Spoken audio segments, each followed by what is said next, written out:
kau o tofoa. I kataki o kau Moimoi he whalanglanga a koe ni. I whamorimore pe whamatamua e koreni ka ki lava mai ki mua. Mahai a te iewa, hai iewa ia.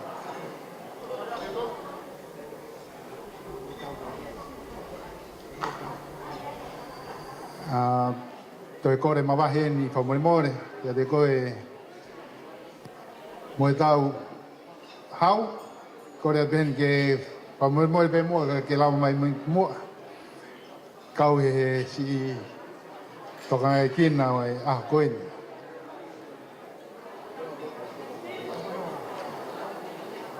Te momo mo hau te mo toro ni mo io te ke te ia ke me ke hau algo mo hau ya algo mo hau vai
para lá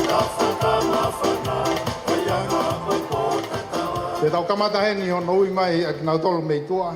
Uhi ko e kau whanau ngai ni mo kau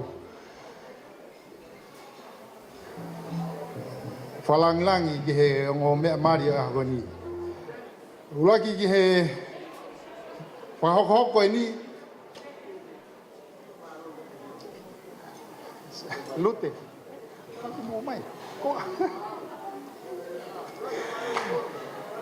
Te ui he ni ki he ongo mātua. O e tahine mari, ke na kanta ki o whanonga mai, ki moan. So saia bea mo lute lang, Mafi, Moimoi. Tā mai ha whasi, kai hu mai e moke.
Whikau e whanonga mai i moani kore heni ki he o mātua e tangata mari.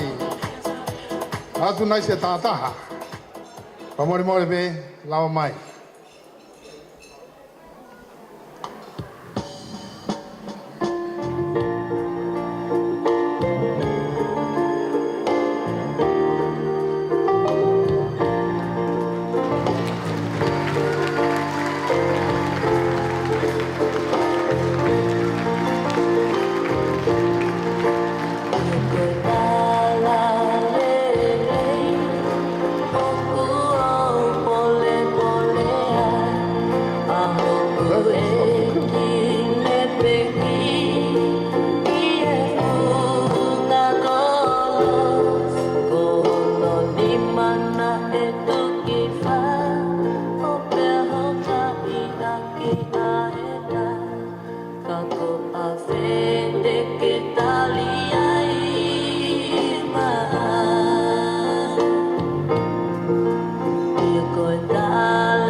o kore mua matang o me mai a hon ko ma tu ai ne fai fan tau fa na le yo a koen tau fi ai kore pe mua ka ki pas mai mua ka ki na to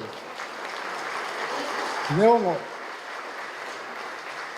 ko more ha mai waka tau ka tai be ko si ho wa pe me ke ta ki hao ki tau to ta hokat mua ki he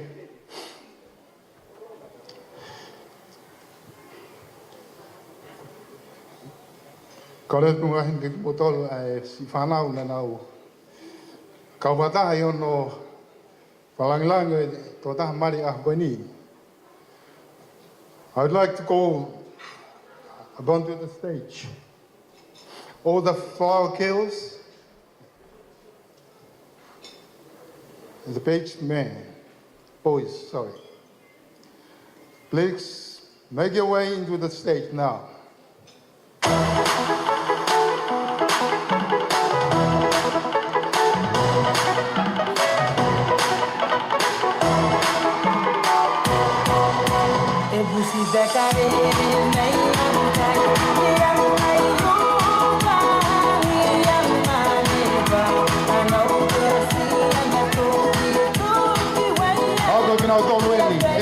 Tataha, Sitela Mafi Jr., Oliana Mafi, Luciana Mafi Jr., Selimaya Tataha, Samuel Mafi Jr., Manuel Mafi Jr., Sione Mafi Jr.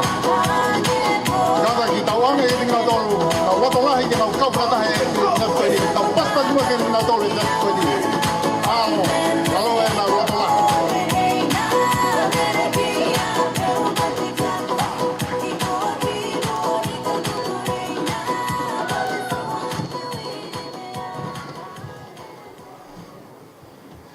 Si tau hoka tau ki he taimigani ki ui nau tola ka bridal party. I lak whanonga, kore di hene ka i lai sane tapadau tai, the cousin of the bride. Pea mobilia mi hiki la, Groom's nephew. Kadaki, mea mai kua tona. Kawangi tuku nau a hanga paspasi.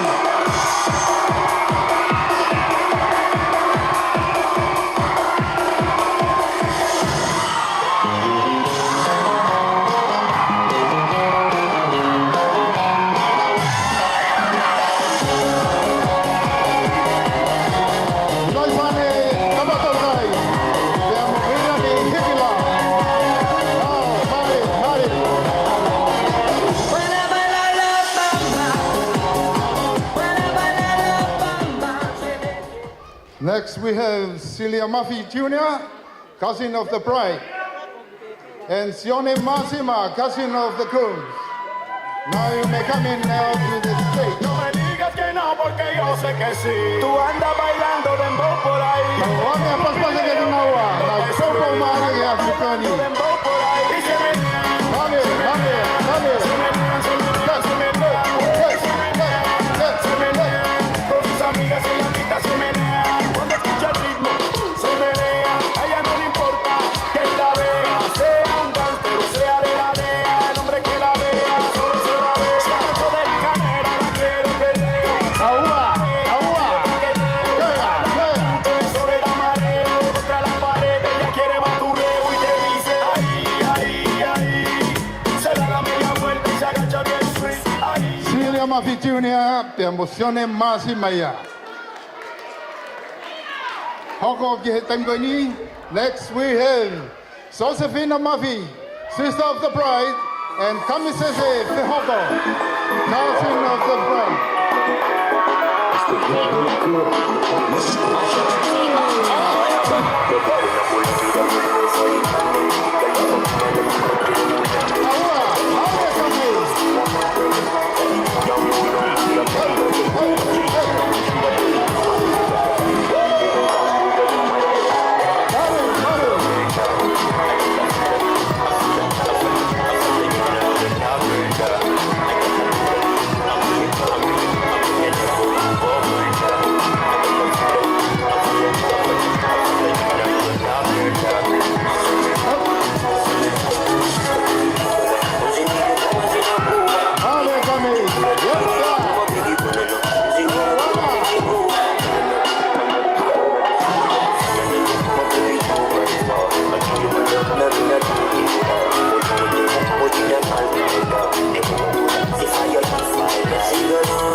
Now we may ask the maid of honor and the best man for today, Melema Bapalangi, the sister of the bride, and Sioeli Tataha, brother of the groom.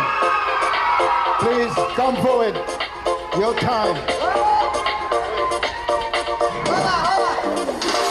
Melema Bapalangi and Sioeli Tataha. Over Sioeli. Over.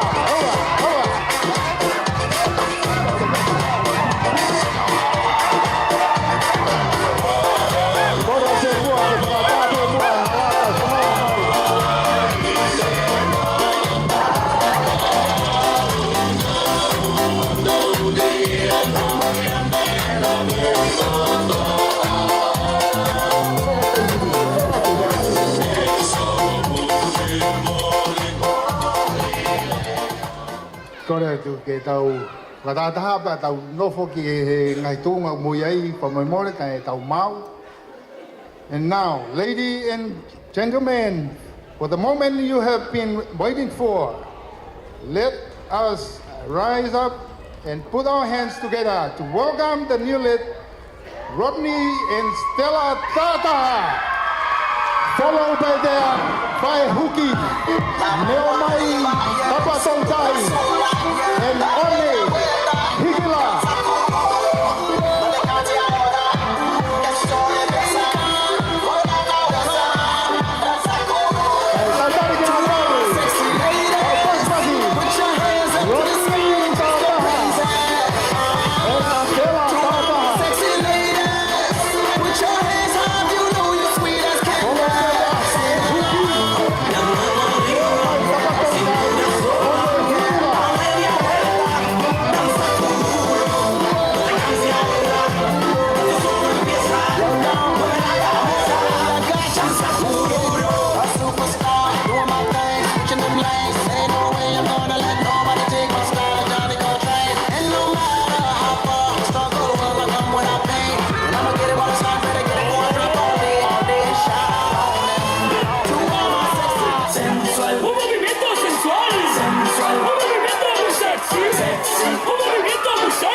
Un movimiento muy sexy, sexy. Y que se vienen africanos con el baile que es una.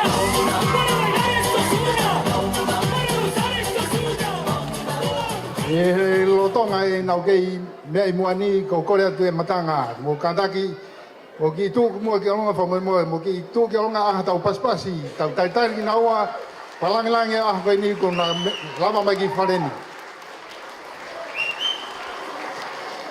Malo, korea tu ke kau whakanofo, e take atu e tau kau whanonga ki ngai nofuanga mo si te deu kiai.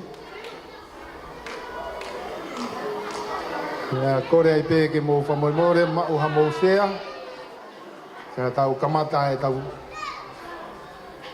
kolo kalama e fiafikueni.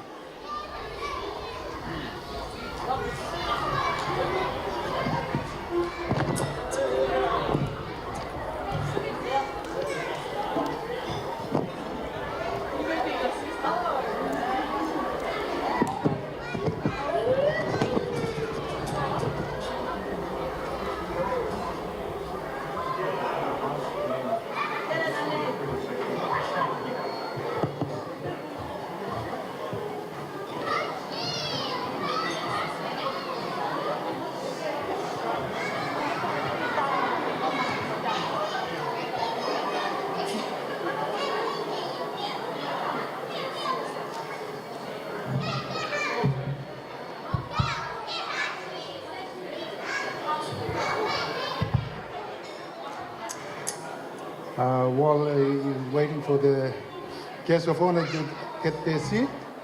Now, I may ask Dr. Reverend Mafi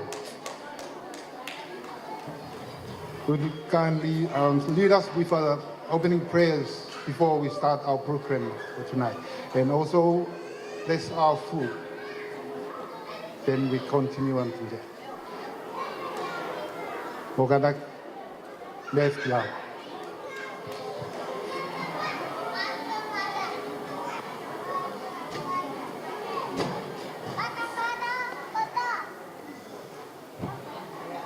Tau whawhehe ni ai tangata ki whaiwhekau e a koe ni o Moimoi be o matamua kai tataki tau tola tau lotu kamata ui kai whai e pangai o whatongia e a koe ni malo Mafi.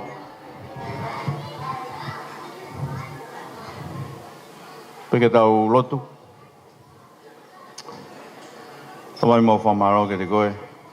Ngahi lelei a honi mo whamon whataha mo sāme whawhetai ke Sihova lelei ia. Toronga kai ngata aho alofa. Maro moha o whawhenga maari ngai proklama mo ngai whotutu e ahon. Mau whiawhia whakatapa mo Rodney mo Sitela ka mai o ngā family. Mea toko nien ko hapai mai. Mo roto tua kore ki hoa whio. Ngahi ni mga tau pe ko Paula. Hui ke whakakakato e whiawhia mo e whakawhitai o e. Maari koen ko whaihono whakakakato. Mau kore toka na hoko whakamasiwa. E whai sono whakai ngahi masiwa anga katoa pe. Mau kore katoa moa mauinas. E ilo e hou eiki. Nā dole ngai kai ngā eiki o ngata maiki mari. Mau rawe ai. Tā begina mo ki mau tolu whataha. Lord, we ask your blessings upon the food and the fellowship that we are about to have. We thank you for all that you have provided for us. In Jesus' name, amen. Ka mālohen ke toke tā whaiwhikau. Mafi ko hui ke tataki tau tolu i he lotu. Ke tau kamata ke proklama koe ni. Kore pene ke he tā mea pe koe. Ai mai moa tau whai whasi ke tau kamataki, ka tau toki hokat ke proklama hoko for Moimoi. A tā pe tau malae ki he disco. Ka tau hi pe e merino.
Beauty of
Ka whamalo heni ki e whasi ko tumai ki te tolu. Iaf koe ni. Ko whatonga iang ke ngai te pire kona ko kamata i ngai tokoni ki mohena.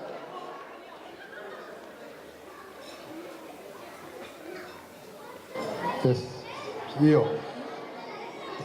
Kolbe e tau kamata i mua tau polka mai iaf koe ni.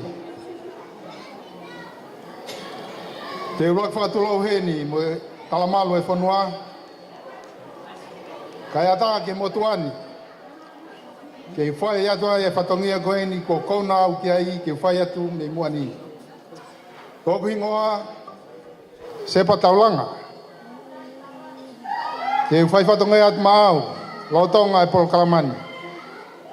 Kai ai haku tō whatongia au ki kai tāu mo wakai. Te hufanga atu pe i he lotu lelei e aho koe ni. Good evening to everyone who are here tonight, and welcome to the wedding dinner of Rodney and Sitela Tataha. My name is Sepa Taulanga, and I'm honored to be your MC for tonight. On behalf of the couple and their parents, I would like to thank you, every one of you, for taking the time to join us this joyous occasion to celebrate the union of Rodney and Sitela Tataha. Ko tau poloka mā, ko es whakatutu mai pē, ko kore pehen, wha Moimoi, ko tau lea kamata. Ko tau lea kamata, e whaia me he whahai o e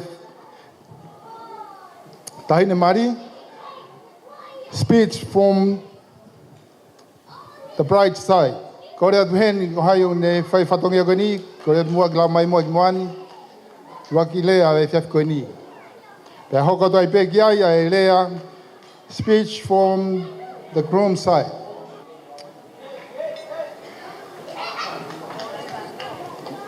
Ki tā mai paki whasika e kore ke tō tākoe ni whai whatongia ki he tataki tātole lea o e whai e whamiri Fefine Mari.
1, 2. Có được bên mặt đang phòng Moimoi về cái tôi vô bé ai long á cái cái phải học cái phụ vào lẽ cái ní cái lẽ cái ní phải học cái Romeo Mafi mi family Sitela.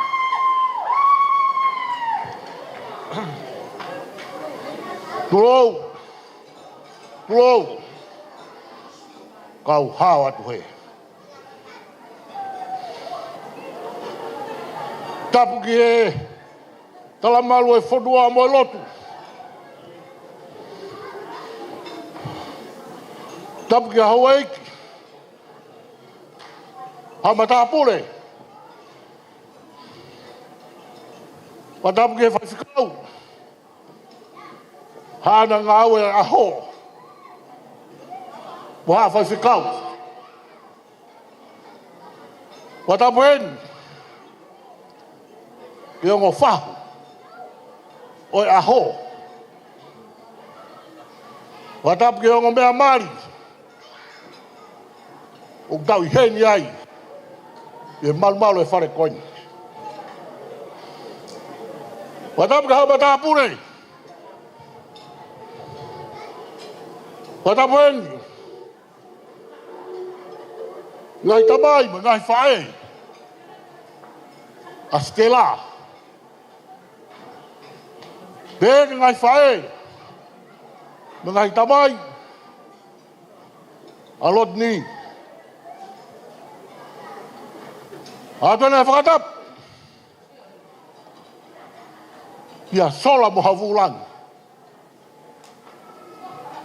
O tau lo nuku. I malu e whare koini.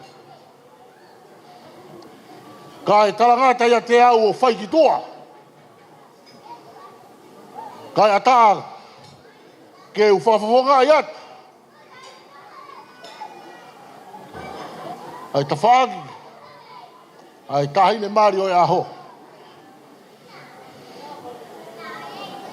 Te whakahato kuingoa. Moi wheitu. Mo kou tākai whala ki ai.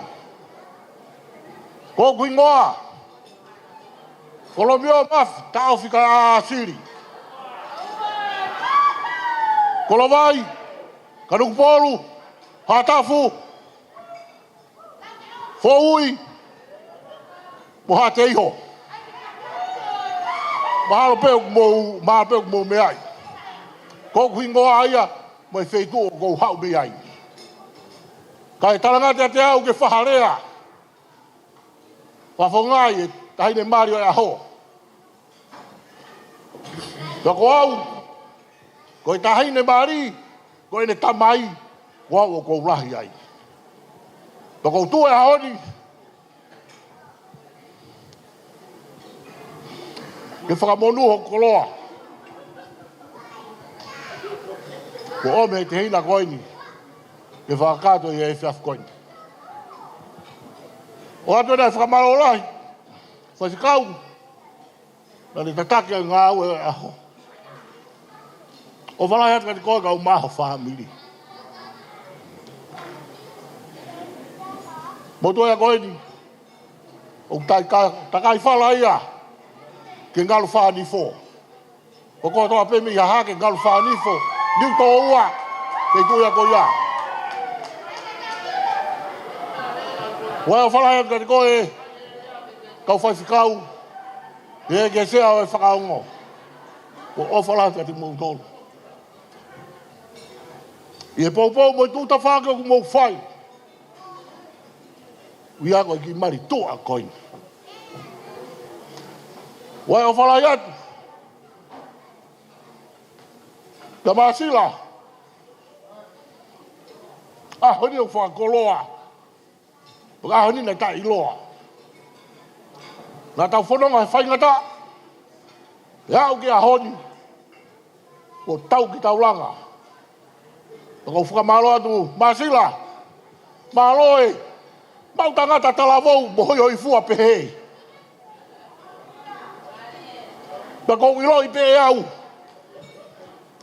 Hanga paki mai, ai lofe nai tuho tua whare, lau lau kawaki. Ta koe honi, o kou fia ai.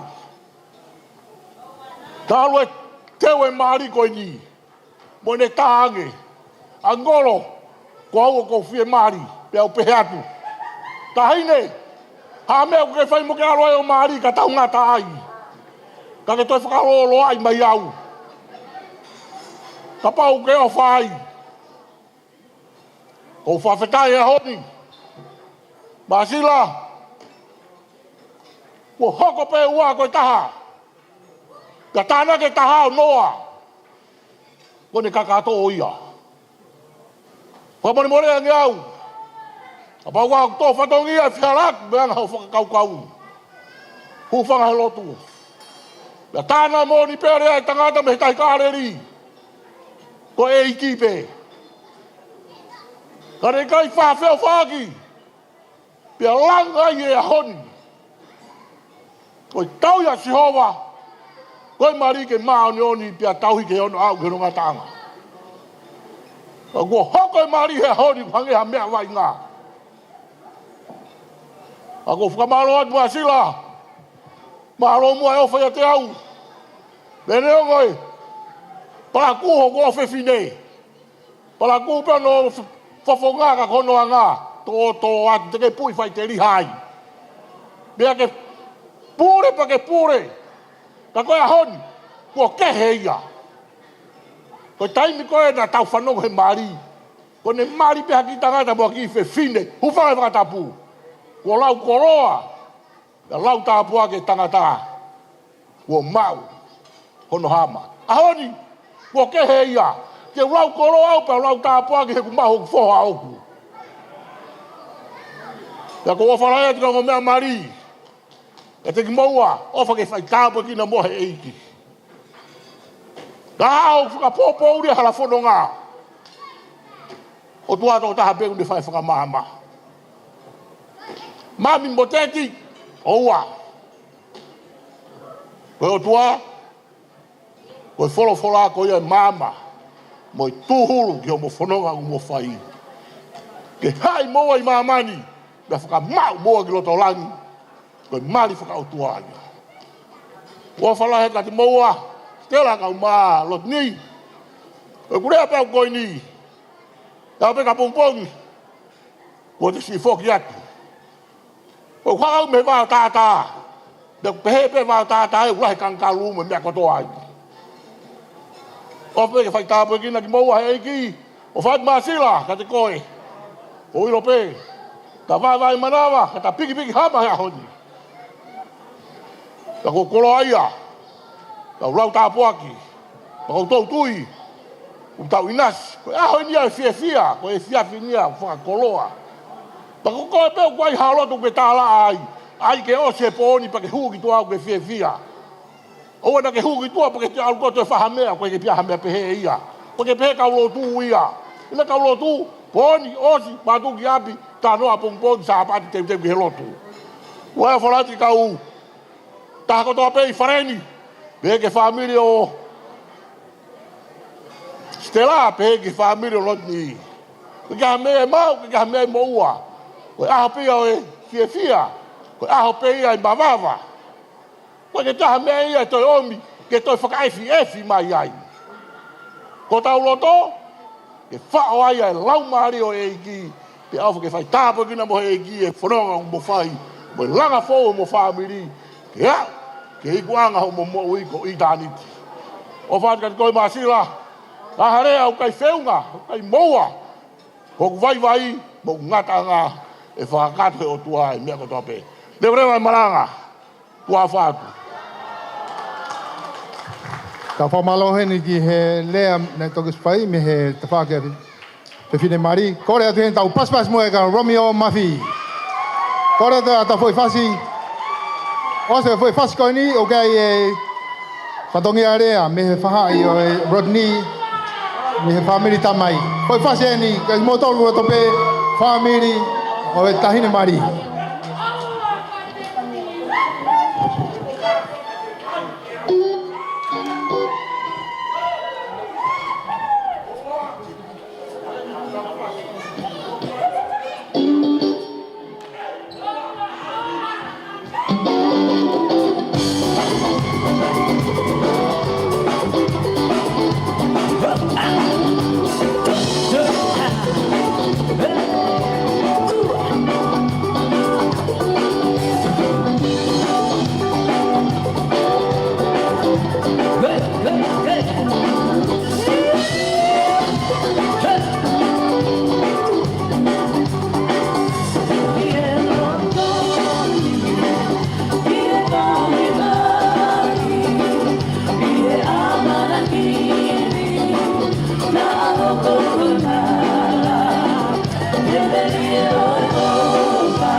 Yes, yeah.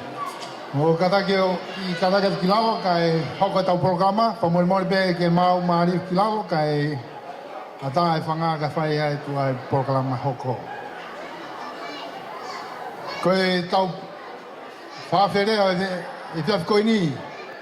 Pa hoko ia me e tawaki o e tamai a Rodney.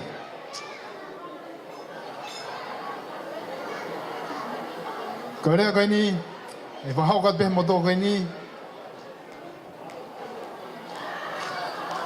I e whiawhin. Te laktu koe ne ha whakawapa mamahe. Whawhetai ke iki ki he langi. Ke tau i hao kone whai mai ki tau moui e tau ausia mai e whiaf koe ni. Whakakloa mo whakawhia whia. Ke tau moui. Ke whatapuhe ni ke eik whai whia kau. Tangata eik whai whia kau kone whakahau koe uau e ah koe ni. Mo haa hou eik haa whai whia kau katoa pē.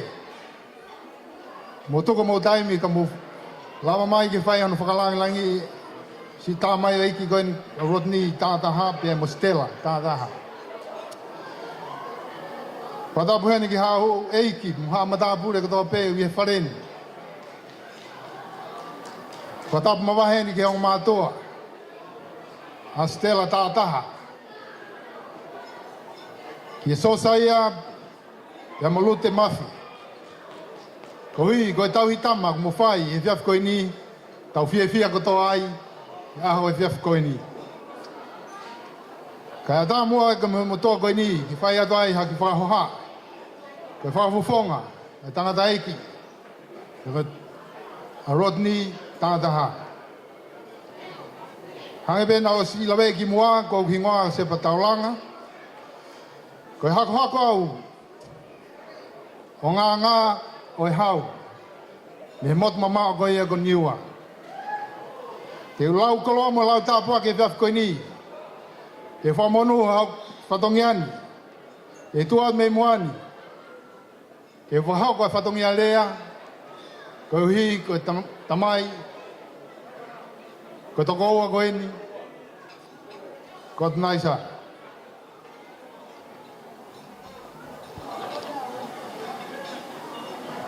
O ki loa ki mautolu, i haa taulanga. Au mau tuku tala. Aia o kiai ai kukui. Koe te hina monia ai kui o atunaisa. Ia ko hono foha talango fua taha pe eni. O ku tau kātoa ngai he aha koe ni.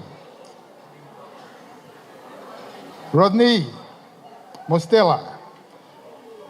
Koe maurea ko whafofongai a te whiaf koe ni. Koe whamalo atu. Ki homo whiri. Taua taina mo talango fua. Ki homo ongo mātua. Ia honi. Ko mohoko pe koe taha. Neongo koe tau laufika koe wā mo taha. Ka koe tau tanaki he taimini. Koe taha mo taha o kei taha pe. Ko mau loto ia mo mau whakamu. Te mo taha pe o au ki ngataanga. A homo mo ui. Ko ngai a honi. O kulahi a ngahi whiri. Ka koe whakapuripuri pe eni te whahoka atu ke moa. Ka nofo ki he eiki. Koe whamiria e tolonga. Pea tū loa. O kuatu e mau tala monu. Mo e mau pōpōa ki o whalahe atu. I homo whiri o whai. O whamalo heni. Ke whamiri o Sitela. O tahine marifo. Ko hui ko moloto hounga. Ke tuku mai ai o whiwhine whakafofa koeni. Ke hoko ia. Ko e whakalahi. I hea honi pe. Kai hoko atu ko e whakalahi au moutolu. Hange ko e rea nei whaiki mua.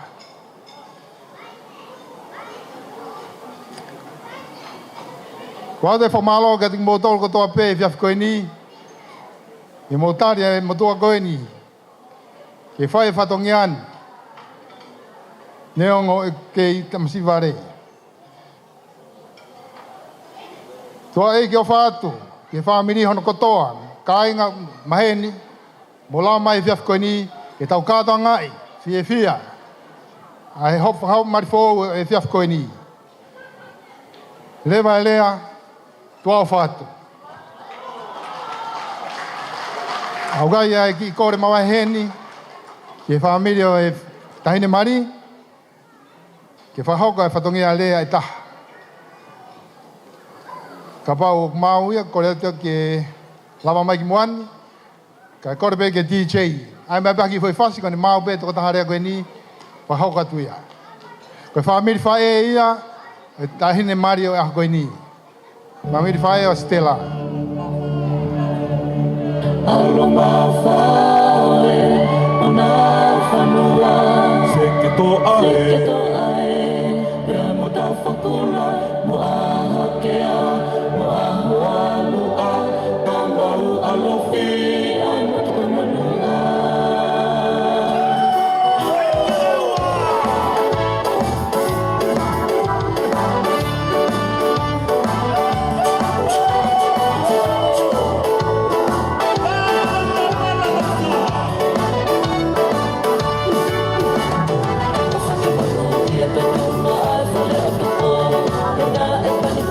Amazing.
ke tau hokata ki he rea, ko e whahokatu ia me whahai o whae a Sitela, Tataha, fiaf koe ni te tupeke te ia ke ni whahoko atu, ano ingoa.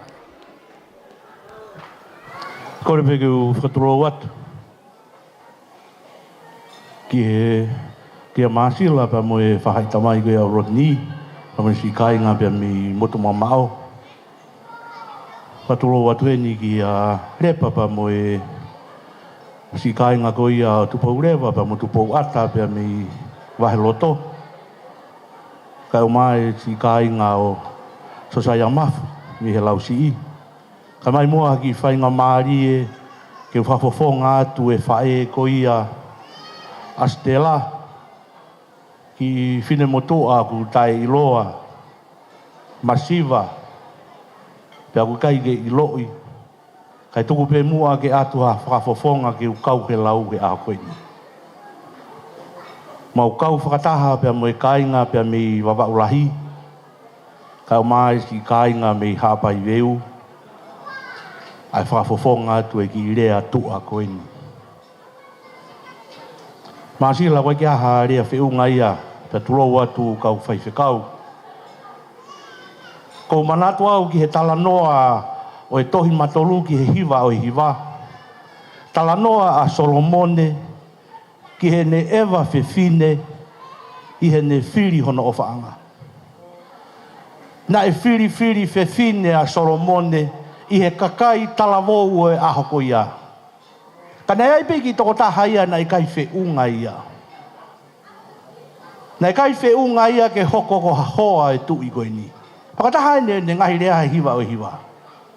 Ko e ki lose pea uia o e toa wha, tae i loa. Ko e ki rire pea uia ku tū he loto te rea, i kai i loi.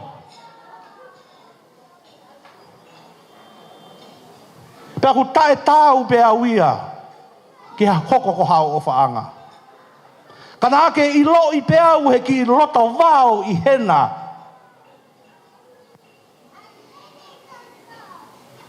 Pena u hoko ko ho o whaanga. Te tāre Solomone ke whiwhine koe ni. Whewhe ho fie uma ki a te au. Au na kutupu whakarieria. Kana ke ala pe hoku mata o lau. Si e ku lupe, si e ku mana ia. O ku kei whihitu e kakalahingoa. Pe aku nunu pe a vete. He ku kei kaini kawea e ku ofa. Kai he ahoni ko whapapau ko kau he lau. Kau moni pe lau ia e tui tonga ki a lo au. O ku whena pe kakonua. Ko si kainga e nia mei hapai veu. Ko si kainga e nia mei wawaulahi. Ko taimi nei uki a e taupa nei ui ki nau tolu ko e tautahi. Ke nau o whakamerino a tonga eiki. Panai ai e tatau e kainga mei wawauna e peheni. Ka pau hei kai te utoi foki mai te ukere kere aka tonga tapu. Panai fuai e kawai a Tataha kai whai e whakamerino. Nai hokai e o ko ka he kolo tau ko pea kai lava ke whakalerei. O ku kei malu hau, o ku kei malu toka loto nuka alofa. He ku kei ngulu e whangalai o ne, i he halasa alote, o ku kei nonga e tautahi o malui ai whare o haamu e ofo. Kei kapapuna i ka remi sia ko veongo. Kai ngā hapai ko toa muiheni. Kai ngā wawau ko toa muiheni. Mau hopo mai ke tau whahofonga e tau kau he pue au ni.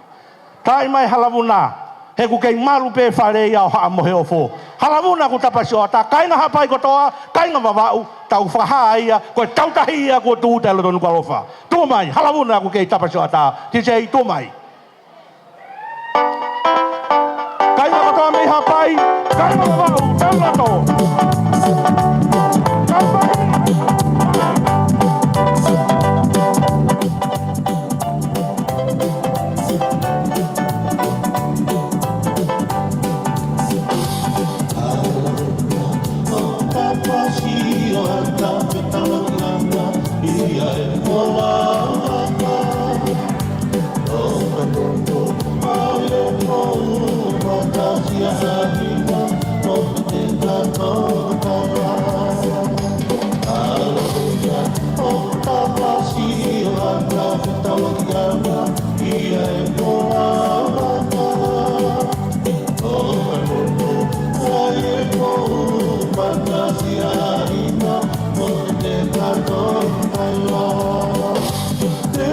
Oh,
Malo heni ki te whaki o e whae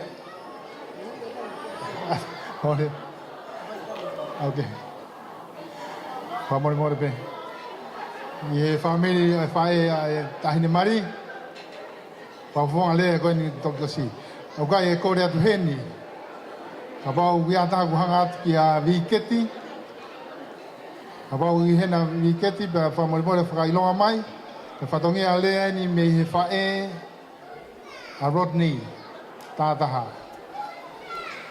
Ka pau pe ui kai, te tau ki puni atu pe a whatongia ni.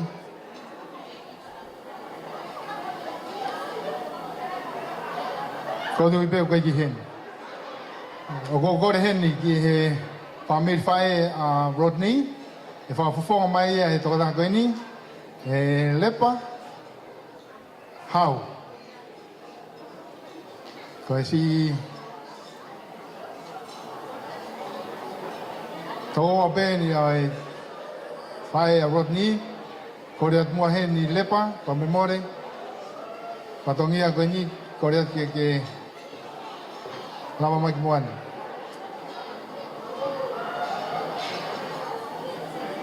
Te utuku pe ke tama e whaiva koe ni, gen e whakahoko atu ia, mo e whanonga kune hau mo ia.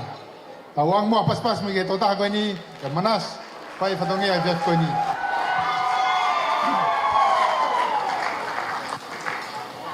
Kore pe ke u whakatulo wat, tapu ki he awhioanga e o tua e taulotolotonga. Tapu ki haamata pule, e moha tau i whanua. Hauei ki pomoha taki mua. Ka whai whekau, ka maa haa whakaolunga tonga. Ka ata mo koe whainga maari e koe ni, ke whai hatalanga fua. Koe kore whamure more atu. Koe ki motu ani, o ku te takai whala mai ki he whamiri koe ni. Ku te lere mai o hoko koe mea ngā au e taha e ofe whine o mere whae o Rodney. Pena te lere mai kita he ahoni, koe whekau ngā pou, ko hi koe ka toanga o eaho koe ni. Pea no whau pia me turiki koe. Ko hau e hoa tala mai. Ta mai repa ke whai e rea e whamiri whae koe ni, a Rodney. Ko tarange, sa ia. Tuke wai e au. Koe mea pia kuiloi ai e whanau pa me o mua koe i ope. Tumua e whainga maria koe ni ke whawhawhonga i atoa i e whamiri whae a Rodney. Isa he peao ne hake. Whasi pe me whanga i mari noa.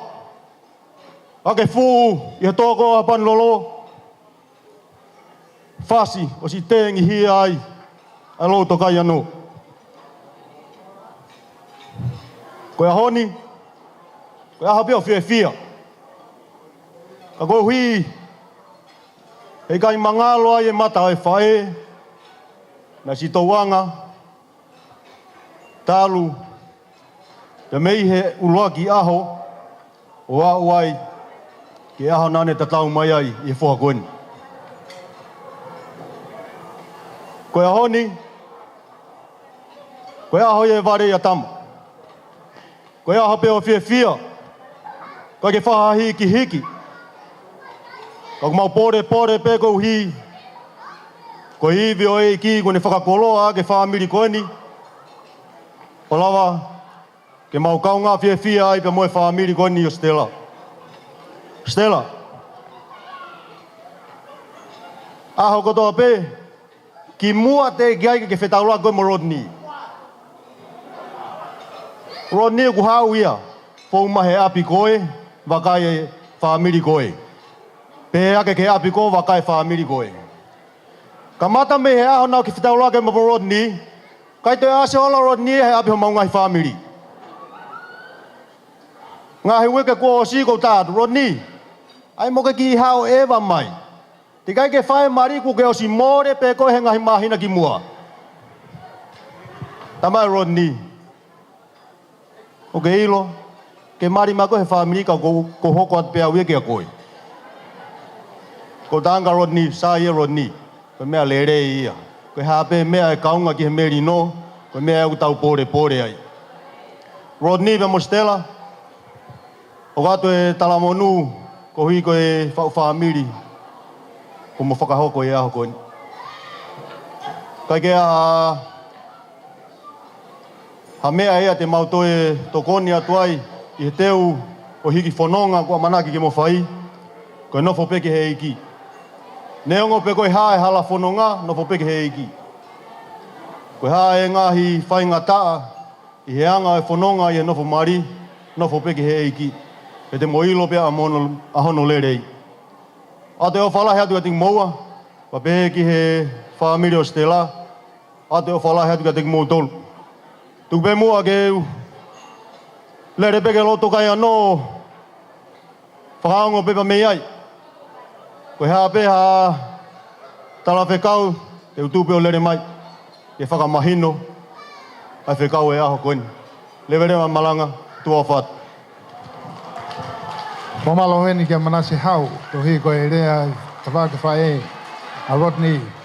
Tau paspasi ai mua ke manase ko lava e rea ief koni. Kore pe mua heni, ai mua hatau foi fasi. Kore heni ki he no mea mari, ko e taimi heni ke tofia e tau ai keke mo mari. Kai tāte tau whiwhasi, o tonga ia mo whanau mai, kai te uteu ai pe mo e ngahi o wau e keke, tau hoko toi peke.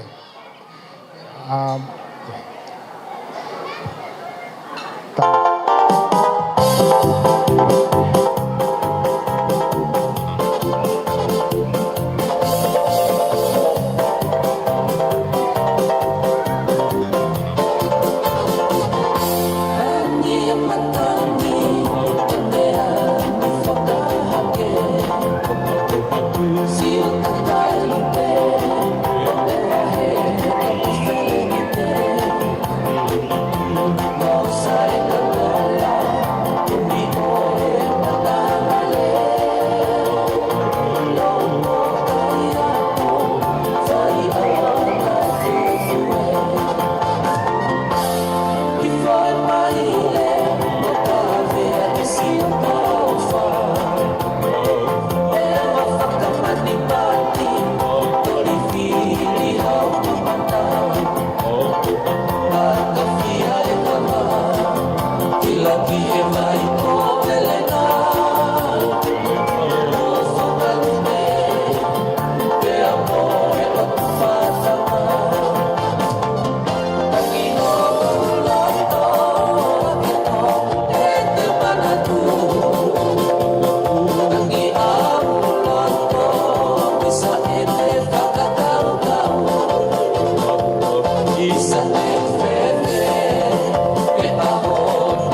kore pehene o pea ia e mahi mea ngau e pamanaki me whakaolo he wan. Kata pea o toka ia te mea koea na teri ka mau mau. He koe tangata o e whakatete Asi he ana Asi he kolope Asi he ana Asi he kolope Shai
Moimoi pe ke Tataha pe mua ki pangai koe ni ko hi ke whakahau ai whatongi ai ko mawhine mātua.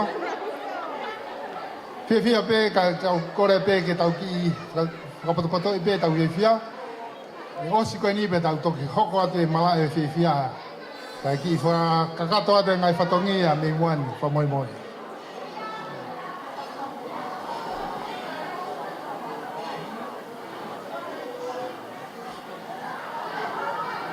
Holotonga te teu ki hono tofe tau keke, ko kore peheni. Kore mau mari pe. Pea kore peke ki whanau koe ni lere horo koe ni moani, o kei ki mea ngau heni, te ria na vela hata. Te ria na vela taha hui koe. Taha pene ngā he wawau. Kai malu ianga mu whanau te ria na vela hata. Husband.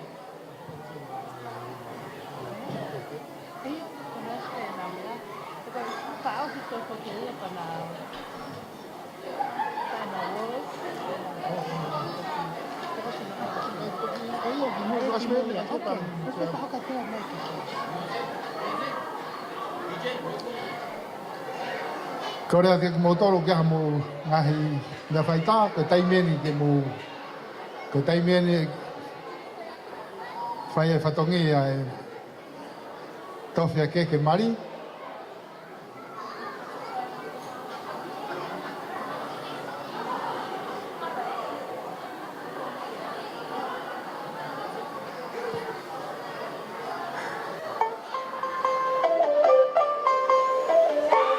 Guess who?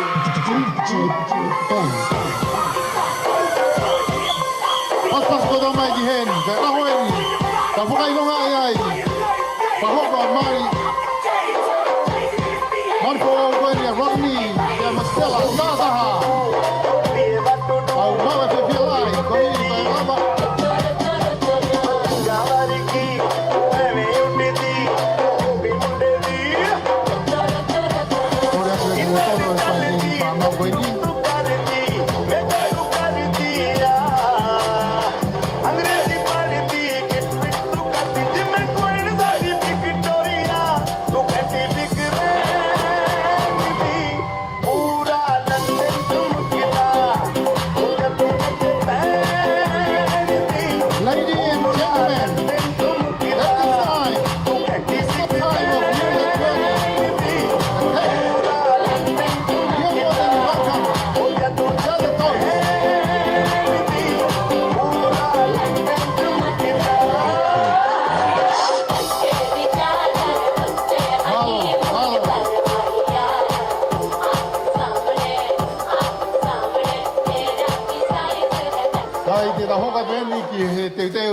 fasi.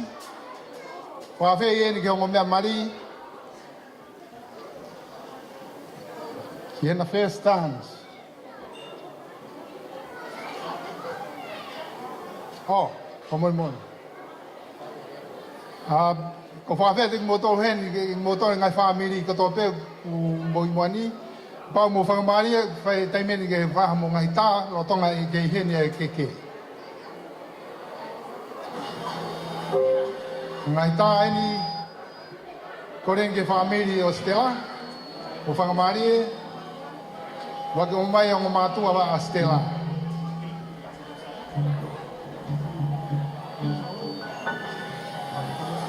Moto mo lawa ke whai hangahi, whai tā, tauhia ka ngai souvenir ke motor ke kahau. Ospe wani hoko mai ai o mātua a Rodney Tataha.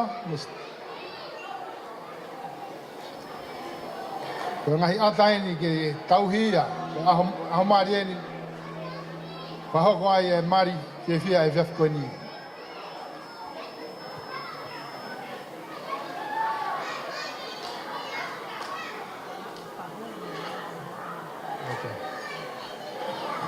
Korea tueni fa Moimoi be ka vai fe kau. Korea te mo fa ma mo bo ke mo ki kanak mau. Falang langi mo ya mo ya mari e fe ni a ka mo ta.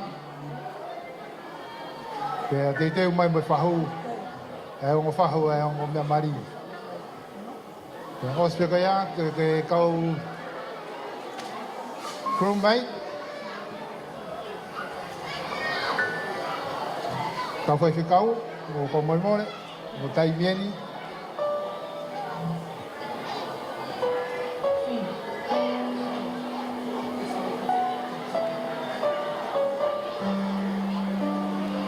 Ko ngai ata koe ni e tupu ia, tupu.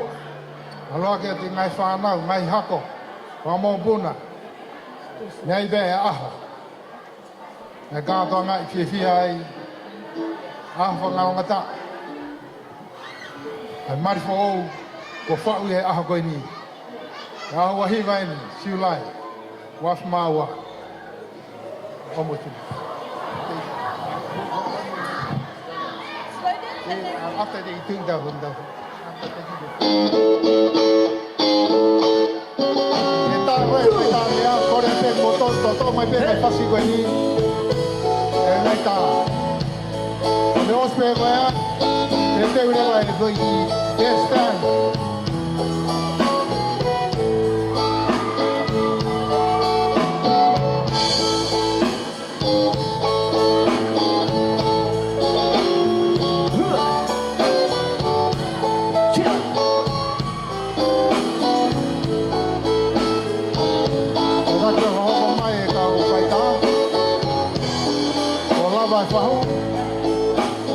Family, Rodney.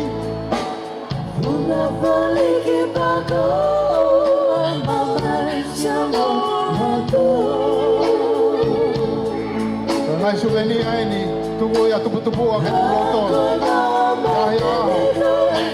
Oko ia ke whamoni. Mari tok tapu, ko mahawe ao ni Rodney pe mo Sitela. Sibu aku panageba, sikia kapagamu.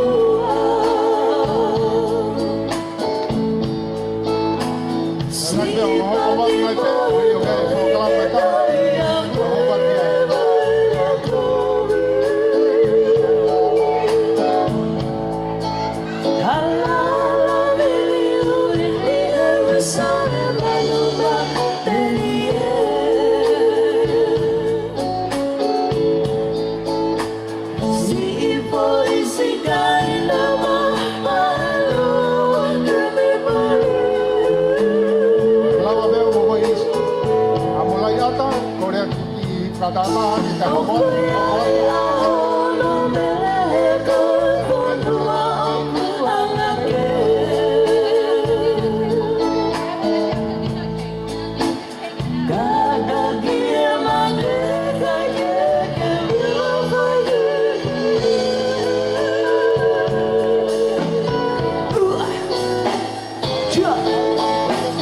Hey!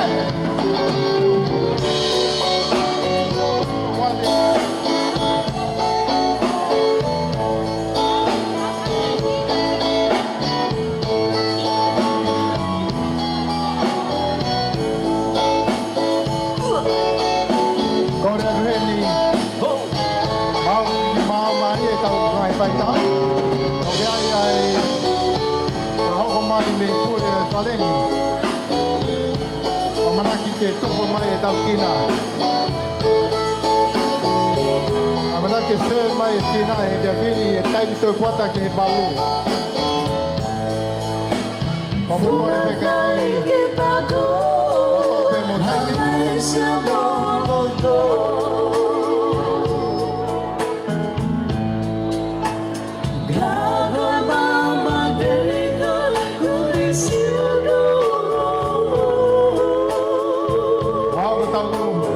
Family kan ni, saya ang umato Sitela, family pamay dia, family tamay Rodney, kami kay tuh may tagtina.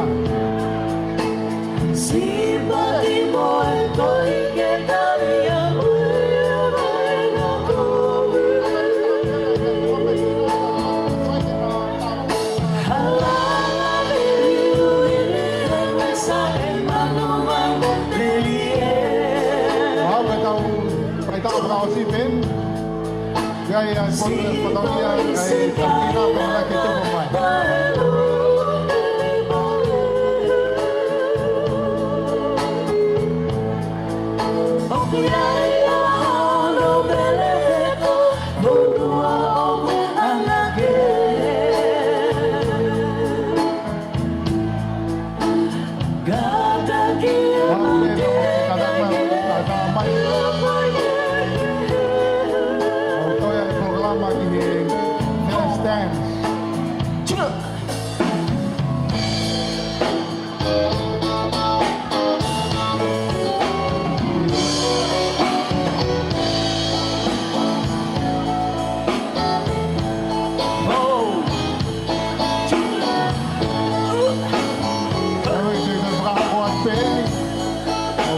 Mai me pure parenti tina tadi mai ne mana kita kuata di malu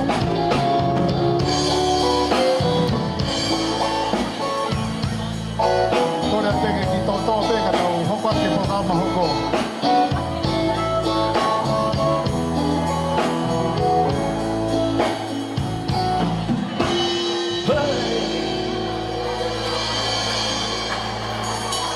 malo Todo bem, o que Pedro está me nai que tanto é para o que feita. Corri como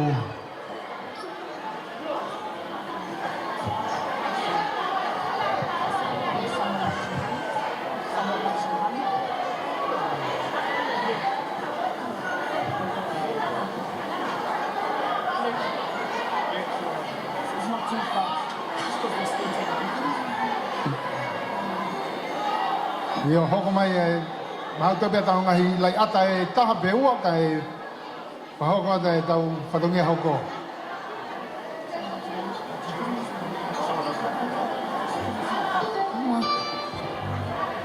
Mau kore pehen kia ki whai ata pe taha he pe whakaosi. Uhi kai hoko te whatongia hoko ki api ape tau taimi. Ole te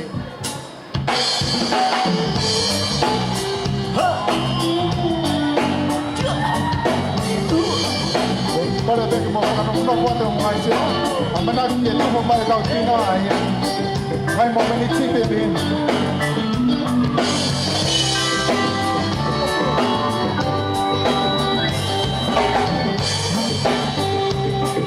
Olha que vai estar.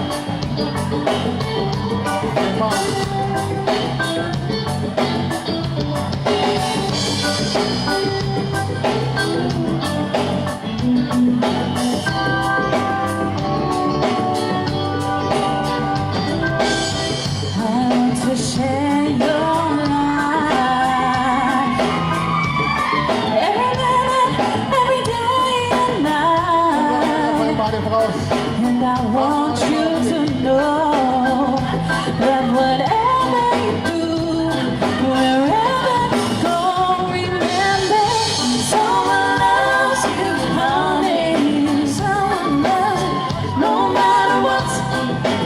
I just want you to be my guy.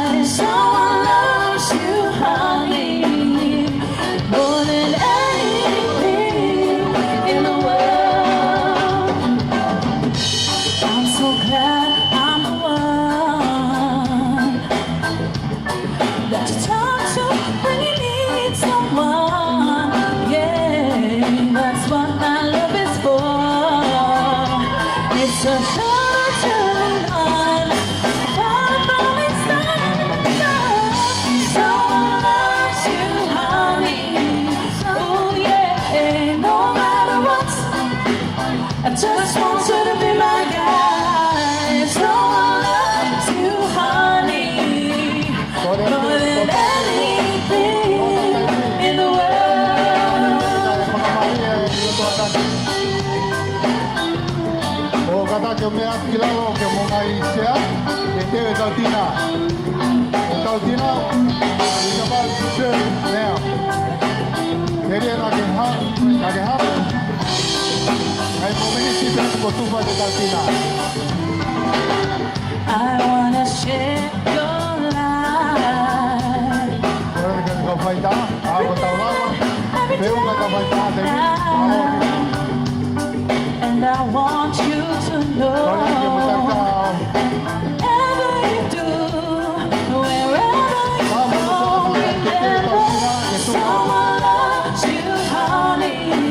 Oh yeah, no matter what, I just want you to be my guy. Someone loves you, honey, more than anything in the world. Someone wants you, honey. So yeah, and no matter what, I just want you to be my guy. Someone loves you, honey, more than anything in the world. Oh, baby, fai ta pa si pe. Ya mo pa mo mo ne. Tataha. Kono nga yo no sea. Dai tu pa te tau serve te calcina.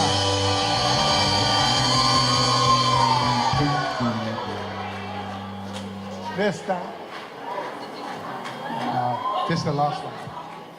And now, ladies and gentlemen, we would like to bring out our newlywed to dance for their first dance for tonight.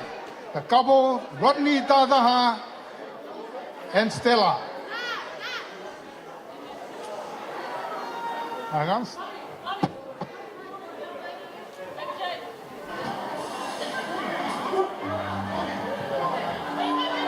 Kore pe mo ko whakaaspe koe ni, ko amnaki whai ai lucky dance ai o mea mari. E taim tatau pe koe ia te teo mai tau tina. Kore atu, mo tolo mo hiong na whanga.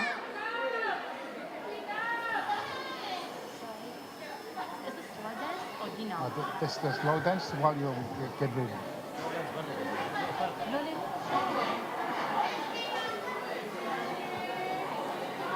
Malo, ko tu ko ki taimien te tau whakahako ai first dance for the couple tonight.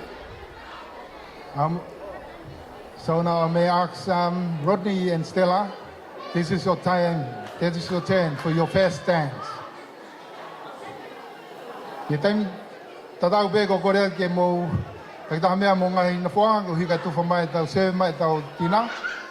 E ospe ai foi fas koe ni ai o mea mari ke na te teo e na i wak fas ko na waki teitien i he ki mo e ke na mari.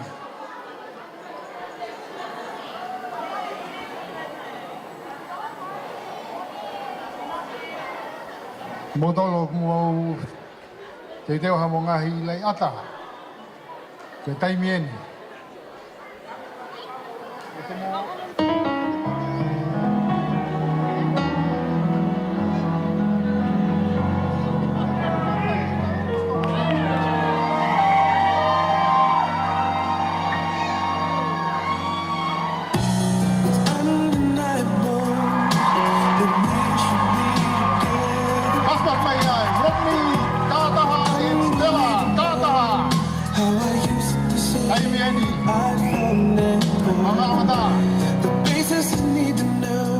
If you don't know,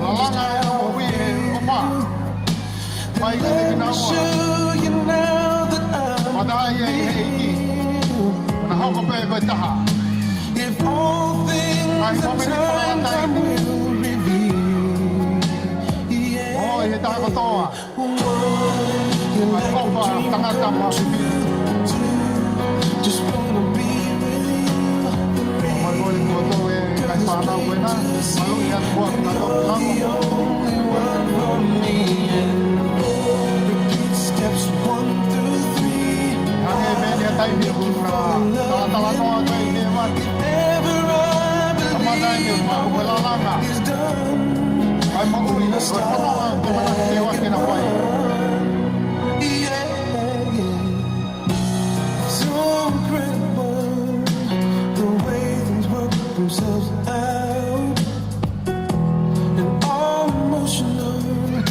Don't you know what it's all about? Undesirable feels to be apart. Ai ofa whakai o tua. Never would Mai have ai hoko. made it very Ka kakamo ia kia te kina ua. far. 'Cause you know you've Ai wata got pa the malo, keys to malo ma me my motua. Ka motua ia tau kamoni ia honi. 'Cause Kona hoko ke o taha. Ka ua ko hoko ke taha. just wanna be with you. It's plain to see that you're the only one for me. Repeat steps 1 through 3. I make you fall in love with me. If ever I believe my work is done, then I start saying farewell to the dark night. I see the coming of the sun. I feel like a little child whose life has just begun. You came and breathed new life into this lonely heart of mine. You threw out the lifeline Ora de just ka in koi so kaya mafi. the nick of Ke time. umai. Ke umai ke. Si ho ofi kine. Ke. Just wanna Tau luma ma mo pa ko ia. Girls wait to see that you're the only one for me. Quando vem no quando boa que é o ho que é Rodney. Through 3, I make you fall in love with me. If ever I believe my work is done, Sai o kokoren para ver ni a tamai e te fini mari. Ko tai mien ke hulu lai. Na mo fe fini. Fraus. Tala tai tu vai pere. Ai hoko atu e whanonga. E Rodney. Mere e whamori e lemoa. Kore ven garepa. that when I was a child, Koe ngahi taimi mo miniti koe ni. Koe tuku tawa whakaosi e. all the Ai ofa whakai whae. my Father father would lift me high O malo whau. and dance Ai tau. with my mother and me, Hoko si atu. and then Ai whanonga koe ni. spin me around till whanonga koe I na tā. fell asleep. Whanonga Then vua up loa. the stairs he would carry me, Ka koe kaua e ki. and I knew for sure I was loved. Tau korea mau pe. Aha kotoa e tau moui. If I could get another chance, another walk, another dance with him, Rodu i me. I'd play a song that Amen. would never, ever end. How I'd Aha love o pia. to E reo dance kausi ai a with tamai my ke whae. Mai whae. E ano fe fine. Mona fo. Lama hona whatongia. O atua. when Na whae whanonga mo whakotutu. Hona whami. To get my way, I would run from her to him. He'd make me laugh just to comfort me. Yeah. Then finally make me do just what my mama said. Later that night when I was asleep, Amalo atu. he left the dollar under my sheet. Never dreamed that he Malo vita. would be gone. Ofa mo popo. O whai ki atu moa. Tawanga mua pas mawai. Ka uma atua koe ni. Ko lava e whiaf koe ni e na whatongea. Ko hinoi mo. Tuku tala ko whai. E whanau. Ko rea tuheni ke mo tolo ko tope mo kei takatu holo. Iai ngahi sea ataha hena. Te te ora ke tau tina.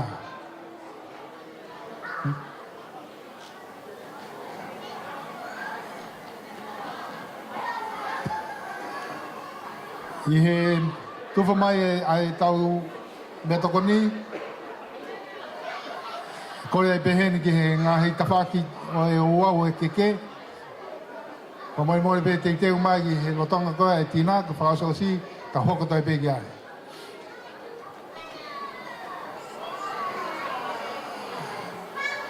Please light on. Now we are waiting for the tina to be served now.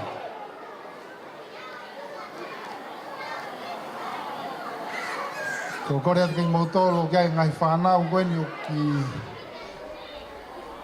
ko mawat ke uhi ke mau e tau te pire me toko ni tau kau whata pe me whanau e whakawhiawhia e whiaf koe ni. Ngai taim si beheni ko tuwha mai e tau tina, tau mea toko ni. Pea koe he taim tatau pe kore ke tau DJ, pe koe tau tā mea live band. Pea pea ngai whasi, tuku mai, ngotonga koe ni tau kei tarea ke tau tina e whiaf koe ni. Nā loa.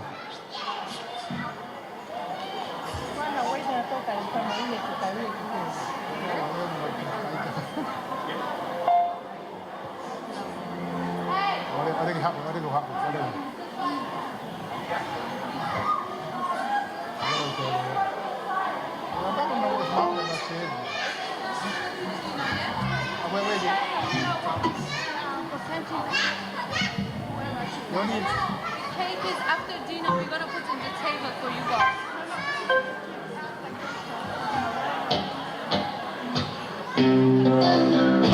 Long ago, not so long ago. I said long ago, not so long ago.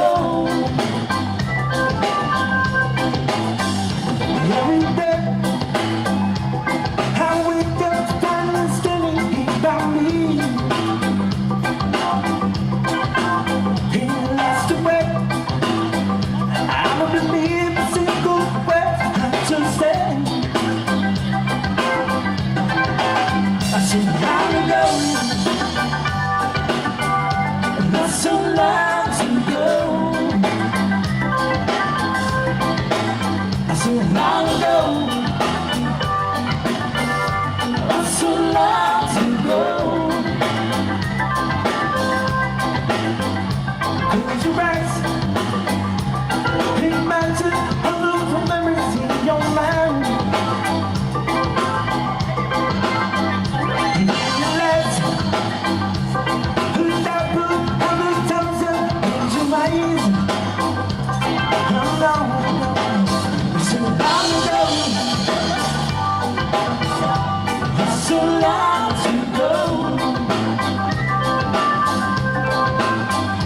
Long ago, so long ago. If I knew then what I know now, in my mind, who's in my mind, who's in my mind. So long ago, not so long ago.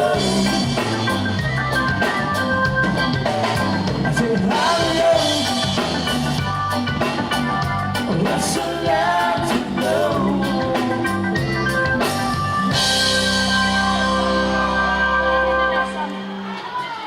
Hello? Hello? Hello? Hello? Hello? Hello? Hello? E taimi koe ni tau kei te wai ke tina. Mo whamoimore pe, kore atu ki he onga whahai. Mo te mai mo tolu e o wau e ke. Pea ko hai o kune whai whatoria kea ke kore atu heni. Ka pau te tau hoko a tau ki ai, ka tau toki serve tau tina.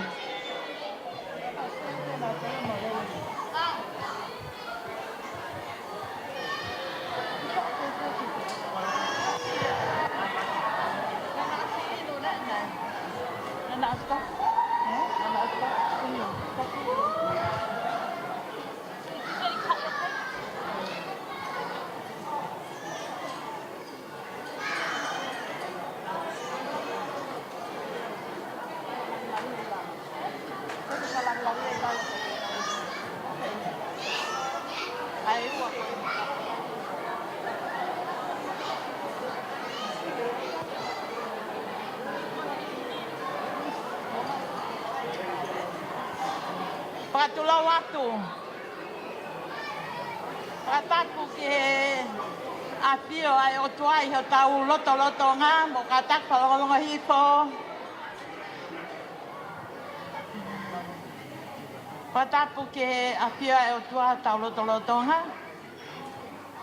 Ata teni whatapu ki he whanau mo i whangamopuna hou eiki. Pea kou kore ke hu whanga atu he ngahi whakatapu ko toa pēko o si au whaki atu me muani. Kai ata mo oku ke u whakahoko atu ho ki patongia si ngahi whae a Sitela. Mo Rodney i he fiasko ini. Ko kore whakamore atu. Ko tu ko ni ko whakakakato pe whatongia. Na ilaba lele e whatongia si whakawhaeni o Sitela i ngahi aho ko mariwa tu. Ka koe tu he fiat ko ni ko whakakakato pe. Ko ia e ko kai te utoi whakaloloa. Ka whakahoko atu ho mau whanonga. Koe keke uluaki e hiki. Koe keke whakalangi pe. O kuhiki ia mai tangata e kai te kau, ma Paula.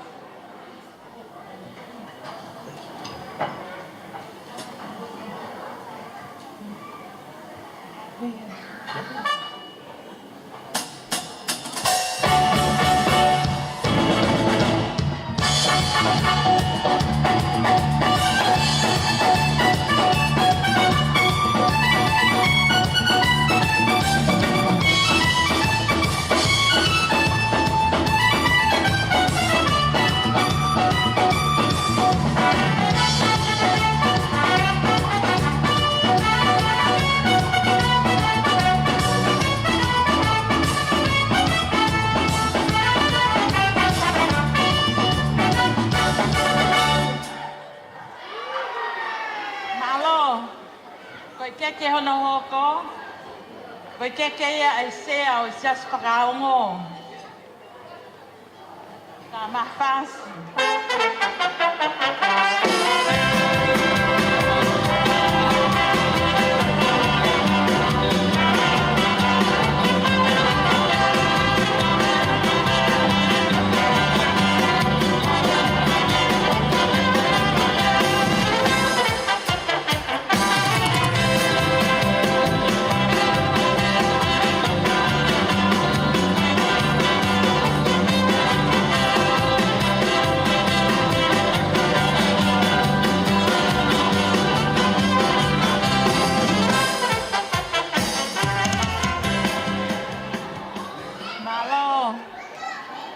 Keke tumuaki o keke a Sitela pe mo Rodney o kuhiki ia ma e whahu o Rodney.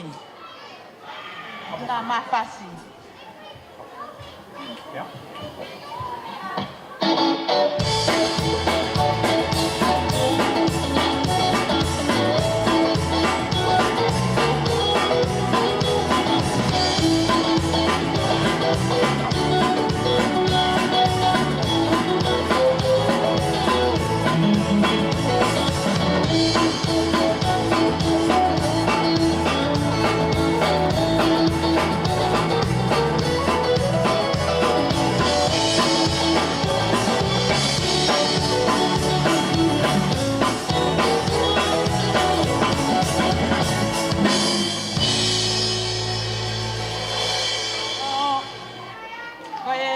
Keke hono hoko, koe keke ia ai whahu o Sitela lahi.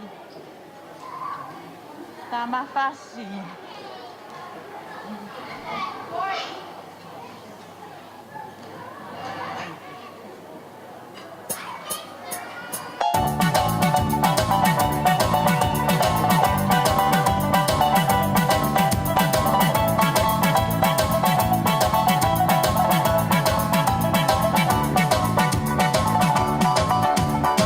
Sa inyo lang, isip ko pagkalat, ang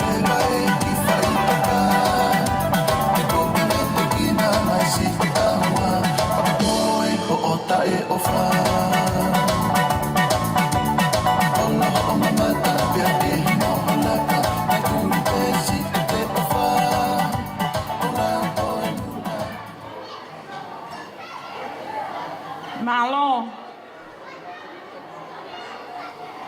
Koe keke hono hoko. Koe keke koe ya. Si fia a Sitela. E aho ko e ni. Koe aho mahu inga kia teia. Kei mo ui pese ne kui. Koe ya ku fia Sitela ke hike ate keke koe ya. Ma a Siria Mafi. Pala.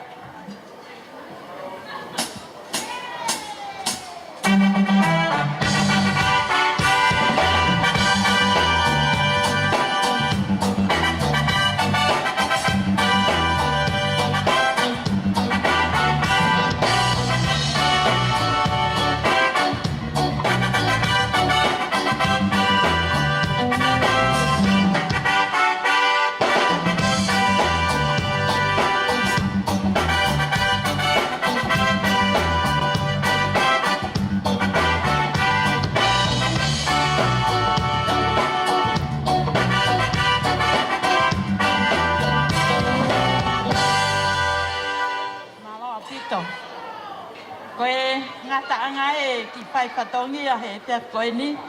Koe keke ia a koe pia moau. Malo pito.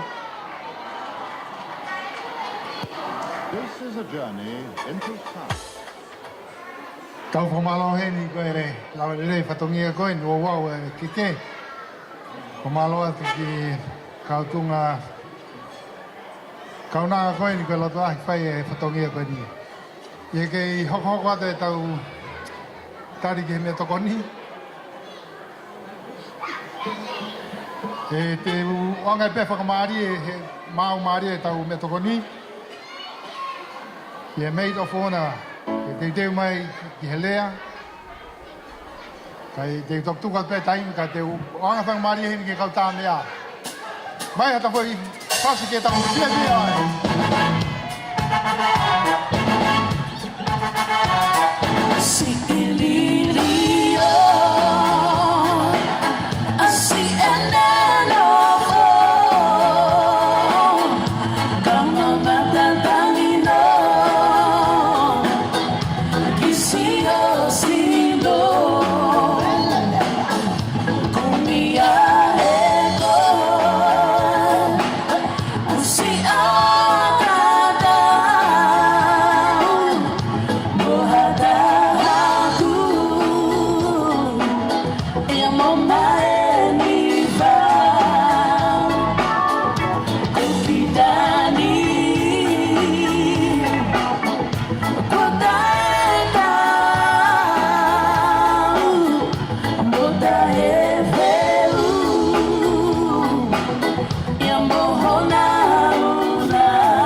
Có thể về cái ra về tàu ngày phát gì và về một tàu phá ngày tàu ngày phát gì cái tu phá từ tàu xe về tàu ngày miền tây này cái time là tàu về cái mau về cái mô cái gì phút tàu phát gì coi này tôi enjoy your life.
Mali tau hiwe me satana, ko fatonga pe mo tol.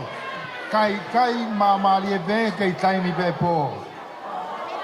Ko tu be ko ngai taimi be ni ko tu ke se le de mo tina. Ko tu be te ki crossman ta foi fast frausi kai hoko tu ai tau fatongia lea. Ko he te mai ai best man of the day. So Tataha, give us a remarks of speech for the next program. Kau lebih kita mea, mana hui fast berkausi, kai tu orang lagi fatongia lea Jeff Queenie.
Tau whamao hini ke tā mea, kau ene tau mea laulo taha, kau tonga pēni.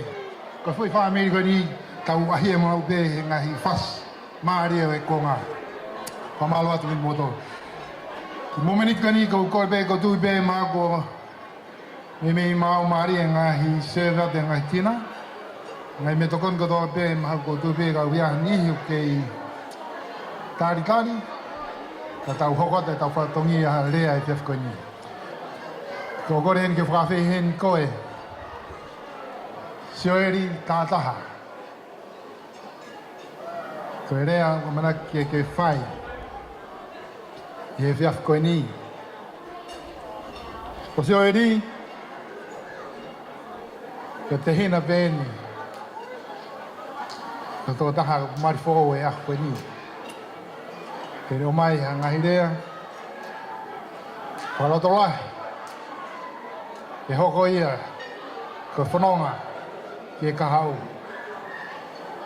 Korea ke mo to matanga mo kana paspasi ma sio eri Tataha. Maid of tonight.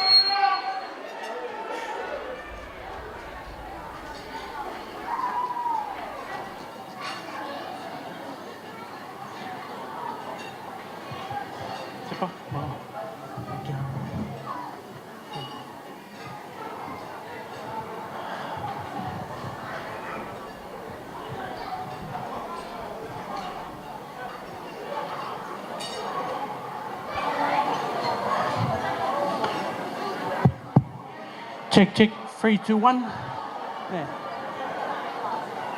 Ko tomo tuko whakamalo ke o tama Mafi. Tauhi ki tau ki te wao ke aho moi pō whakakolo ko ni. Ko whakamalo atu ke whaiwhekau i he taki o i katoanga whakakolo ko ni. I he aho mari mo e whao whamiri fo ou. Rodney mo Sitela Tataha. Ko kore whamomore atu. Ko e tamasi ko ware he lea.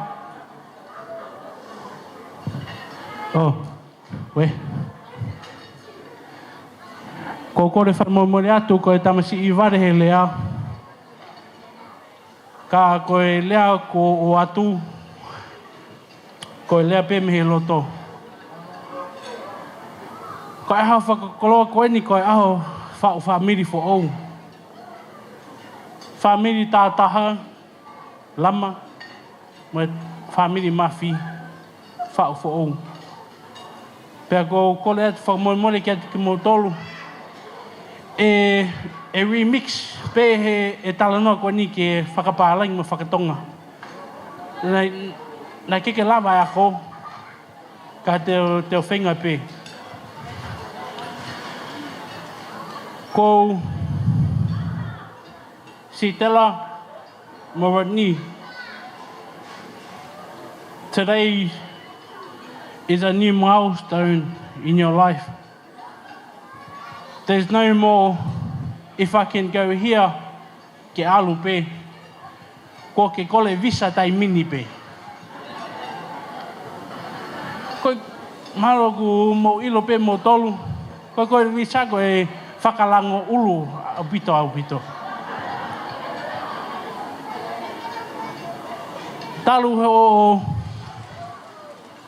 ho teo mari. Ko lea kia te koe toko ua Rodney. Are you sure you want to give your freedom away? Ko e tali a Rodney. Iyo. Ko e lota pēste la ki o whiwhia pē iai. We, ka taki. Ko Rodney, talo matupu. I kai ai ha taha ko mahoha pe. Neonga pe whangataha ni mahu. Whawai he mahina ka tuu. Ka ko maua pe. Ka ko eni Rodney. I give you all my blessings to the new chapter you've chosen to take in your life, becoming a husband. Nā ke manatu I pe lea whaiwhikau, ko koe whamamore ko si ngalo e le son mea ne nai.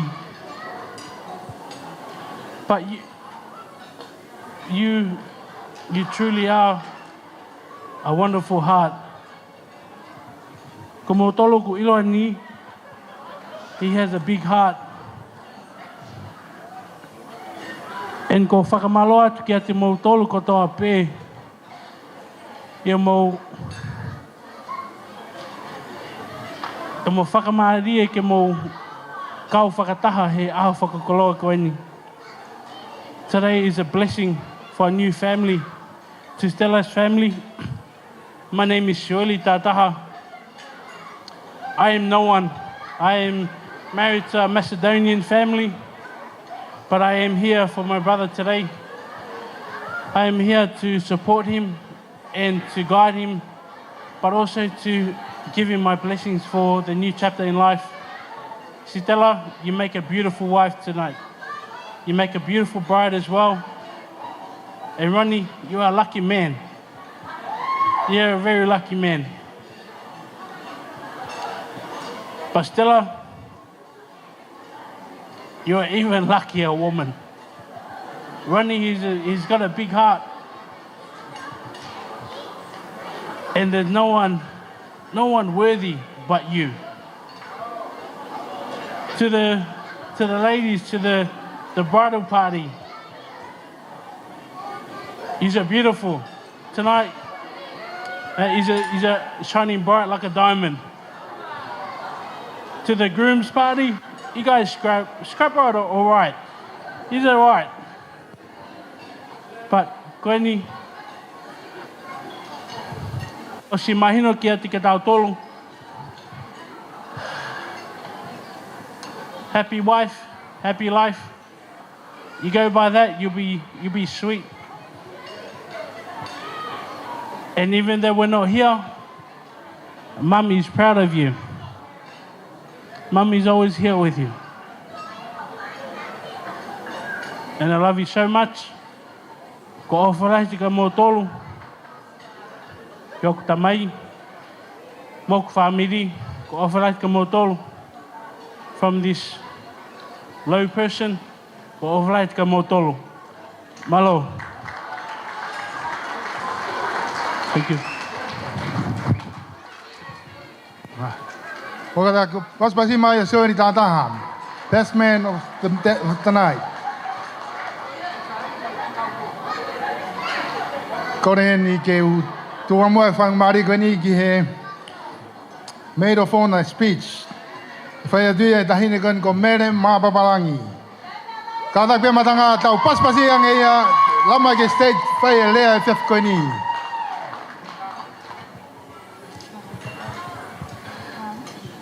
Hi everyone, I just want to start by giving God the glory and the honor and the praise, as without him we wouldn't be here today to celebrate the gift that is Stella and Rodney.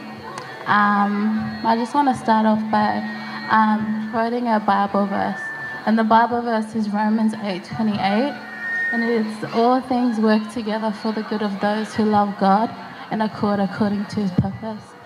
The reason why I quoted that verse is because I feel like it's the perfect verse to encapsulate Stella's journey thus far. It just reiterates that despite everything that she's been through, because she's been through a lot, everything's working out. Everything was working out leading up to this present moment. And so I just wanted to say, Stella and Rodney, that I wish you the best. Stella, I'm so proud of you, and also I'm so proud of you and everything that you are today. I don't know, I'm not really good with speeches, but growing up, me and Stella grew up. Well, for those who don't know me, my name is Mele Mabalangi.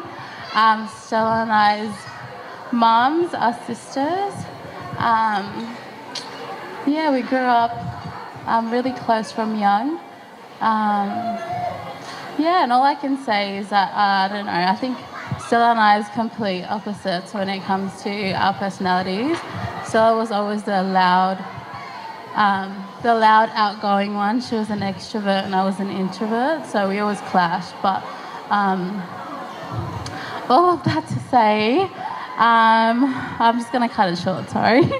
I'm just so proud of you, and just with your journey from here on out, I wish you all the best, and may God be the center of everything.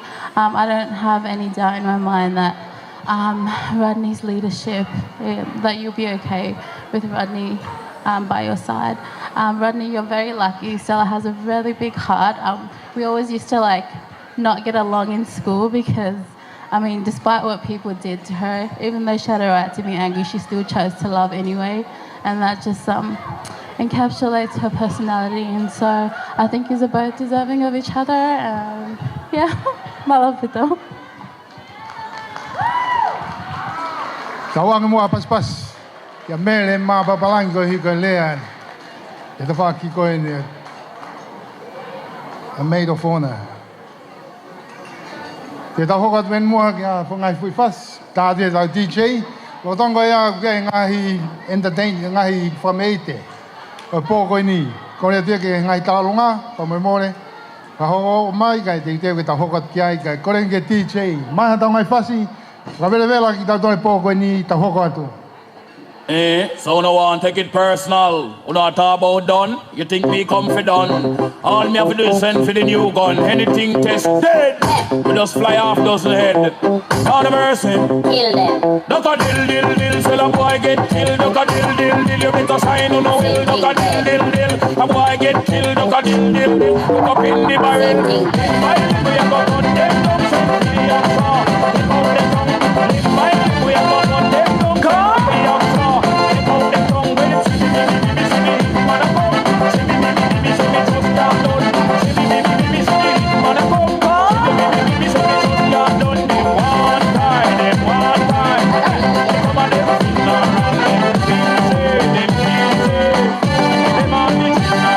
I don't understand one thing when I try to listen to other song.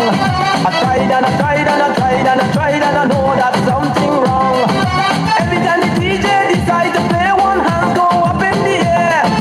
Everybody chanting, doing the bogle, oh what an atmosphere. But all I hear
Jerusalema ikayalami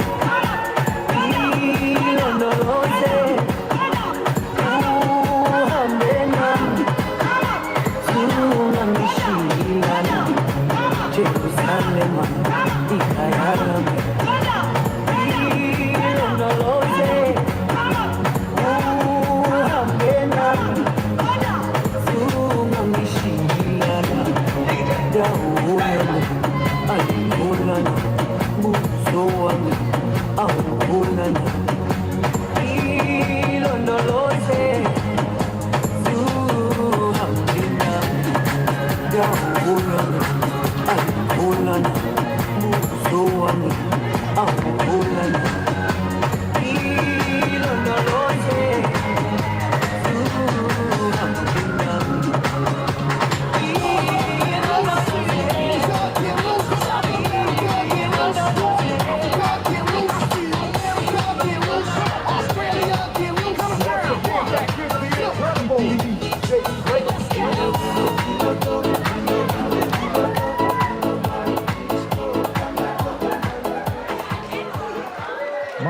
Malo, kolet mua ke mo meat mua lalo ka tau whahoko ai be tau ngai patongia kon te teu mai ngai proklama o ko kore heni ke whakawhei ai tahine mari fō e ahukani haina ko Sitela Tataha kene hau mua whameid whakaos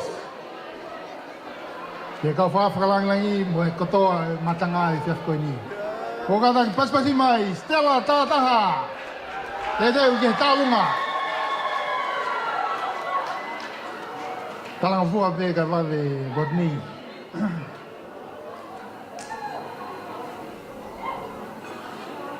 ko e tālunga whakaos pe ni e tahine koe ni amana ki ke ne mau ai nofo whaamiri fō au hoko ia koe ha koe ke te ia e kaha o e na whaamiri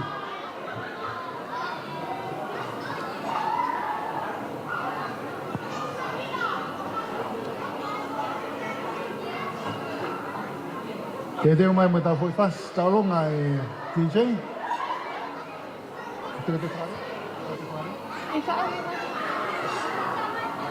Koe tau longa koe ni, e mea me he ni tahini tau longa. E mea mai kai e kau whakalangi, pea mo e kāinga, mo ngai whaamiri ko tau pe o Rodney, me he whahai. O nau iai. Sitela. Are you gonna facing the way? Facing them? No, face cam also. Face cam.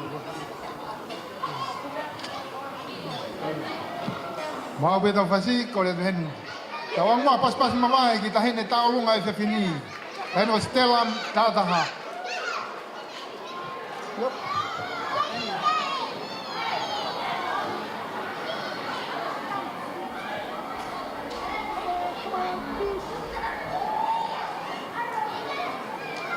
Hiri ai talonga koe ni kore ki mua ke whahau. A Rodney, ka matai mai be tau koka maha koko ai be ngai whahau.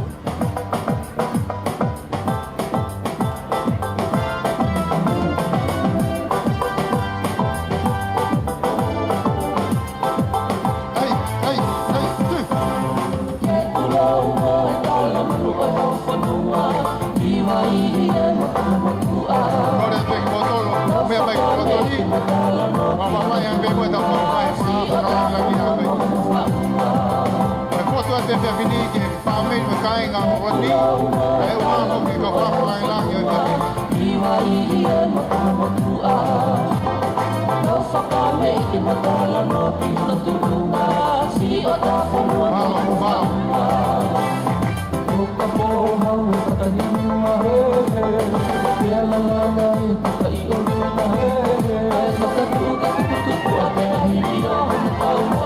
Halo macam hai pana Korea de to la kai pana ko ni papa yang mo tu e dia fini me amai ko lagi kau boy ko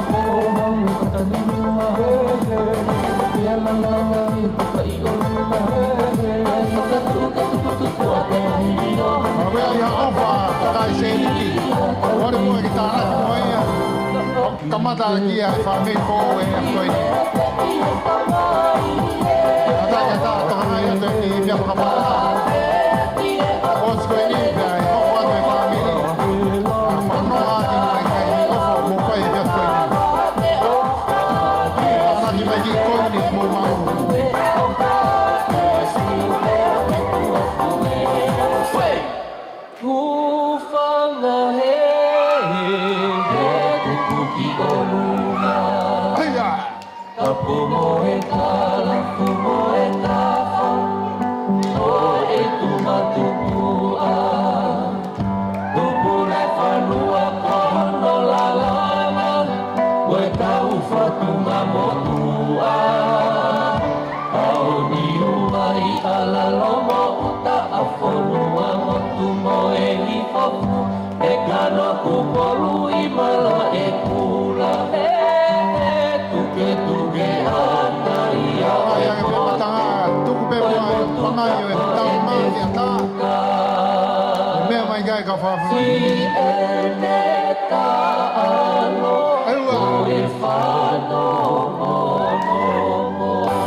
Malo.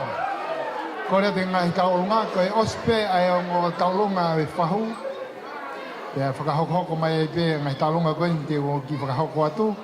Koe pe ko ia koe taimie ne o e whahu o Rodney. Mo tolo e kainga mo e whamiri mo whahu o Rodney. Mo taimie ne. Koe nahi ofa katoa pe te mo tuku i he pangai o e whiawhini kore atu. Ni tātānak mai moe koe ni koe e, hoko ia koe kamataanga ia whamiri koe ni. Te tau mea ofa ia koe hoko ia koe kamataanga ia koe whamiri. O si Rodney pia mo Sitela Tataha. Koe whamiri ni o whahu o Rodney, kore pehente nau whakahoko atu pe ngahi lea koe ni, te tau hoko atu ai pe. Malo.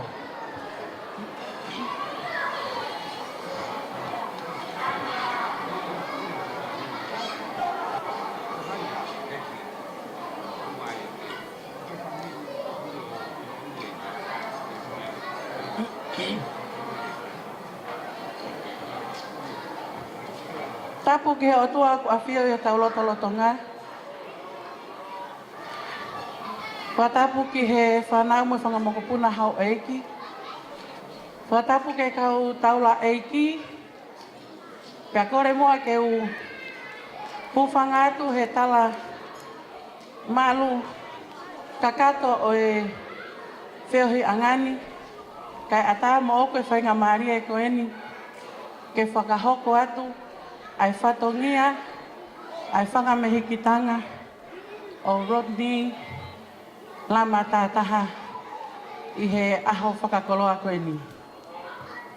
Te ke whakahoko hoko whatongia, ko loto pē ke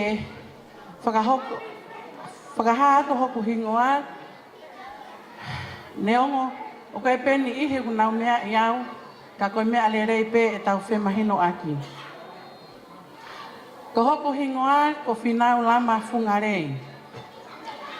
O kou takai whala, i he lolo ahalai walu, i hauma. Pea, ko e ku lele mai, me he tāki moiaka, whunga wailahi, isa na angalo, ai kolo kakala, moi whunga whaite. Ko hoku whepikitaki, pea moe tamai o eiki, o ku ne whakatataha i ki tau tolu, i he ahoni. Ko au, koe ofe whine lahi au, o atu naisa, lama tātaha. Pea kou lere mai, pea moe whahu o Rodney, pea me Aotearoa, me New Zealand. Koe whie kau ngā, kau whakataha, koe moe tonga ane koe ni hahoni. Rodney, o kuongo ke te au, e ku lere mai ahoni, koe kai ke toi hau, ai whae koe ni ke tari au he ahoni. I kai ko ha panga i mamai, ka aku hounga ke te au, ai ofa ai whae koe ni, ia te au. Kai o mai, toi ngai ki whanau i New Zealand. Pe aku ke munu ia, o whakawhainga maari e mea katoa pe he ahoni, ne matoki tū o tamai pe i he pongpongini, ke makau whakataka mo koe, kai pe he kia Sitela i he ahoni. Neongo, o kupuri atu ai whae koe ni, ori mipa, Tataha lama. Ka i e whiri ko ke whahe ahoni, moi whakatoa lahi, ki he loto whare koe ni. Neongo e puri e whae koe ni, ka aku tongi e Sitela, ai whatongi e o mele, ke tauhi, ki he tau tamai, e pehe whoki ke tohenga whamiri o mele. Ihi e whiafkoe ni Rodney, oku ofa me whangamektanga pa me New Zealand. I kai ke nau lava mai, wau pepe mo Victoria, o manere mai ke tau kau ngā whakataha i ahoni. Kai ke puri ke te koe, ai masiva, oku ango he loto whale koe ni, e tau tangata iki. Kai whakawhetai pe o lau maari e, ko e kai ke masiva o tau lau maari e he ofai o tua. Rodney, koe ki whatungi ai ahoni, koe ki tō anga koe ni, ai tahine ta olunga, ka koe whakawhawhonga e whaho e ahoni. Loto le rei pe o whangamektanga, ke fuakia, pa maha o whae tahine kore pa, ke whakakakato aki ahono whatongia. I he ki teki, a Victoria, koe ki pāngai wafi. O atu ia, ke kamata aki, ai whau whamiri whaou, o ke whai, ke mo Sitela. Whamalola he at Sitela, i he ofa he tonga ane koe ni. Pang mau nofo pepe me New Zealand, tari whekau, ia hatai mi mo ewa nge, mo tahange. Te mau tali le rei ha o me ange tahine Sitela, ki Aotearoa, ke whai whatongea whangameitanga Rodney, kia te koe, mo whiawhia lahi whakatoa lahi, ki he loto whare koe ni. O kore atu kia Rodney, me amai, ke hui atu. Ai ki tek i o Victoria, ke kamata aki, ai langa whale, o mo whai.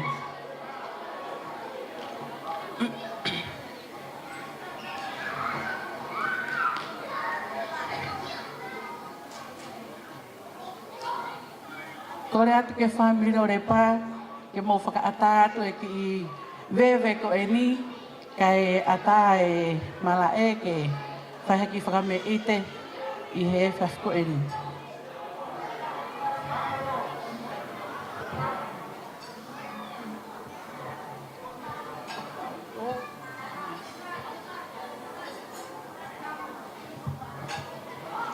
Kore atu ke THA, ke tā mai ai lele me toke lau ke whakame e te tahine whahu he ahoni.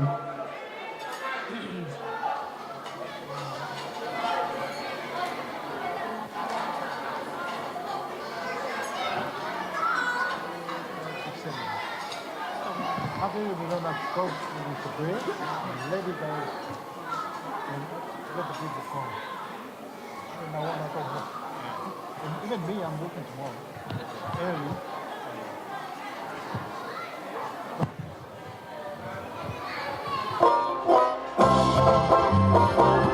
Hare, kore fa America tope. Rodney. Kau kai mie.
Malo, kada ki fukam o mawat mua si koini mau. Pai ki ai fotu fo kamata koini. Kore tueni ngai ta longa. Kore ke fa ko o Sitela Tataha. Como tai men ko ate fa mari. Kada ki toto mai pe ko hika ko ko pe programa kai tau. Di vai o si kai ai tu ai fahu o Sitela Tataha. Te hok mai ai family tamai at naisa. Kiri ko ya. Hok ate ke family o Sitela. Te tua ko ia familia Sitela, ko rea tiki tau lunga mawhana ia e siasi ko ia o Sitela, o siasi whakaongo. O siasi e tua siasi whakaongo, a teni ai whakamari e ka te koe Romeo mo family, Romeo Mafi mo family.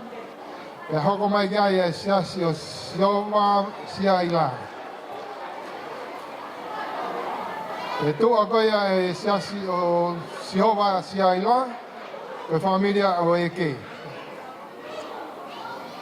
Korea pe ka pau whakamaria e tarunga e whaho o Sitela, ko e kai bien.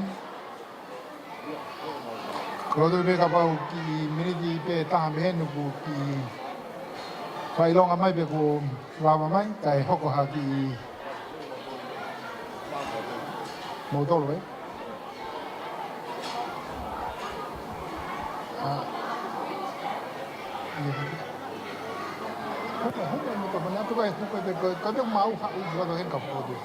Hoko mai e family ko na Rodney Mafi, na tai bien ko tupe ki maulolo ai fahu. Kato ia pe ane te hu mai, ko le pe ke mo ko le pe mo fa Moimoi. I toto mai pe ko hi kai ata e ngahi tai mi ke fai ngai fotutu e whakarea mo e. E tupe mo heni ka Rodney Mafi ke ne whakau kato hona whanonga e whefkoini. Kore peke u whakamaru maru atu. Ai o whalahi. Ka e tarakata te au whai ki toa. Ka e ata peke whakato whatongia, mo fie fia, e po koini. O fie fia e alu peke ba e aho, e au toki heka whoki ki lo pingu e he au. Ka e oreo ke kato whatongia. Kore atu peke he Kaine Mari, Sitela, Tataha. E mea mai o hui e teke taine tau lunga.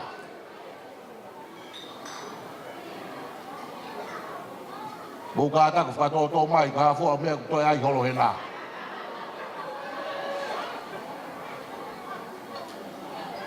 Whewa teke taine tau lunga koi ni. Mo pāngai wafe. Kono tua ngā. Masila. O groto ke fuak kakato kau foki iuta. Tu whanesi kapo ke haa ko toi foki mai ai. Ke ta vahe. O whatongia.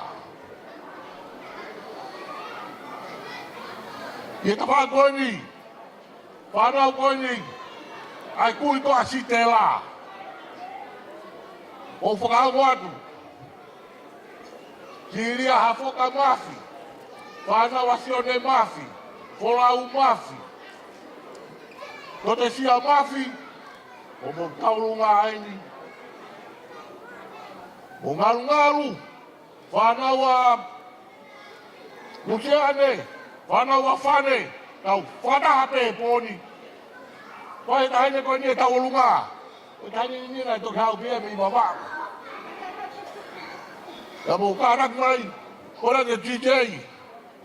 O sai no fasi, ka tai ke toto. E mau haua mau tol ke toto pe mea kotoa. Pe ka tuai, o mo au ko more keresi aku.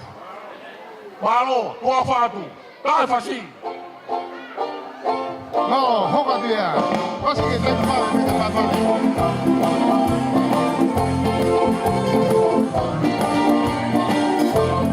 Uma feliz que família tamanho Rodney, família tamanho Rodney,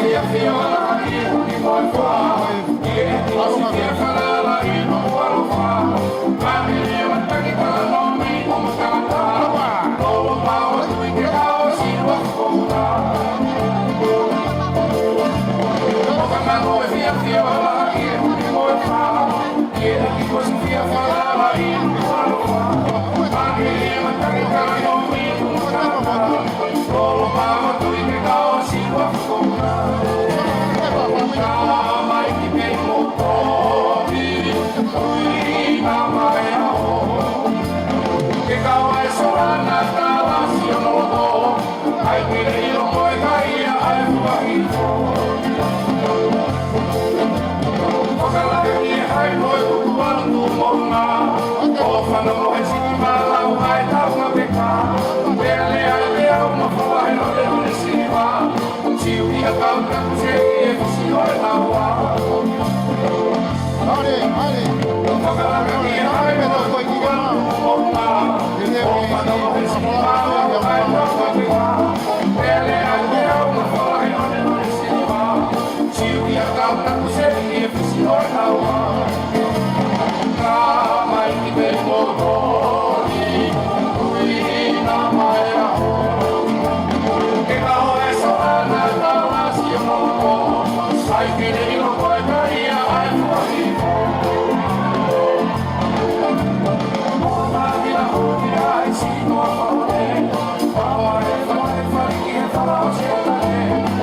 Maria be ngai talonga kwini. Ke time kwini. E de mai ai talonga ai family tamai o Rodney. Family at nai sa kotope mo taimien. E os kwini. Ya hiri atu kwini talonga kwini hau ai family o kotope o Sitela.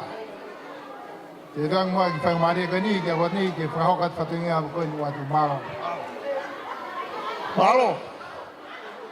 Tata ke kau hivo ko toa pona bo kau kolo vai kona kau a hau bo akili bo ya. Ai mo mare di ko ke ka ta pai ka hokwatu. Ke hivo. Owa. Owa. O puke peperino. Puke peperino owa e. Ai ke tolo to pe. Owa e to ki tua. Kore pengia Astera, au watu yo fa nau mo family, ko akato na fato ga poni. Bebe girea to afatu. Halo. Estela. Yo fa mari ngani de tu ke family tamai o Rodney. E tu pe ke to ta ngani ke ni fa ko ata fono fa me malo.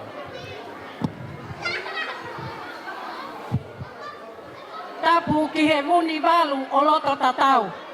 He nae iai, pea oku iai, pea e pehe ai pe ke paangangalo. Tapu atu ki he toke tā whai whekau maafu palu. Nā ne whakahoko ai kovi nā nite. Ia Rodney pea pehe ki a Sitela Tataha he a koeni. Tapu atu ki he whanau mai whakamakapuna hou eik, oku tau i heni he aho koeni. He nae whakototo e he tangata. Ka kua whakahoko ia e o tua maf. Ofa he malau si ene kakau. Maa puna i kolonga hau. Hake he lolo a halai walu. Tupua ia koe pia mua. Kua ake tak manatu. Ki te tauranga nā whanua isa. A haaluma heke. Tau iai he ahoko eni. Estela, pia pehe ke a Rodney. Koe ki whatongia he aho koeni. Koe tau olunga ia ai family o naisa. Oku masiva ho mauni ma he aho koeni. Ikai ke mau mau ha mea. Ikai ke iloa ha mea. Mea pe taha ku mau iloa i koe lotu.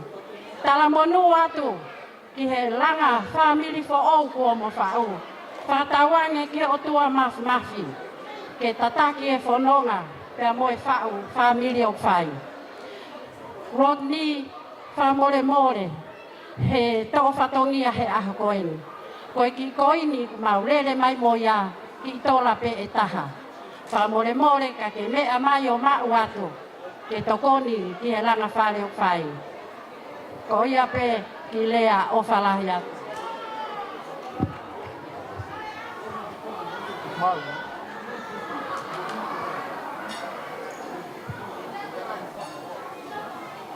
I mo tol pe si pigi uma ki a atu naisa Tataha lama kore atu ko tau taimieni.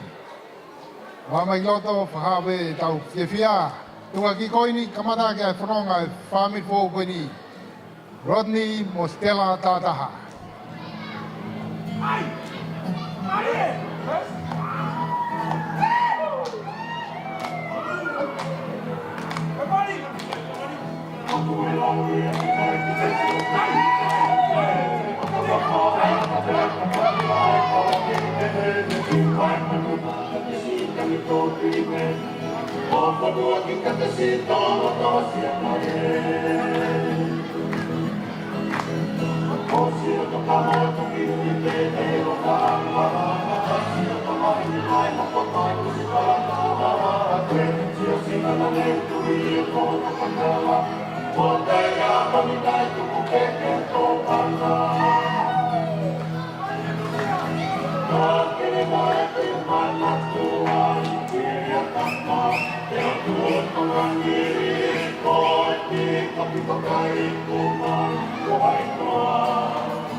Pamalo atuen family koto naisa lava e fatonge koini kore atuen family koto pe o Sitela mo taimien ko ia kune lava mafan farea taimieni ki mo hokat ki mo taimi malo malo lele ko e ki fatongia beni a Sitela kia Sitela lahi. We have nothing for you, Stella. Yep. Turn around the other side. Turn it around. Okay. Stella, this is our present for you. Welcome to the family, Rodney. And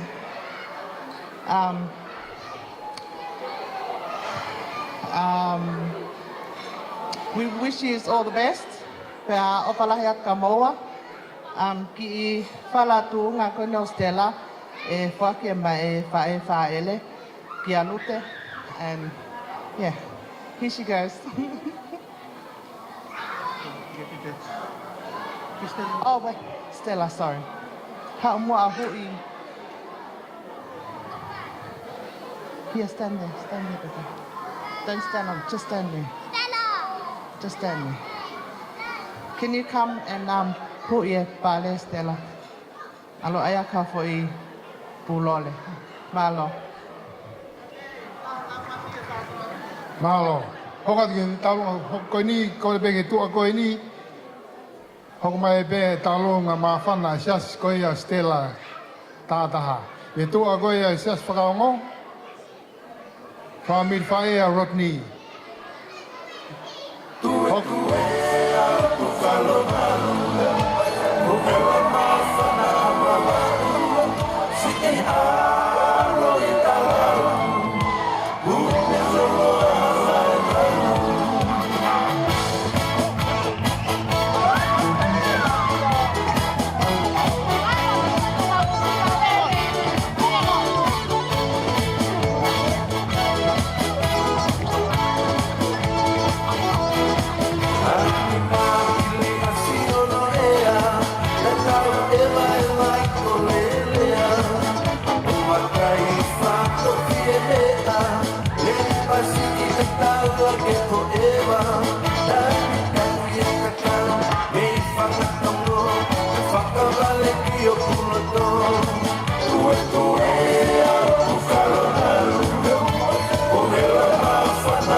Ko e whamore atu kai karangata ia te au o whaki kua mabau atu kai whakahoko atu e ki tau orunga ko e ni. Hei ka te utoi whakaloroa he kua o api e o e po. Kai tukumu a ke u whakahoko atu o whanonga i he poko e ni. Ko e ki tau orunga kono kua manaki te whakahoko. Ko e whangamoko puna ia o viri pia mo salote mei alahau. Ko e ki mo puna ini o siua mo whangafua, tene whakafufunga ia to e tau orunga o e whiawhini, ko ia pe malo. Ko e whamore atu ke a lute ka taki toa te teke tahine tau orunga, ko ki panga pe tahafi, whakalavawa ki a hawhatongia. Tuau what. Malo, mau pe fasi haporema. Mo whamore pe ki whahauka te mua whatongia ka ku ia ki e halaki. Ore pe ke sia siveri o lasi whakaongo ospeweri mo homa mai.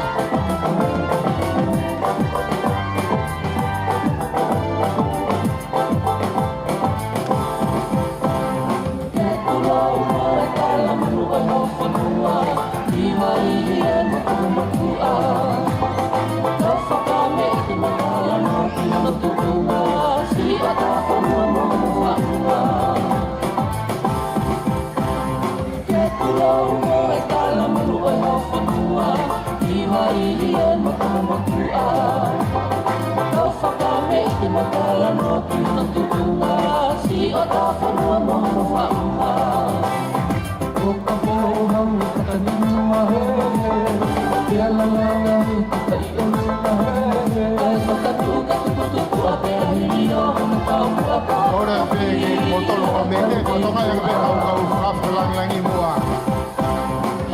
Mo ki mo mane pa te ni pa pa le mo ki na do. Tau hapa hela ni ma i mo tu ko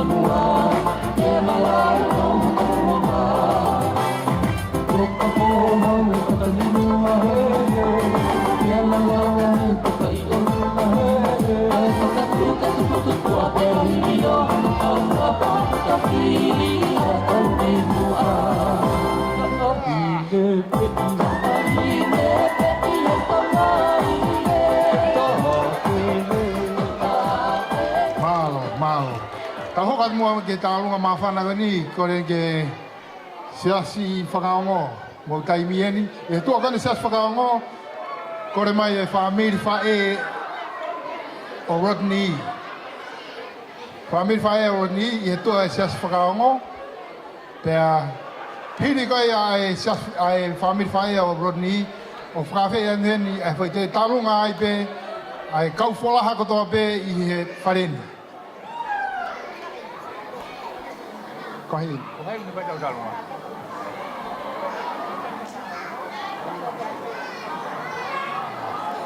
Dia kau mai pe ngai tu e la kumua. Kau kata. Kahi dai talunga be ha. Moimoi e sias whakaongo ka pau whangamari e koe taimea na moton. Kore pe matanga i tau heang pe e angai ta whakapapa ki kau whakawhakalangi mua.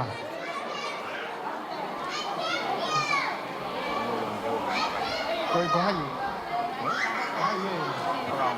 Whangamoi. Ya.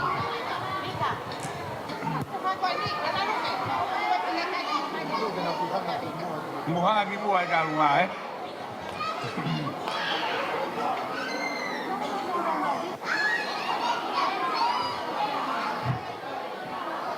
Kata kua more ke whakaongo, koe talunga e ni, ai se whakaongo, kau mea opa ki a Sitela kau mai, ka Rodney, ni a koe ni.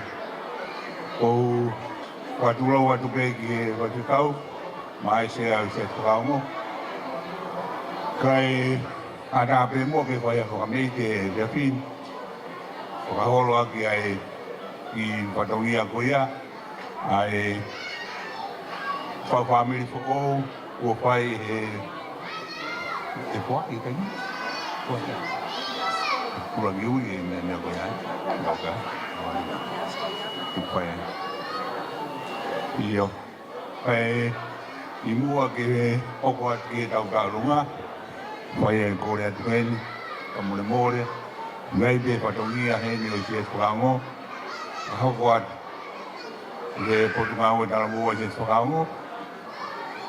Ke kore atu ka Sitela. Ka taki mua o mea mai o mau atu ai ki mea opa koe ni. Koe whahoponga ia ke ki moua.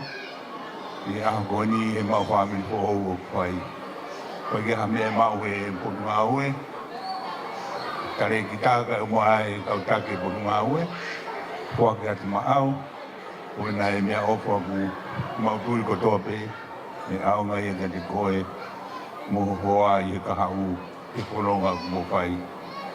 Tua whaatu ke koe, whaatu ke koe mo Rodney, kuri mo mau whamiri ko hou i e whia, mo lele i e kahau.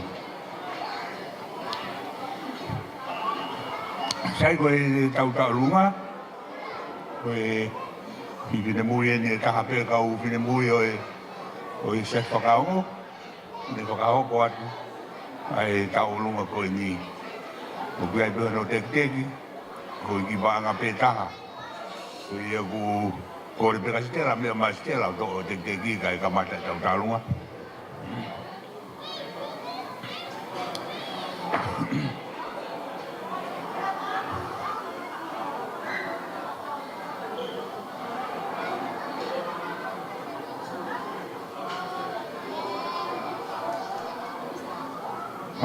Malo au pito. Koe aku kore peki e pasi, ka mai rewa e pasi. Kai midi kai hoko atu e taurunga. Mutau kotoa pe e soka hau ki hena. Waka ki mai o mea mai o. Waka ki mea opa, toka toa ke koro. Kai o waki o koe ni. Toka hau. O tui kotoa pe e Rodney kai mai. Ei taha pe kuma koe koe ni. Apo ponga e tui e opa ki tō moua.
Korea tuen ke family fai Rodney.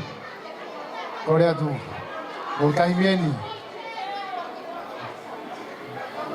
O tol ko ke fie rola ke o siang e tau entertain he fef ko ni tau ko be ke po. Uri. Tau midnight e be hen. Iyo, Moimoi ke family ni o fai Rodney. Ya ta fai mari ko en mo taimieni. Ye tu ko ni family Rodney. Oga e whakaafe mawahe he ni ki kau wholaha ko tope e tu a koe ni o whamiri whae a Rodney gai ho mu katongi a tau loma hen whakaafe mo tolu ki kau wholaha ko tope te teo mai here mo toki mo e poka wau mea kotoa te teo mai ki tau lahe he te koe ni e whamiri whae a Rodney mao ben whakama mo whas e ataha une whakao koe katongi a rea mo taimien. Okay. Oku e tu he taimini o toi bea ngahi kihi i tau olonga e tau lawa i e pōko ni. Ka te tu koe whanga maari e koe ni ki Alepa, te whakao koe atu hona whanonga e vea koe ni malo. Kole ke u whanga atu pe mua he ngai tala whakatapu ko ose ono pai. Kai ata mua pe mo wau, whine mo tua mo ta iloa ko eni, ke whakakato ata whatongia o e whiawhi ko eni. Kole whakamole lahi atu, he koe hui, koe toe pene e mau ki tama, o te kai ke maari. Pako whamalo lahi atu Sitela, ka nei kai koe maha koe ne nofo tae maari ai pe ia ai. Ka koe hui ko ke hanga o whakamari e mau ki tamasi i, peka ke mauhanga matolo whakasisi i.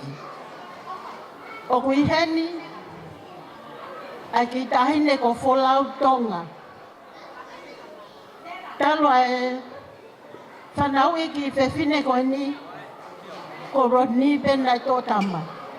Ko Rodney pena ni whawhanga, ko Rodney pena ni whakamohe. Kaya mo whanau a moa he aha aho, o si poto i pia Rodney a he tahui whanau. Ta hili a wholau, e hoko atu ai, ai ta alunga a one ahi. Ko one, nai ngahi pe mele, me he ne tō mai, me manawa. E hoko atu a Rodney, a one. Ta hili a one, ta taulunga whakakatoa lewa whaka mo puna o Aiona, pea mo whanga mo ko puna toko lahi koe o oku. Tēnau taulunga whakataha kotoa. E kehe a whewhine, kehe a tangata, pea e tau whakamui manoa aki, a hiva, ai ki whanau a sione kauhenga. Koia e Sitela, ko rakta o lunga a wholau, paanga e tolu afi. Ko taulunga honoa a one, paanga e tahafi. Ko taulunga whakatoa e whanau a Aiona, ko paanga e tahafi. Whanau, whangauhiki o oku, Moimoi tau, paanga e tahafi. Ka tau whaosi mai, he ki whanau a sione.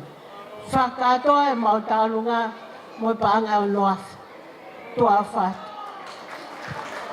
Hau ki loto, katoa. Hau katoa ki loto wholau. Ana, tuki. Tuki.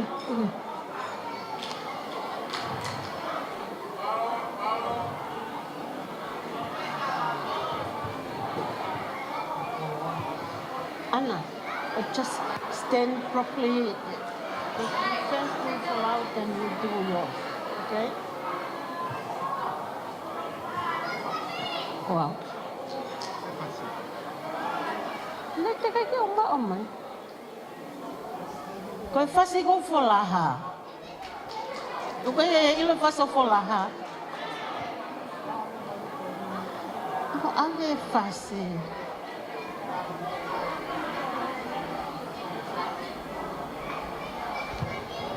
Koe tuanga o e taunga. Koe toka ngofulu. Whakamolu aki. Ai fiu fatfa. Fuaki ko toa peia. Mai fae faele. Kata ayona. Kata to e mea koe ki tua. Need someone to help Ayona.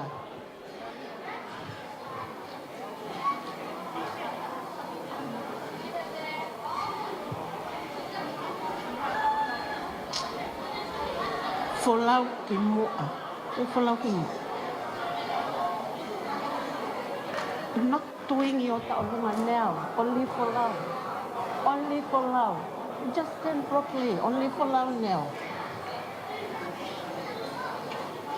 Ko kole atu ki a Ayona, ko manase, whamole mole to oange a te teki o folau, te mea ma Rodney o ma wate te teki o folau. Panga he tolu afi.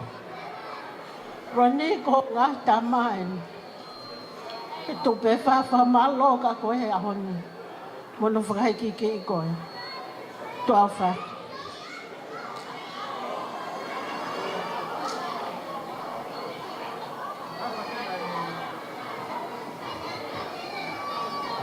Manase, mai fasi a folau. Manase.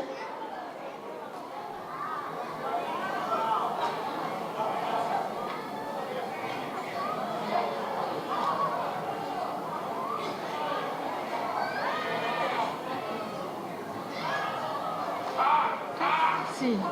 Hey? Lagi, ano dia?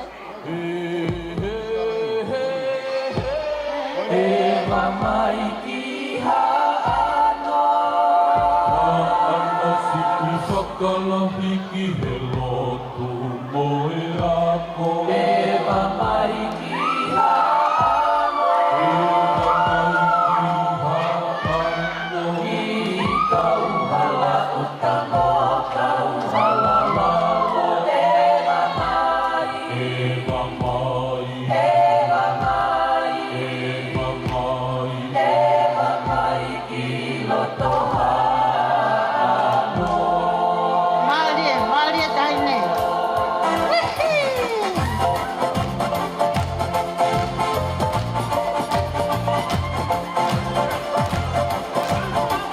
Peke kau no muka ya ko me tonu atu. Malia kula. No mai papai pau ka kumana ia Nana nai ki ai whanga o alei paka Sa whale nei ha ki anga o kau hala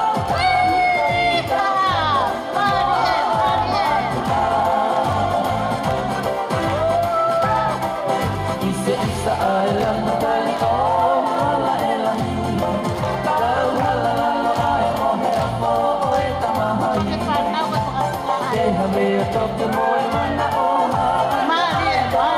Ko ne ui sino i e o whalato No mai papai pau ka kumana ia Nana nai ki ai whanga o alei paka Sa whale nei ha ki anga o kau hala Tahi ko i kau langa ka moa ai mo atu Halo saya. Isa ai lana kani o hala e lahi Kau hala lalo ai mo he apo o e tamahai Te hame a toke moe mana o halo ai ko ne ui sino i e a whalato Malia.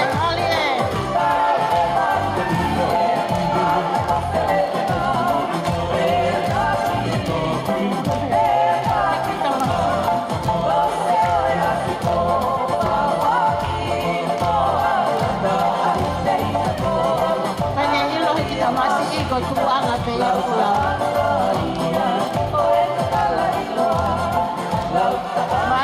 Malo. Malo.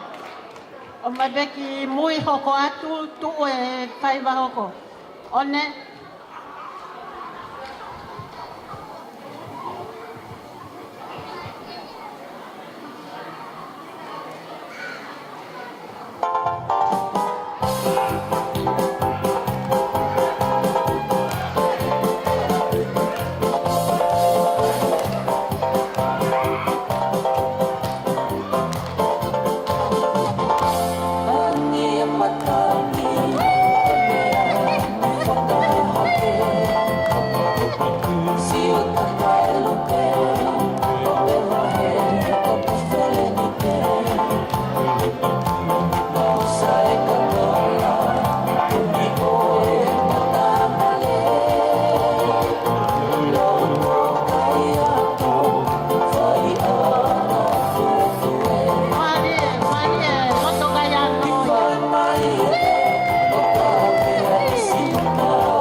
Sai koe hoko atu koe ni ko one. Koe ingahi tama ni abele. Koe whanau a aiona. O kuiaia e nau tahaafe. Puna. Te fuaki ia ka Sitela. Puna.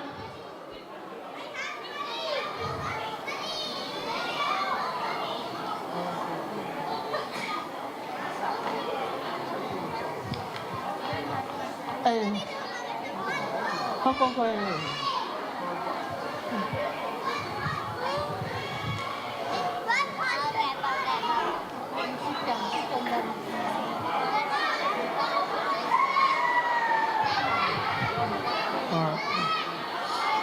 Hello everyone.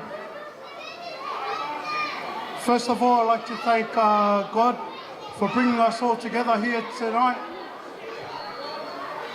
for celebrating Stella and Rodney's beautiful day.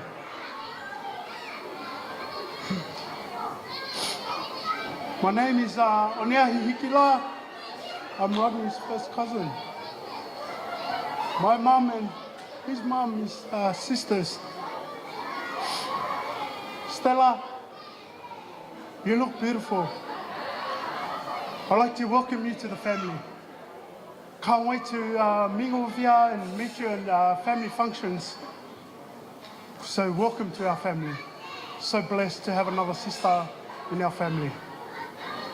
Rodney, say bye-bye to our family.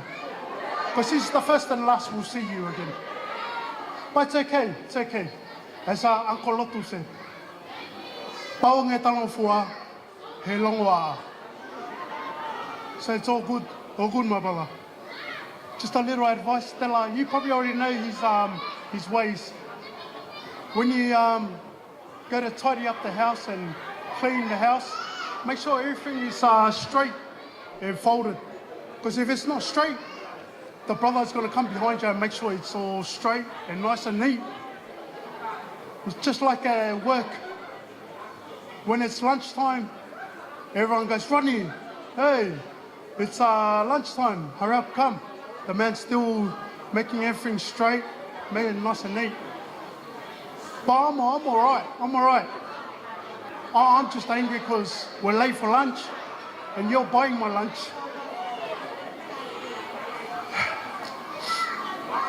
But just advice, Stella, just a fact, like what my parents said to me when I got married. There's no refund. Once you sign the dotted line, you take him. That's it. There's no refund. There's no afterpay or sick pay. Just want to thank you, Rodney, for everything you have done. You know how we do. Man, you've been there for me and Sana and the two boys. Man, love you so much. Sorry about all the hidings and all that. I just wanted you to make you stronger. I don't know, that's a bit of an excuse. But yeah, man. But thank you for everything, man. And just before I finish, I just want to... We only got a little gift from me and Say and Essie. Not much. You're lucky I got my disaster payment the other week, man. So I'll give it to you before the government come and take their money. So if the government comes, you meet me at the bar and buy me some drinks before they come. But man, I love you so much, Rodney. Come take it before I change my mind. Love you, brother. Ofatu.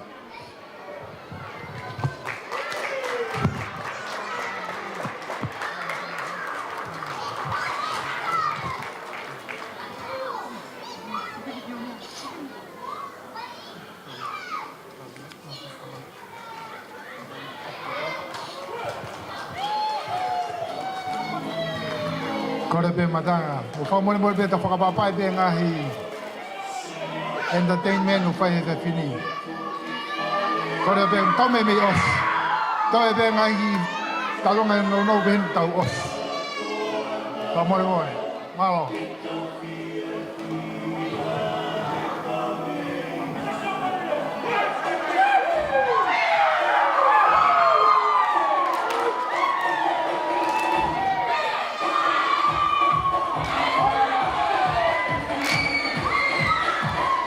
O se whamete koe ni kore ki kore whakawanwawe koe ni ai kaunga au e Sitela, Samoa people.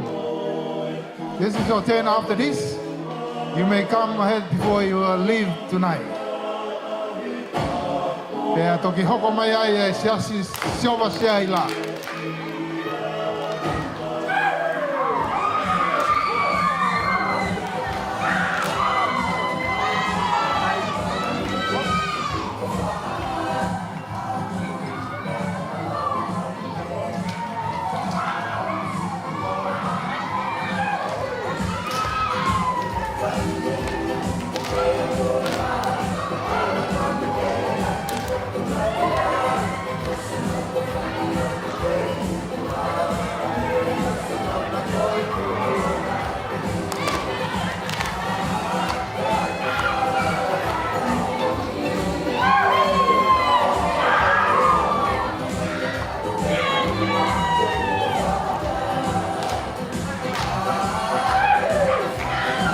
Hako tupu ni, wako ia e ngai tali ni te whai mo whatonga. Ta mono i e wea ni, nau si whia kau mai i he a koe, ngai whai wako ni.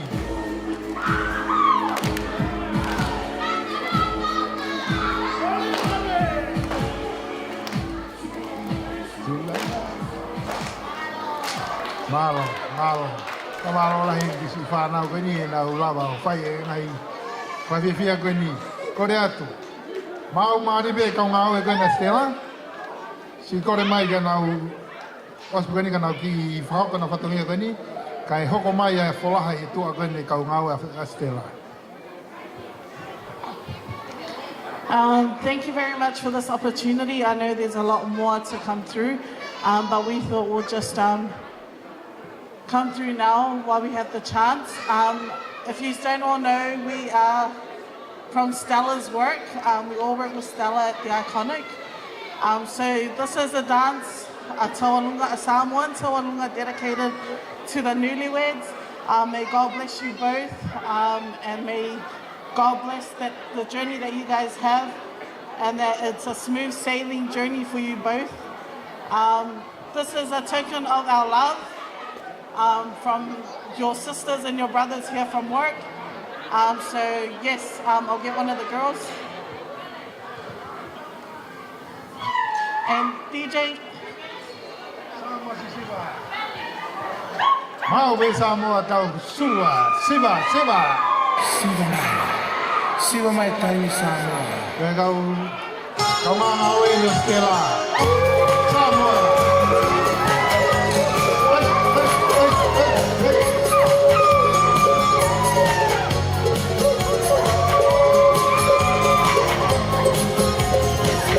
Semua kau ini, awak ni sekolah atau apa? Kalau awak tahu mah, aku memang.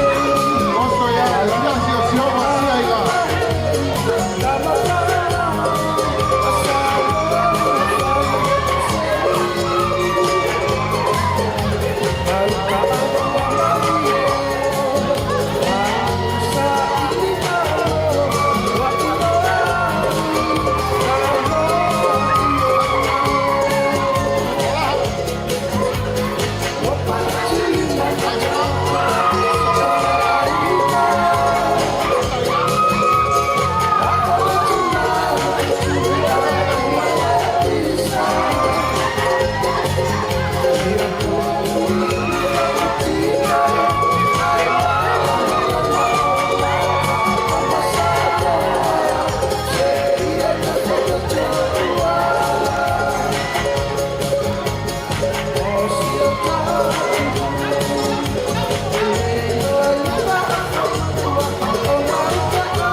Malo, fama.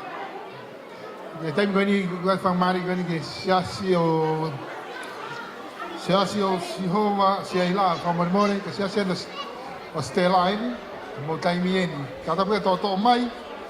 Osko ini pe hoko mai ai family. Folaha ko to pe. Pe to ki hoko ai family ke. Dia tu family ke dia siasio Rodney Tataha alofa ki funani. Ya toksias family o veilofia.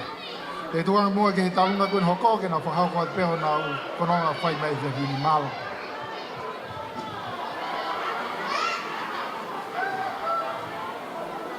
Whakatulo watu mo e pangai e kini.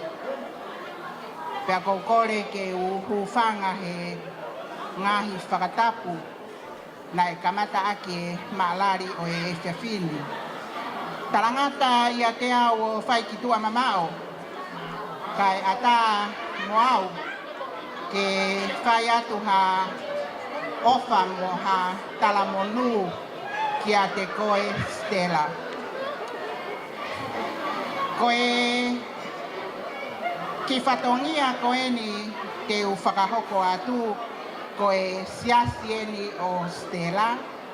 Pea koe se tuata tauhi o e whai anga lotuni. Koe tangata eikia a Sitela, so sai a Mafi. Ka kohono ni mata o matau, ko guni walu siare. Pea koe ki whatongia ia o ku o atu he whiawhini tahine Sitela. Koe mau ofa, mo e talamonu ki a te koe, i he whau family fo ou, ko ke kamata i he ahoni. I kai ha ko labai ngahi koloa wholofola ia, mo e ngahi lau mau, ka ko e mau ofa o hirio, laloni ofa, fungani, ko e ofa whakasisu kalaisi, o atu whakatahaya mo e mau talamonu ki a te koe Sitela, pea mo Rodney. Ko e teki o e ki tauolunga a Sihova Siaila, ko e tola e wafe. Pea ko kore heni ki he Mau se tuata ke avu mi valu pe amono ki o fefine ke na lava Sitela me amai o mau atu ai ki o fakoeni avu ni valu mo kai nga lotu o si hova si aila.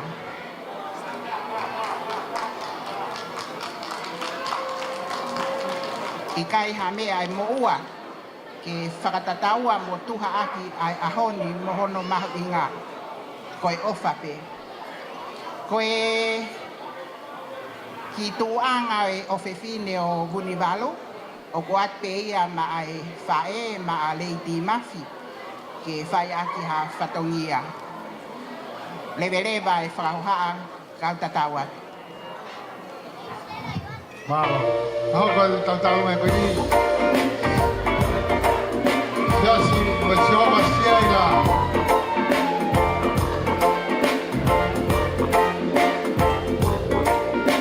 Tua kane family ai sasi o siaila.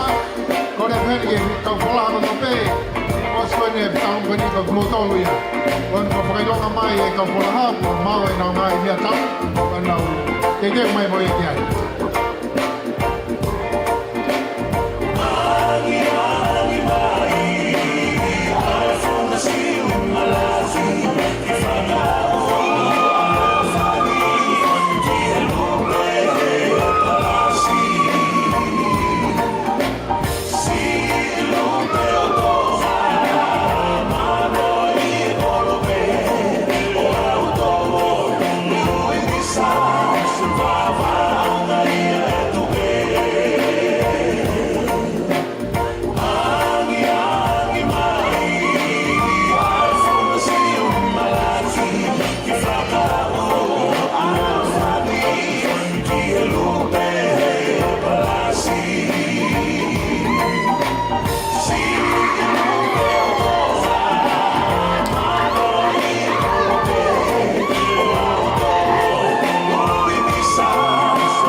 Malo atin ke si aila.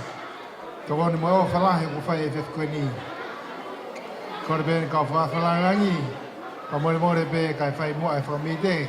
Ka me ya ki he mo tu ko e ko ni. Ko ya ko e ko fa lo mai ka fo la ha. Ko na os ma mai na do. Ke deu ya mo kalo ke mari. Malo.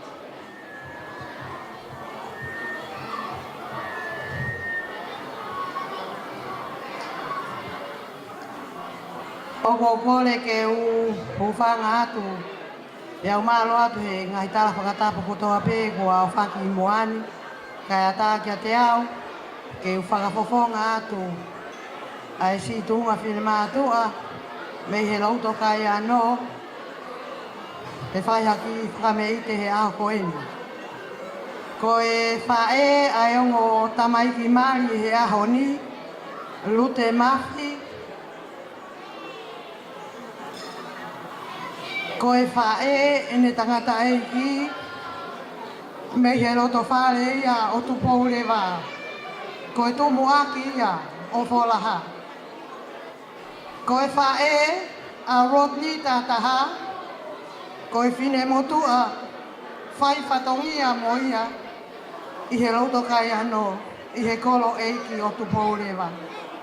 Pea koe ahoni, ko maui heni ke whai pēha ki whakame ite, ke whakamahino, ki he ongo tamaiki mai o ahoni, o mau kau whakataha, he whia o aho koini.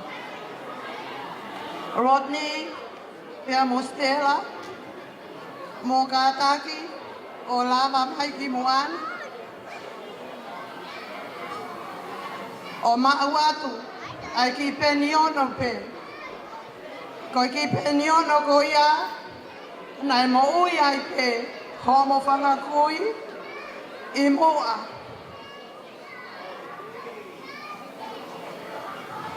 Nai mo ui ai whoki, Ho mo fae. Pea mo katoa. Oi family. Isa. Nai mo ia tu po wanga. Pea mo le. He peniono pe. Ai whangakui. Pea kui kai os. Kei toi pe. Ne ongo ko pene e ono. Pea nau no fo hewa ao. Kau kei toi pe. Pea koi ahoni. Kua wawae atua e pene ono ko ia. Ke kamata ati o mo family. E whiunga anoa pe. Pea kei toi pe. He koi pene ono ko ia. E kai osi. Mautua o whaatu ki te moua pe family fo o whau hea honi. Tawanga ki hutua Mafi. Ke oa nanga tahen. Ane tāpe kina o momo ui. Kai hoko atu. Ma wawalahi atu. Tāmai e whasi. Malo, kai meri e kau wholaha te mawe e pungai whareni. Wholaha o te me whaini kai se kawai. O lama i mua tu e kāna kai kau o lama i te tō koe ni.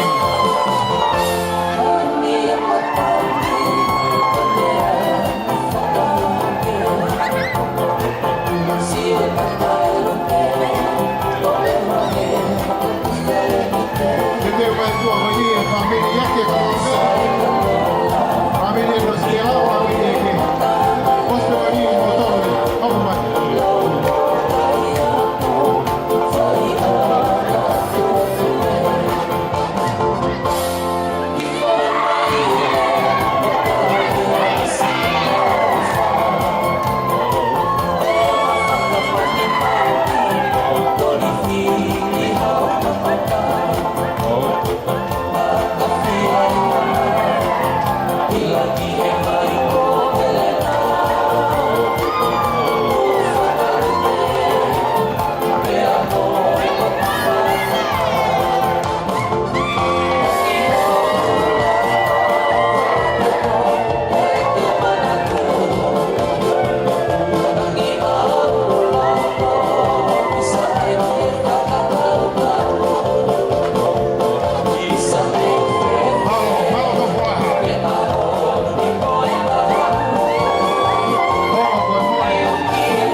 Talunga hoko koe ni koe family eke kotoa pe, koe family no Sitela, ka koe family eke. Kore atu, mau maari pe a pangai, mata atu mua. Ai ngahi mea ofa kotoa pe, mo mau he te pini, koe ke kamata aki ai whau family o e matua, maari whoko. Mata ai pangai, ngai koloa koe ni. Mau maari pe ngai whasi ai mo iheni e te pini family eke. Ah, mai reo mo fasi. Whatulowat. Masanga. Fahu, pangkau, pangol moreat. Kemo ke hawat he. Kau he sia-sia he hon. Kajelas family ite. Tunga pe ahon pamonoanga. Kai Sitela.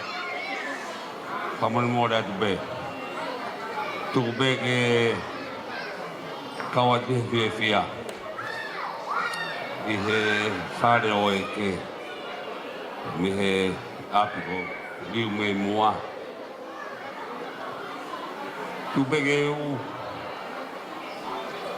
Hawat ke hen. Wat biar ki fakame ite. Tani o kusmuana. Ke kau pe he lau. Kau he kau. Ya hon.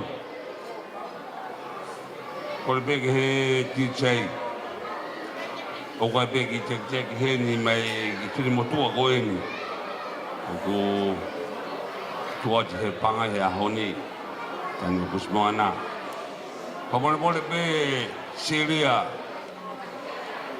Folau Mafi. Syria, ko hinga e maulere mai ahoni ko koe. Ui ngai u fote e panga e aho ni. Pamore more atu pe. Siria Fola o Mafi, pamore more. Toani ki te teko ni te aka hao i kapainu. Pamore more. Koe fote whare o e ke. Kohi ngā pe koe kokoe. Koe whae koe ke ki mau tolu. Kohi ngai mau i hene he ka whini. Pamore more pe Siria. DJ, pamore more. Tanga mau whas. Ua furoroa. In short pe. Maroa pito.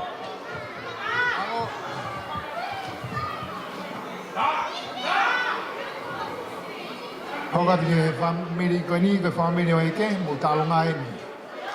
Tu ako ni family o ke koret ke siasi o Rodney Tataha alo fafunga ni. Ai me ni o family e ke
mau koini. Paya ke whatongi ai marifo koini. Toko atu ai manawa ki he tau kahau. Kamalo, kore atu ki moto ki whakata mo e pangai. Kore atu heti koe siasi o Rodney Tataha. Siasi alofa fungani. Ke nau whahau katu e nau taulunga hau koini. Ke ua tu e ke nau whahau katu malo. Non me viva ki ki e.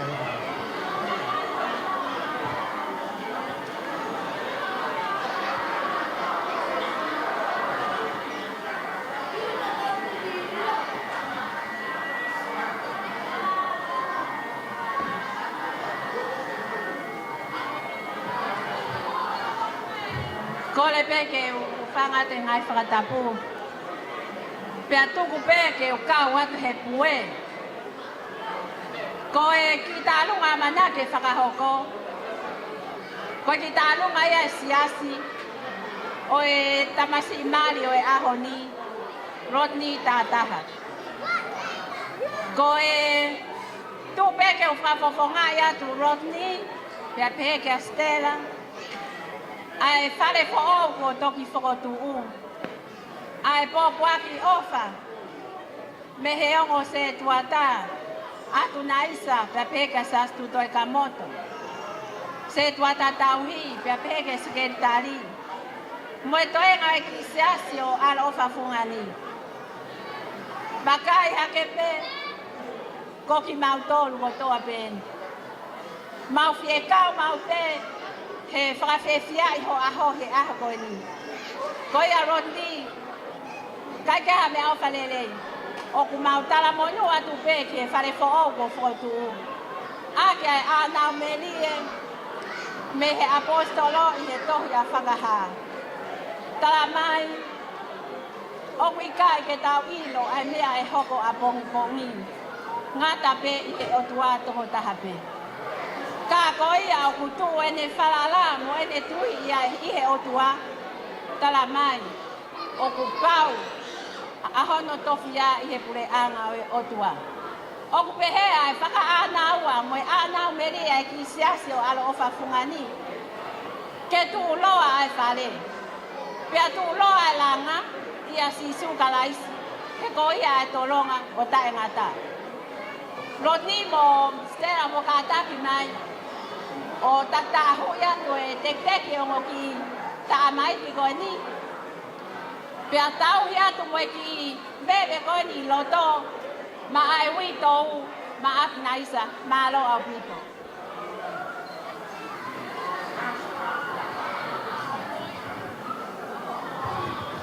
Malo. Mau mari be mo fasi. To wa tu ia. Te ke mai tu ko ini e family be lo fia ko to pe. Kalunga family be lo fia. Pe osi ai tu ko na family be lo fia ga ai talunga fa ka osi. Fa to ane fa to ko ai lute. Ta tu ko ke ka ka ai te pe.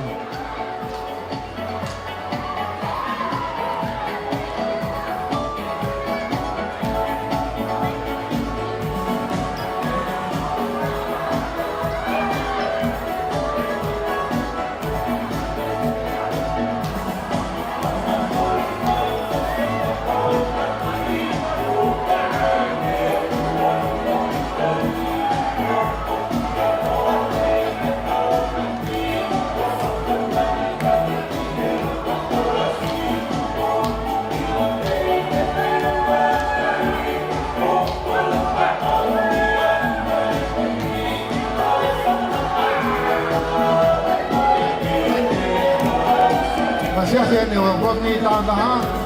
Hablamos más de Fini. Popo. De cada dos años.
Malo, kato ene wha malo, e moto le siasi, kanga lotu, family, mo popo wak mai ki toko tak koina.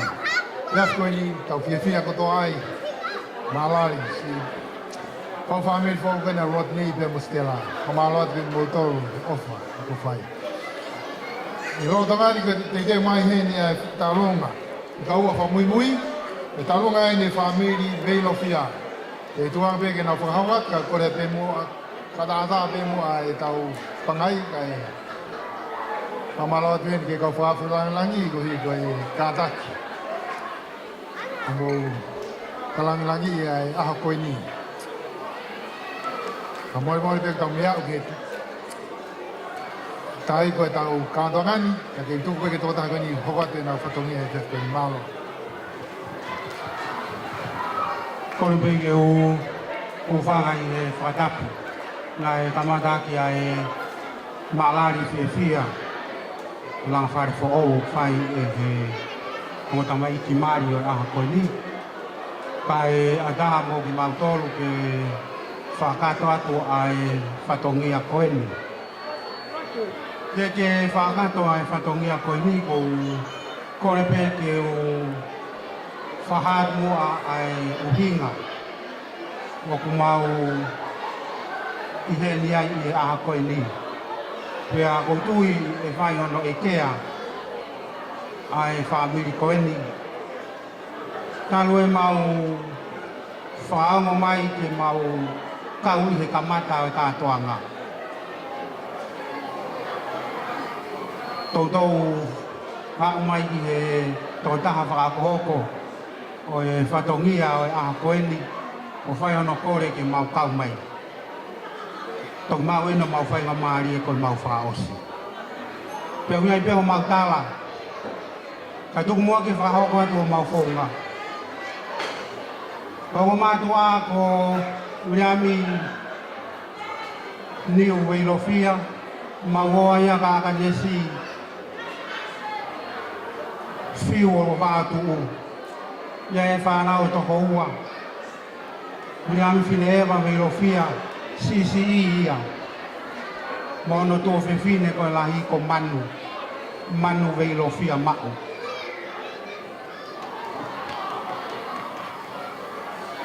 Ko manu koe lahi ia. Whanau irewa e manu e whanau e toko tolu. Lahi ko wha mahoa ia kia tovi.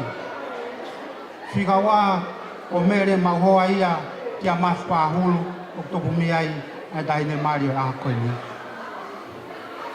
Sisi irewa ko sālote mahoa ia ka wirififita. O koro wai. Pena pusi aki rewa e manu e tama no tukane. Taha ia mau whata mai ko te vita mau. Ke tōnga ane ki ai e ne whanau. Ko mau tōru ia koe tunga wa e ia.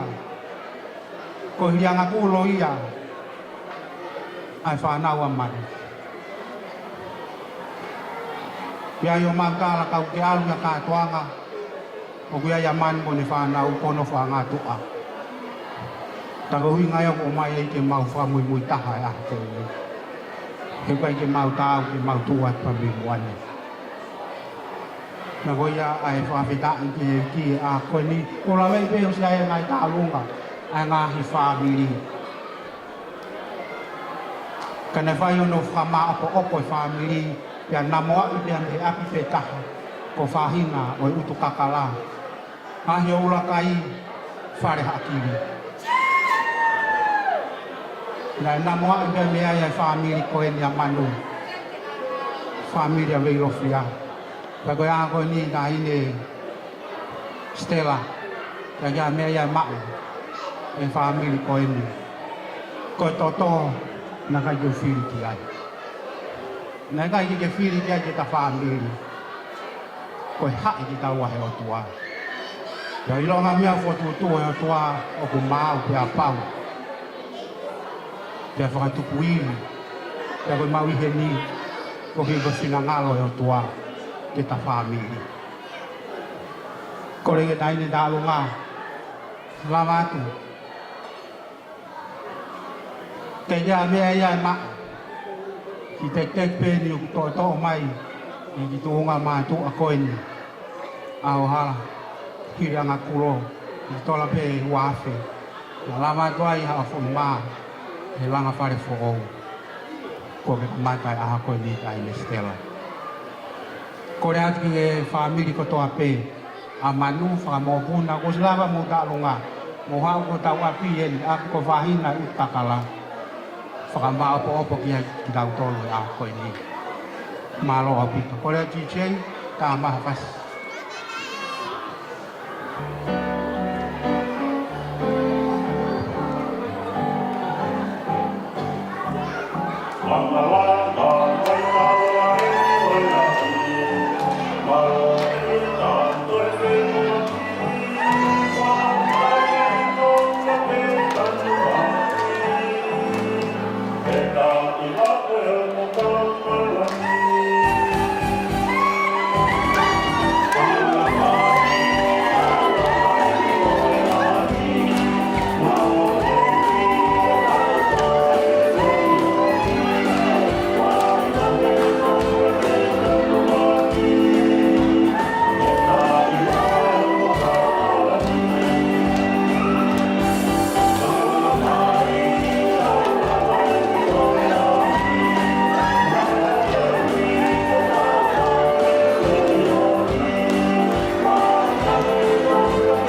kau e talong mari be ko malo ni family ko ni ofa family ko to pe e bilofia ofa si ni ofa la he mo fai he kitchen ko e tau nau tu buene tau nga ko e tau ko te tau ma fa se e fiat ko ni ko fa tu nga ne e mo fa to ko wa o lute ko mo tai mi eni ko e ba ko fa mari te mi ko wa ko mo tai mi eni malo Hola pe mea kau tau la eiki o lotu. Pe fo ke o mo e ko tau aho. Kai ma ko to ki mo ton. Ka tak mo kai ko la fanga maria ke pakahoko ate tau lunga pakaosi ki he fiafini. Ko e si tunga ma e ni o lute. Neongo ko lava na fatongia i peito. Ka na lota ma fana pe ke na si kau. Mo ki tau tolu he pue ka toangani. Pe foke o toko oa, ai o ki ai ho mau taki, koi mau pikposia aia o siwa maa papalang. Ko le pe mua ke Stella Rodney mo lava loa mai pe o maa wata ki. Toko ni koe ki o ngā ke langa ake mo api. Leva malanga. Malo, si ofa. Asias mo fonua. Tutai ai. Tolonga si ang family ko ni. Ko hili ai fas ai talunga ko fas ko ni. Okay, te mai ai hiva. Hiva fas ko ni ko hiva na te pe ani nai ke hiva si fana watu ani nai.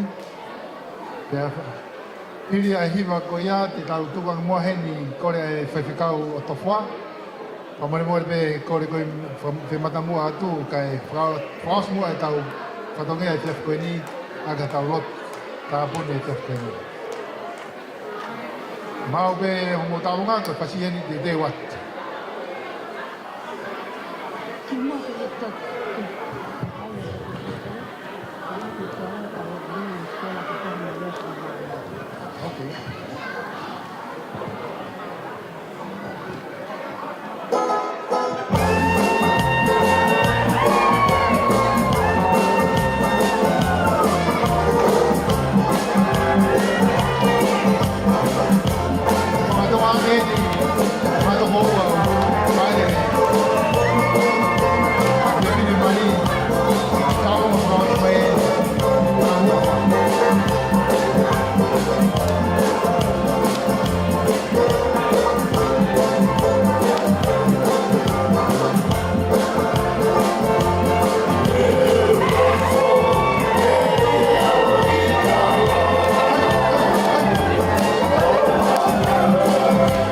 Goodbye.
Mea whakaloto lahi. E o mea mari fōu he a koe ni. O mo pōpō, o toko lahi mai. No whai hono toko nia si whaamini fōu koe ni. Sai. Mau koe tau ki koe ni o mo mau he te pini. Koa ki atu e ke o mo whaamini fōu e te koe ni. Pai a kia ha whanonga. Ke kaha o. O ko atu e na kore heni ki e whanau na e teu e nau fui ai hiwa ane nai. Kore atu ka pau whainga maari, te whakaha mai hua ka e tau hoko atu. Ko hiwa ni na amana ki whai ane nai ka koe toki mou ngaloa pe. Ka te uanga pe ki mua e osi ai hiwa koe ni. E te uanga rewa ki hongo mari fo ou. Ke na whai ai rea whakamaloa ka te ngotou. E tō wang ke whai whikau ke ne a whakatuku e pōko ina.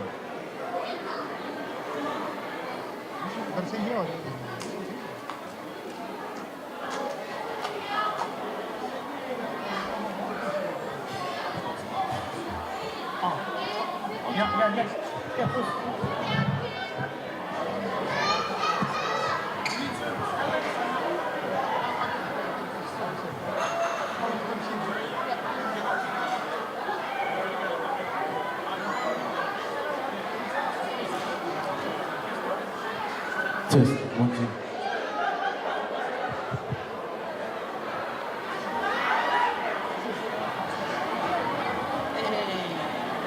Alright, what's going on, hey? Big love for us tonight. Hope everyone's having a good night. My name's Johnny Lips. Happy to be here. We're gonna perform a song for you. Something released in that. It's featuring me, Rowena, and Jay King. And yeah, we hope you enjoy it. Hi guys, on behalf of the Hikila family, we dedicate this performance to Rodney and Stella. Congratulations. Love you guys.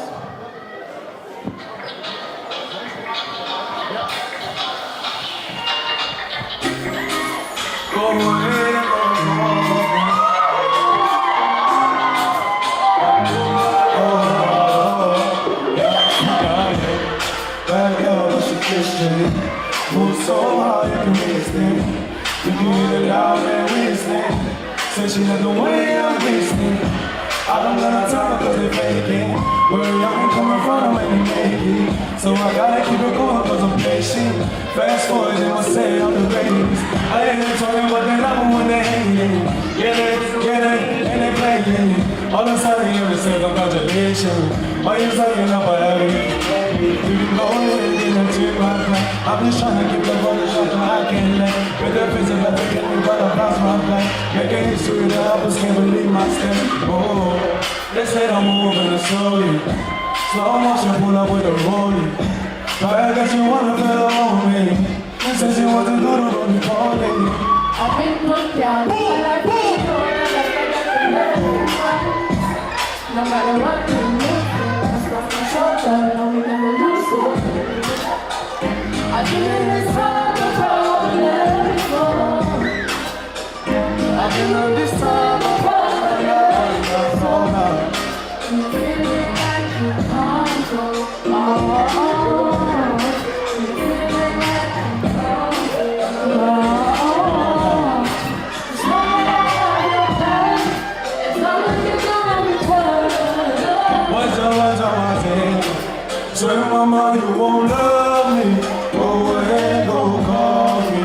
Maybe not trying to trust me. But that girl I ain't trust me. Tell mama you won't love me. Go ahead, go call me. Maybe not trying to trust me. But that girl I ain't trust me. Get me out of TV over. Me I don't get that over. I just want to love you. Promise that I can show you my dream.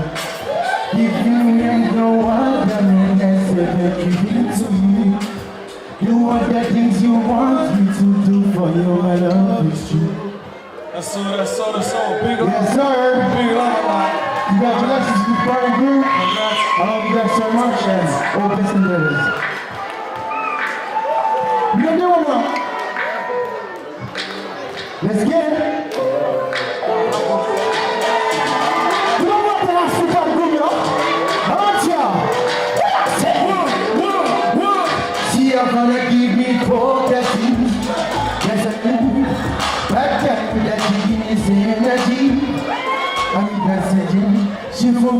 Ready to blow steam.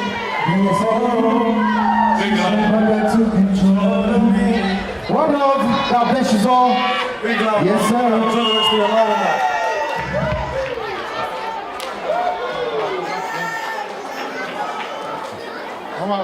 Mama lot ki kang tamay ko ni. Ay ni film ko ni ko ni kay lava ni bakya. Ko le pe ki matanga ko Moimoi me ay claro. Que mau que mo ki me claro kay fai ay le tu ko te pe ni. Fai te ay fa malo. Ya mo me mari el cartón le tas ko ni. Fai Rodney and Sitela. Dai men que fa fa malo. Ya hili ko ni pe ho ko tai pe alot tu ko.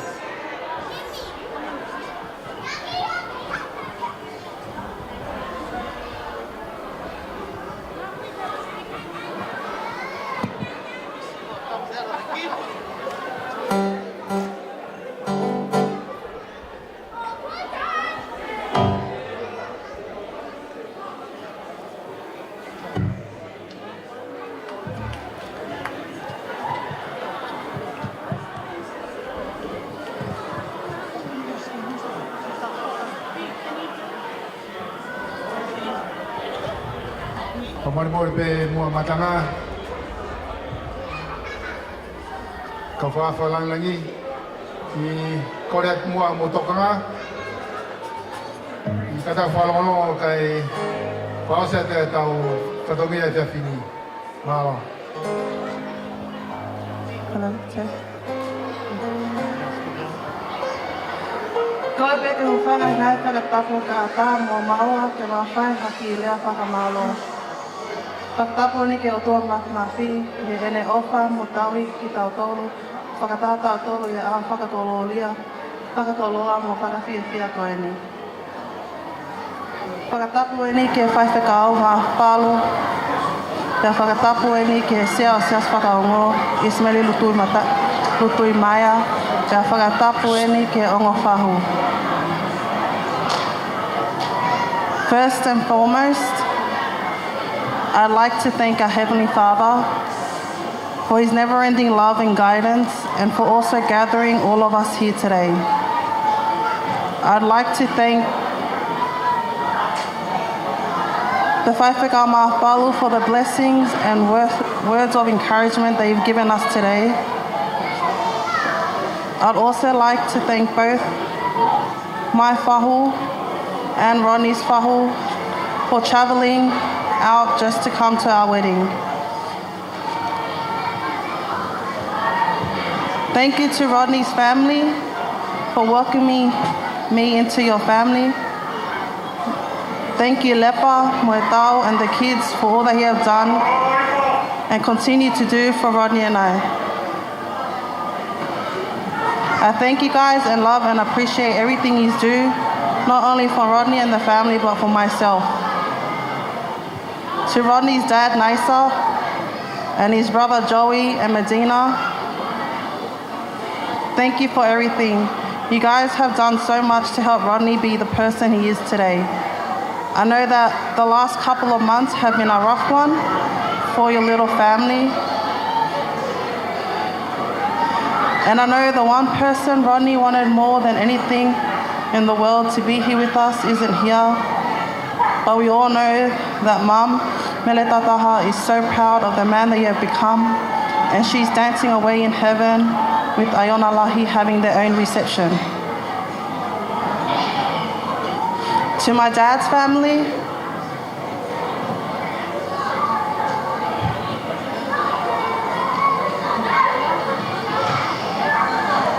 thank you for coming and standing behind my dad with everything he does. There's not enough words and appreciation that I can say to thank you guys for always being there for my dad with everything that he does for the family. Thank you to my uncle Lomiolahi and his family,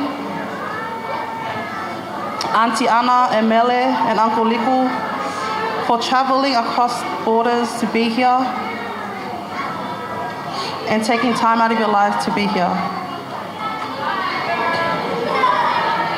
To my Sitela youth and my church, thank you guys for always having my back through everything. Thank you guys for always being there for not only me, the twins, Rodney, and my family. To my mom's siblings and kids, I don't know where to begin. With everything that I've gone through, you guys have stood by me and been by my side with my mom and my dad. You guys always go above and beyond for me and my family. And I can't thank you guys enough.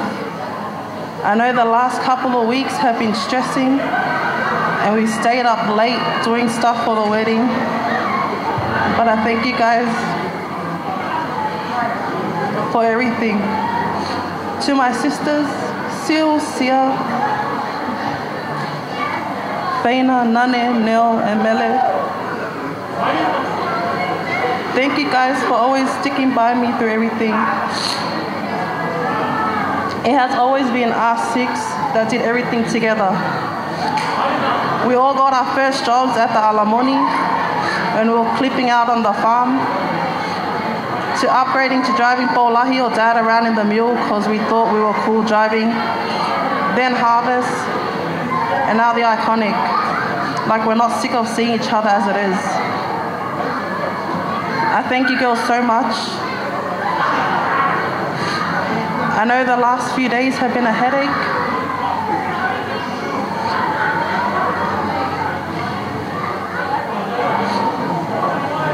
And I know we all wish Big Nane was here to be with us.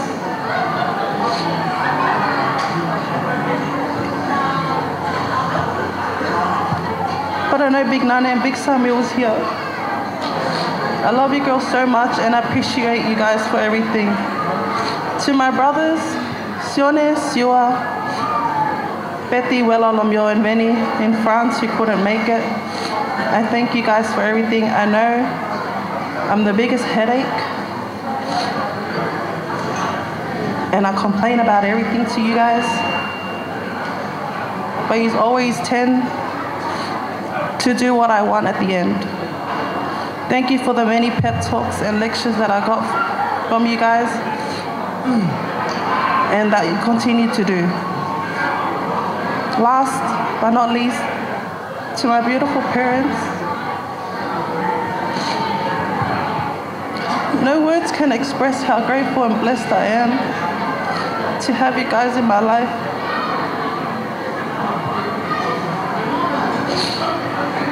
Thank you for always supporting me, and even though I'm a pain sometimes, and I've done so much things in my life that are wrong, but you guys would always choose to love and support me no matter what decision I made.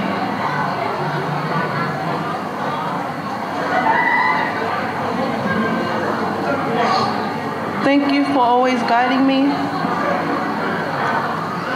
And thank you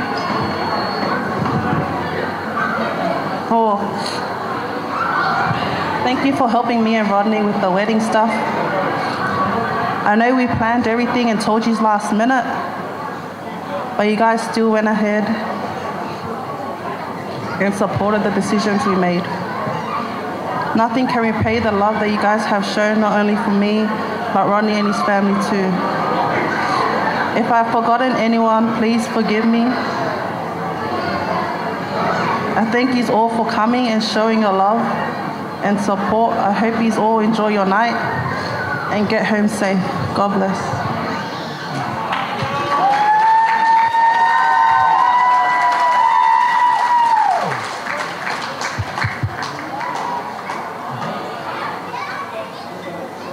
Kore bege o whanga atu e ngai whanga tapu ko si whai atu mei muan.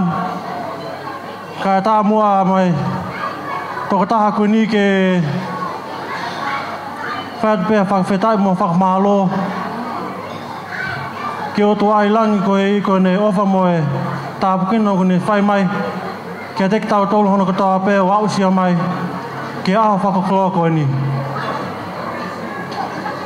Neo ngō pē o si whakakato atu si lea ko ni si waifi koe ni kau Wat pe whakamalo lahi at kia tek motolu hono katoa pe. Wat pe whakamalo ke si whaiwhekau Mafi Palu. Si tatake ai mari koe ni. Whakatapu en ki e hongo whahu. Wat pe whakatapu koe ni ki e sea o sias whakaongo o lutu i maia. O whalahi au ki e ngai tokon ko toa pēna ke si whai mai ki he teo teo e si mari koe ni.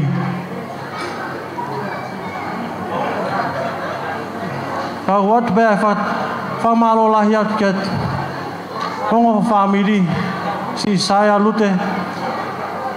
Whangatoko ua, whangatu whawhine. Tokoni whakaseniti mo tokoni mea whakatonga. Neongo pe ongo ki ua koe ni uku mau kei ware pe mea ko ia ka mau atu pe whamalo lahi atu ke te mo tolu saia o whalahi atu ki atu koe. Wenu atu pe whamalo lahi atu si whamiri koe ni si uku whae mo tangata eki. Neongo pe u keki heni si ongo whae e ua. Si mere Tataha pe fok si aiona kolo. Ka watu pe whamalo lahi atu ki si lepa hau. Koe si tokoni moi ofa kune si whai mai ki tamasi maulalo. Moi tamasi vare koe ni. Auntie, I love you so much.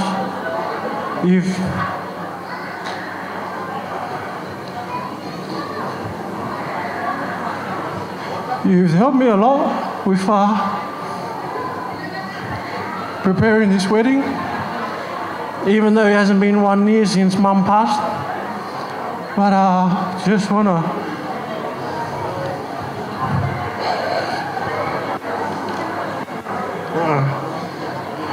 I love you so much, Auntie, for all the love and all the help that you've given me. Iona, Isa, all my sisters, all my brothers.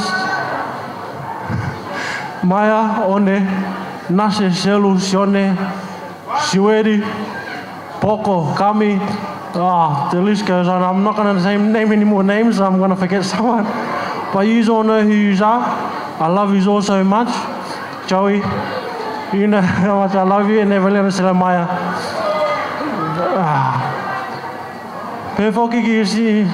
My older sister Finau made all that trip across the water from New Zealand. I love you so much. Vicky, Sila, Fehi, Pefoki, Paya, I love you so much. Sorry, I know I'm taking too long, but love you all so much. Stella's family, love you all so much. My family, Whaiwhekau, Lutu i Maya, Siasi, I love you all so much. Thank you for making this day so special. And I miss you all so much. Tua whātu.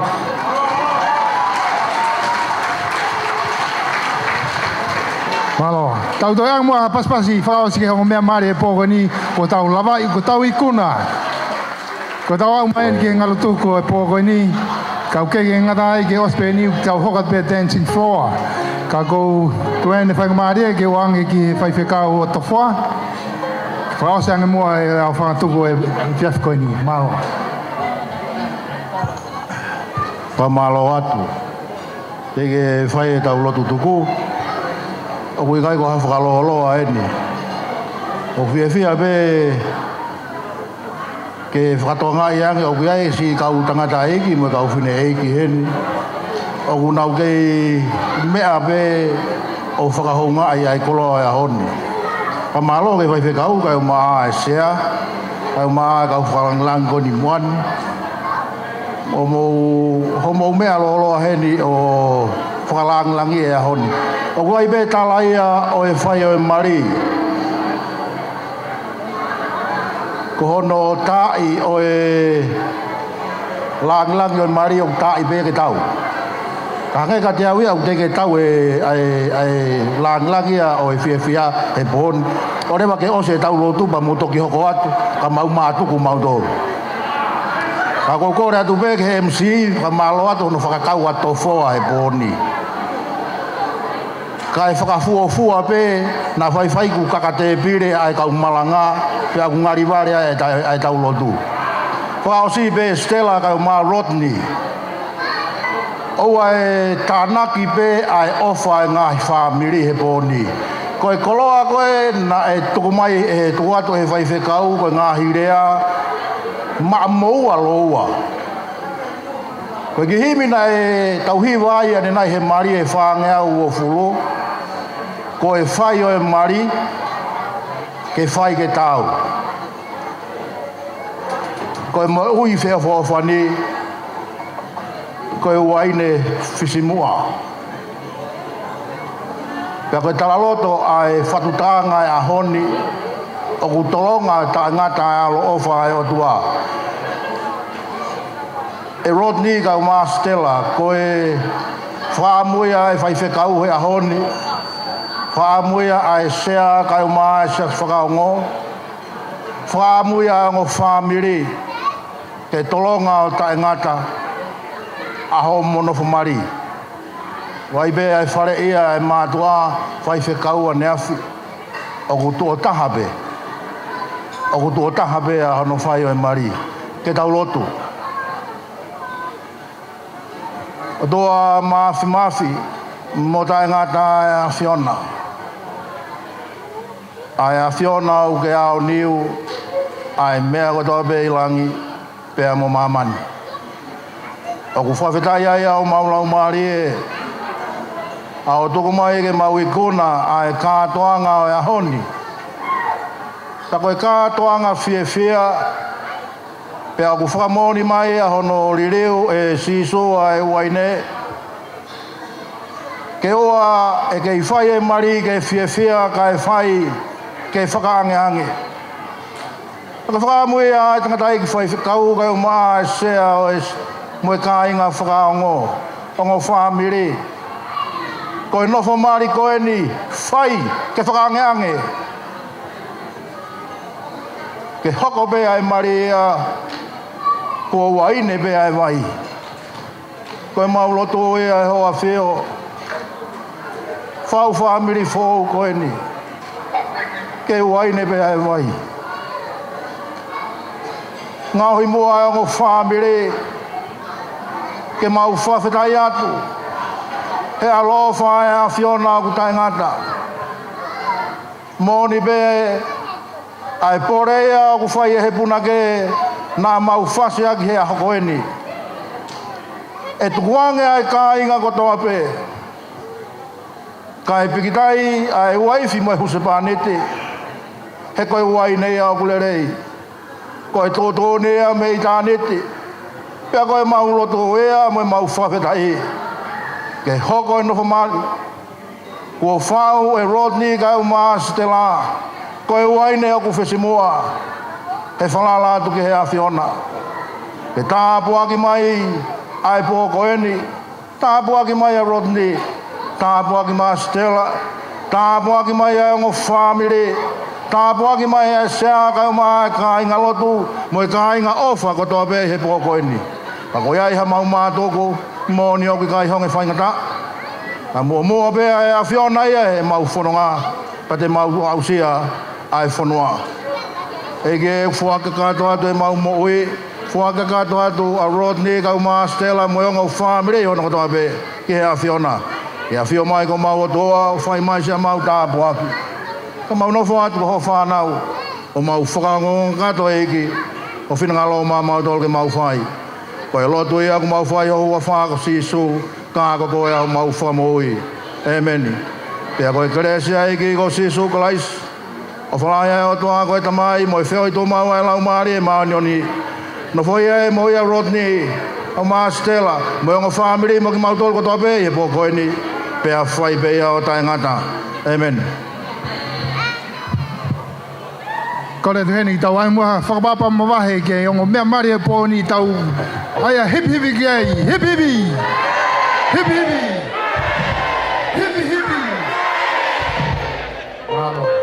Dancing floor is all yours.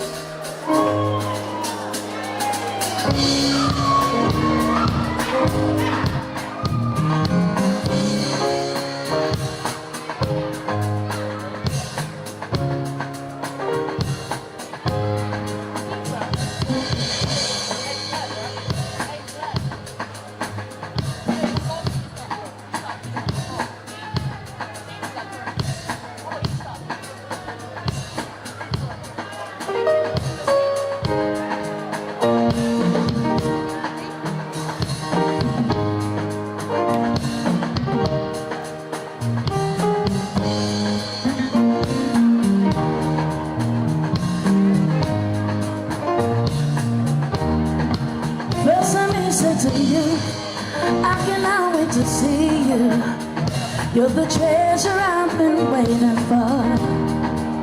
Don't you know how much I really need you? I'd have prayed for the day when I can finally kiss you. Don't sit every day and play for you. Oh, in my heart there's something that plays for you. That's what my heart that the be like. Cause I am very, I know I say for you that the be like. Cause I am choosing, I am very, I know that. Let me know, so you're my angel, and I'll give you what's a happy, maybe you're my angel, you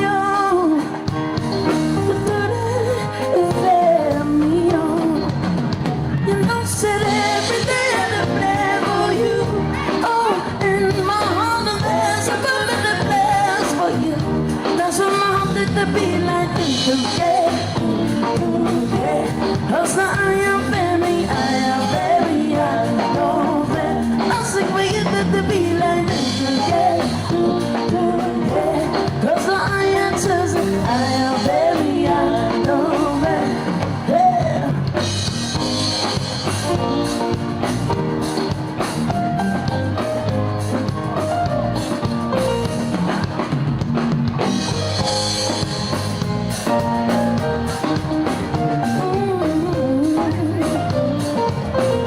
Cause I'm haunted to be like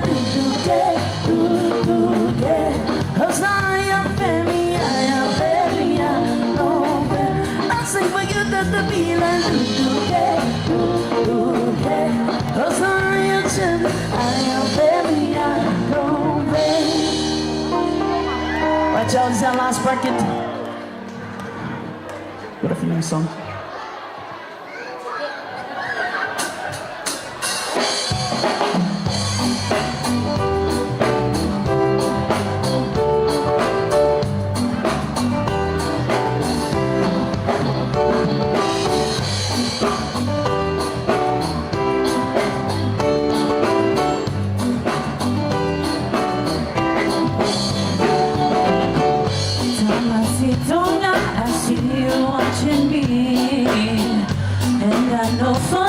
Oh, feeling mine. The sun rises so high, making money.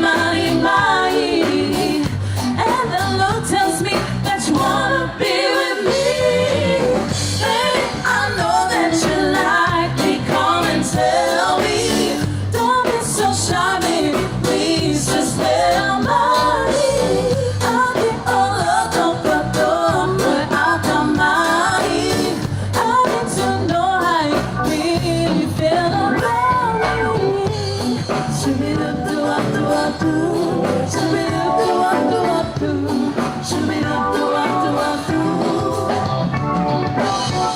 You came up to me and asked me for my name.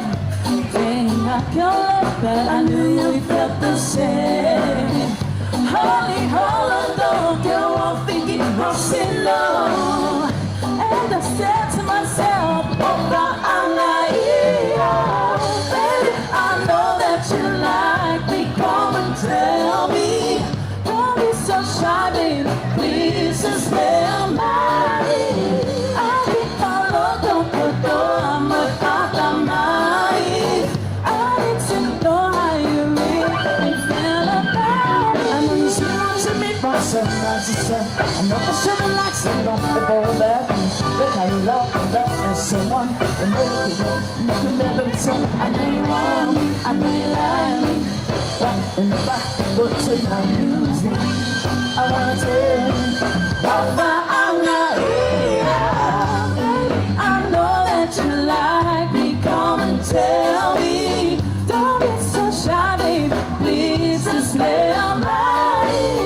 I can follow the door, without the mind. I need to know how you really feel about me.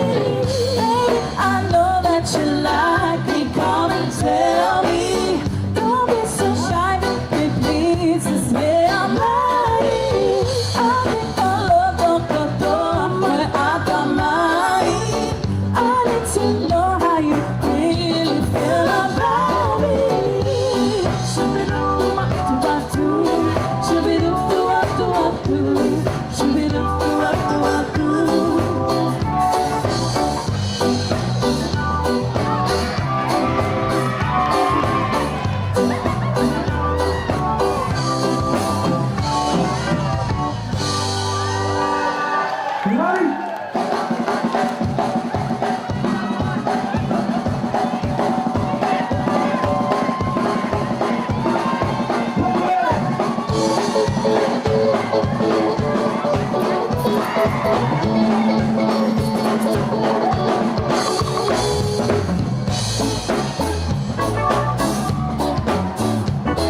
you get tapped, you're gonna win a prize tonight, alright?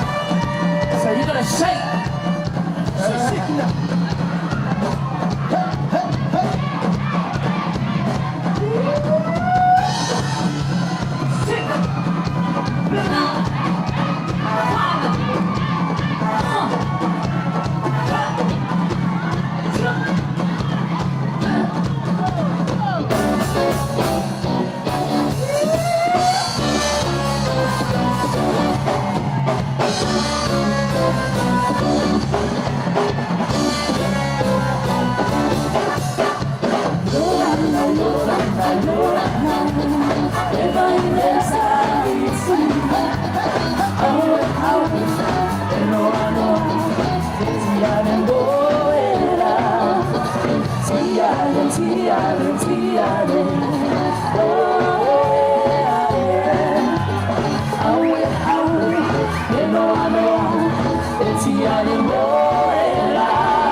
Let's go! Come on, ladies, your time. I said shake it. Oh, come on. To the left, to the right. Oh, come on. Yeah. Not passing like women. We're drumming.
Shaking, y'all.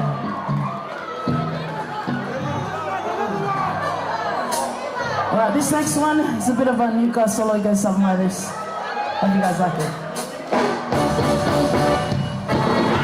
Newcastle, get out the way, and my mama buy it. And boy, gonna act like me, and boy, gonna act like me. And look at my feet, and look at my feet. And without it, I'm gonna die, we're gonna bed. Newcastle, get out the way, and my mama buy it. And boy, gonna act like me, and boy, gonna act like me. And look at my feet, and look at my feet. And without it, I'm gonna die, we're gonna bed. Like a man won't beg to my love, and baby won't go to my love. My love won't sit out back, my love won't sit out back. Newcastle, Newcastle, Newcastle, Newcastle, Newcastle. Romeo dancing like me, go for it, get it, go up with it. And you turn some of it, go up to one of us, go up, what's the beat?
It's a bit of a Spanish one. Selena.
Are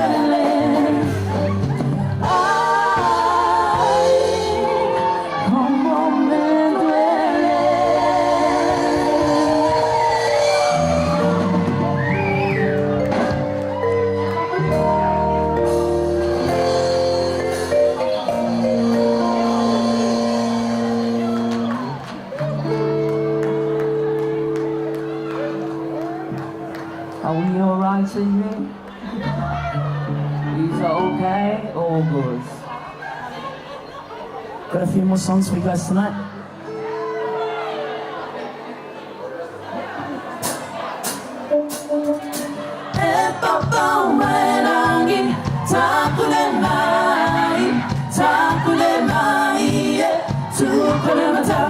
Yahweh, Yahweh, Kamatearo, Ehineho, Kihaida,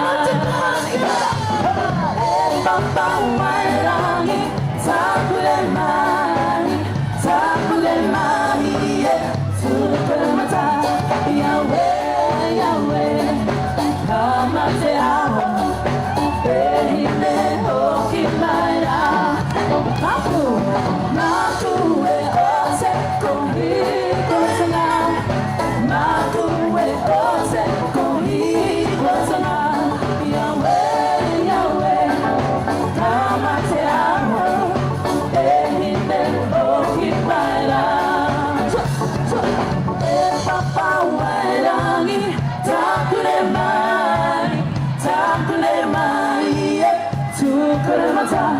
Yahweh, Yahweh, Kamateaho, Ehineho, Kimaira,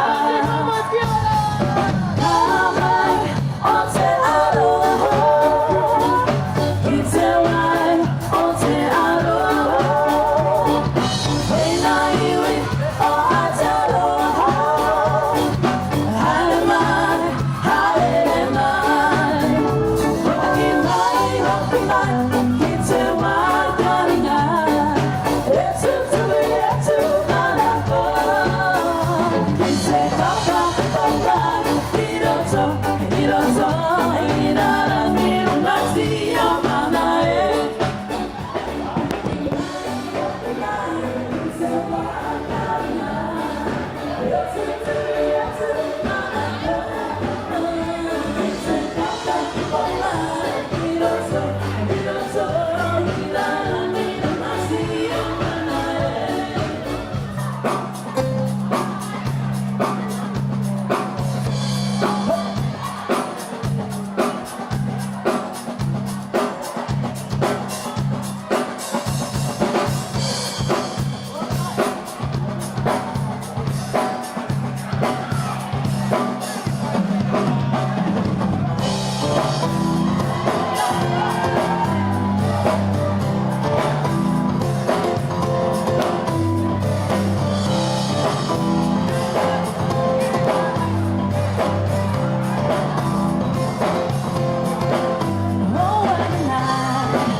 party. You rock the party that rocks the party. Yo, shorty, it's your birthday. We're gonna party like it's your birthday. Let's have a party like it's your birthday.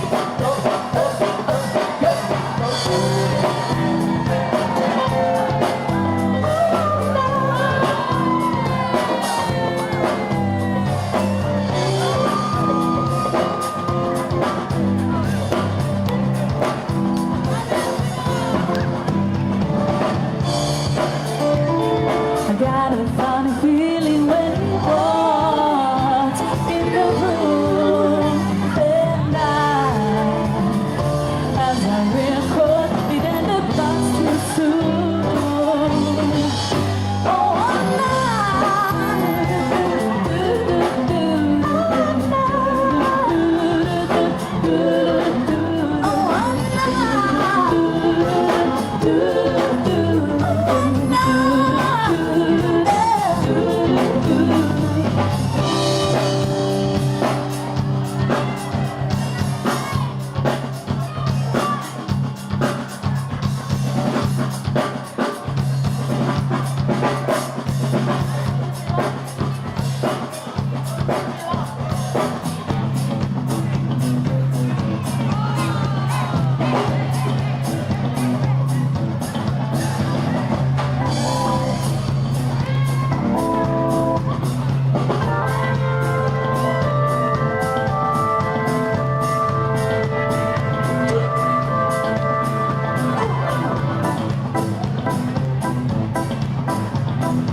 Don't let them cheat you.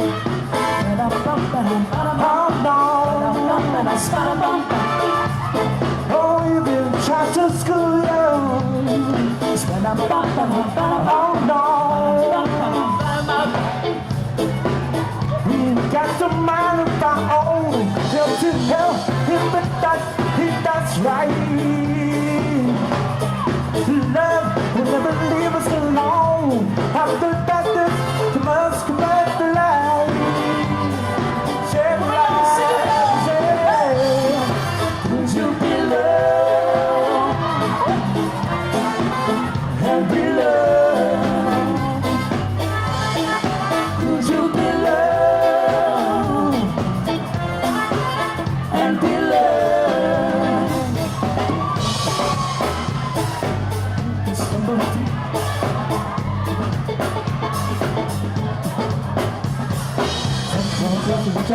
Someone else is stumble too. Someone else is dancing. Someone else is judging me. Could you be love? Could you be love? Could you be love? Could you be love? Don't let them change you.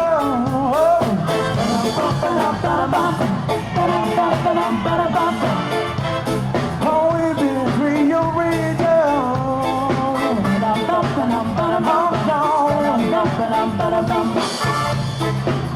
We got some mind of our own. Just to help in that right. Love will never leave us alone. Has the doctors about to not the light. Said light, said, could you be loved and be loved? Could you be loved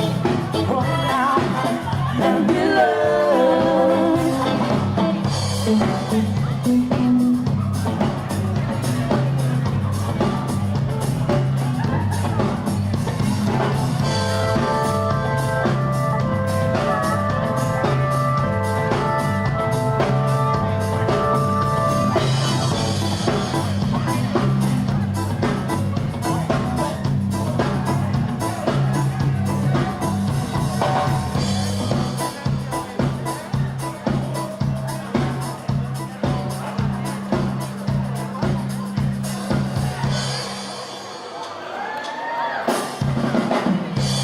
la la la long, la la la la long, long, long, long, come on. La la la la long, la la la la long, long, long, long, sing.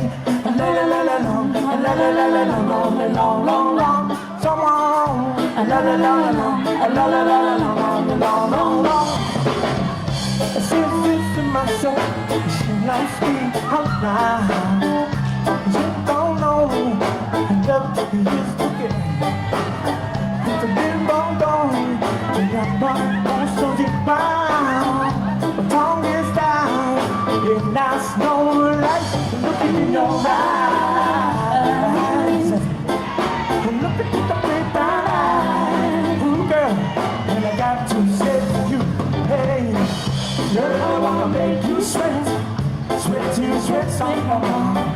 And if you cry, I'm gonna put you some more. Girl, I wanna make you sweat, sweat till sweat some more. And if you cry, I'm gonna push it some more. La la la la long, la la la la long, long, long, long. Come on, la la la la long, la la la la long, long, long, long. So I said to myself, she lost me at night. But the truth don't know, when you love this is together. But a little bit of this and a little bit of that, till it's go on the track. The tongue is down, it has no light, no eyes.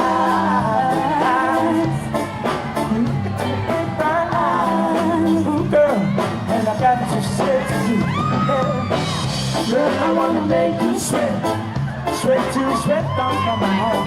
And if you cry, I'm gonna put you some more.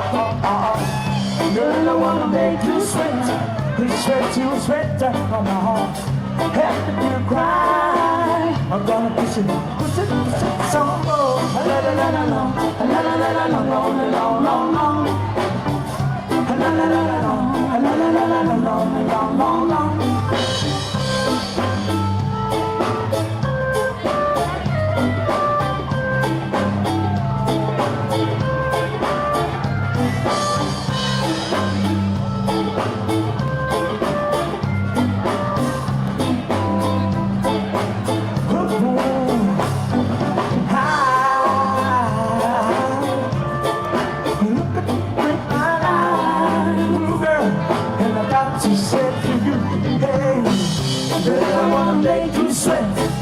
Sweat to sweat down from my heart. And if you cry, I'm gonna put you some more. Girl, I wanna make you sweat, sweat to sweat down from my heart. And if you cry, I'm gonna put you some more. La la la la long, la la la la long, long, long, long. La la la la long, la la la la long, long, long, long. La la la la long, la la la la long, long, long, long. Sing it. La la la la long, la la la la long, long, long. Push it some more.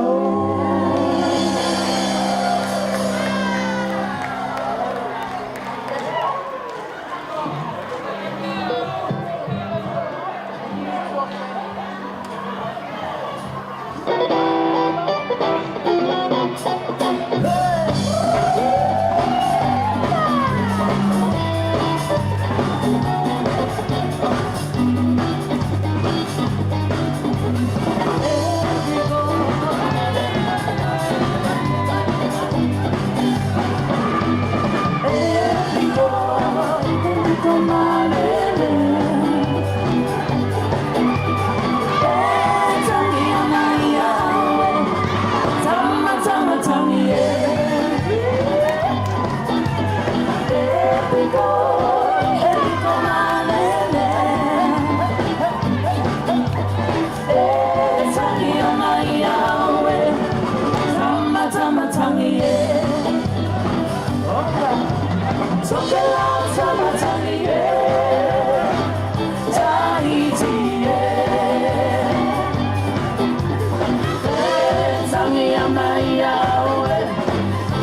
tama tangi.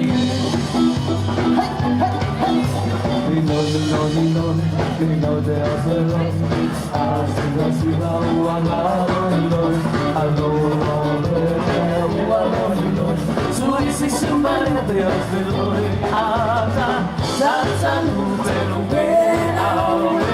Tangi away. Oh, so in the babe.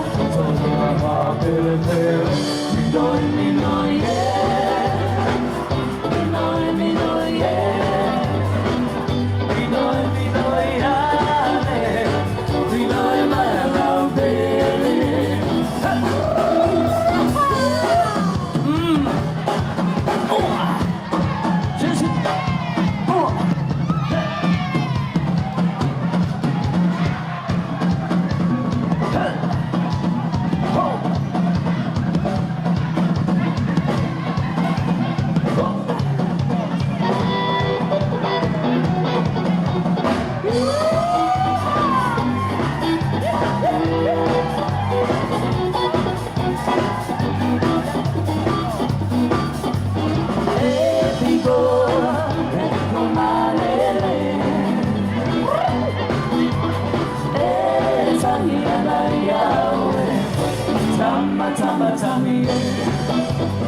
Alright guys, we've got 2 more songs for you guys tonight.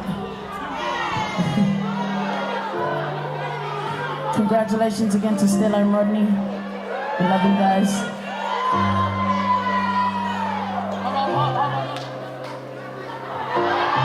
Oh, yo. Now we're never gonna get out of here.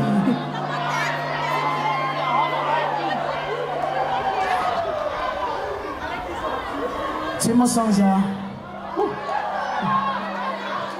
Look at the kids.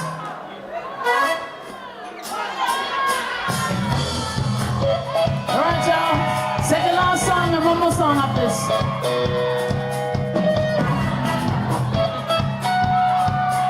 Alright, gonna sing with us, y'all. Hey, hey, come on. Ole, ole, ole, ole, ole, ole, ole, ole. Feeling hot, hot, hot. Feeling hot, hot, hot. Feeling hot, hot, hot. Feeling hot, hot, hot.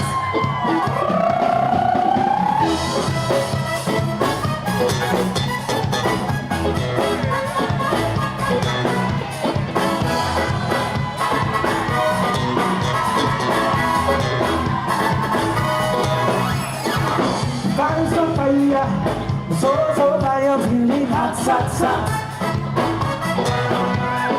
All these people all around me feeling hot, hot, hot. What you do like this, real sweet, I can resist. Feeling his body so red to top. Feeling hot, hot, hot.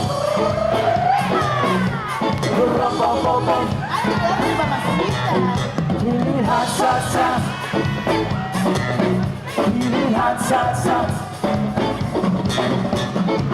People acting, people touching, feeling hot, hot, hot.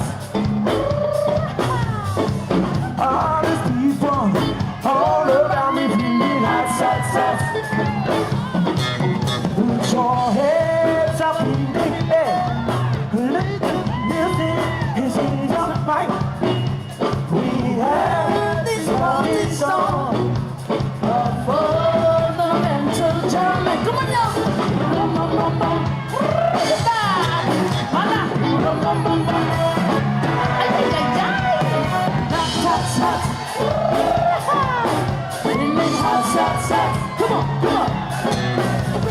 Feel it in the body, hot, hot, hot. Feel it in the body, hot, hot, hot. All the body people say, feel it now.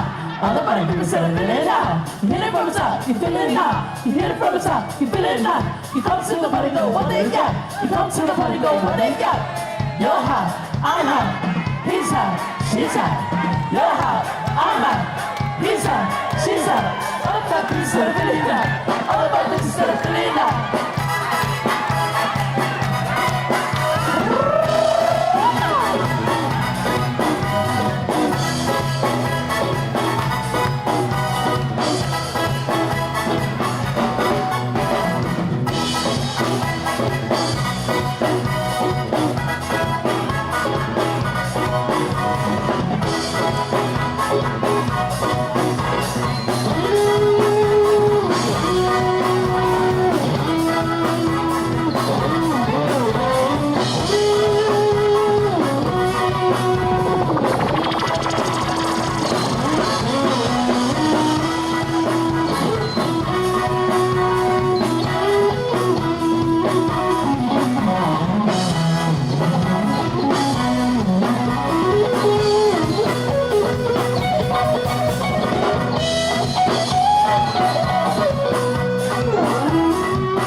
That's our last song, and I'm gonna finish it off. Maybe with you. Alright, this last one's for you guys. It's a sing along. Ofato again to Stella and Rodney. This one's for you guys.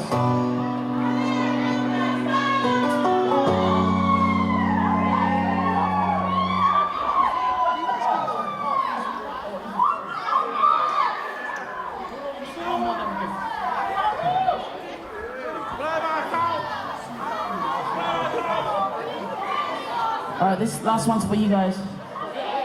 For you. All of you. Better sing along.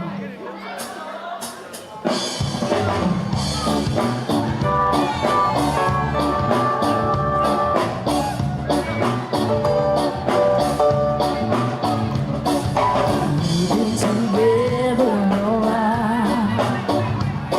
I don't mean to cramp your style.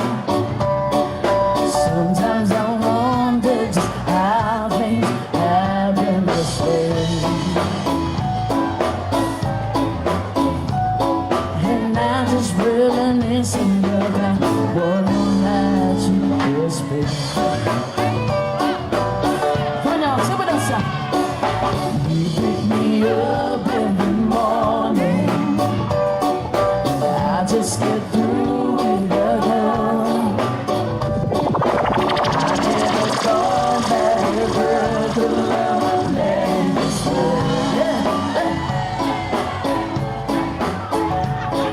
I am on the world, but baby, I just can't thank you enough. Come on, y'all, sing it, everyone, yeah. And I wondering, oh, sweet darling, what did I do to deserve you?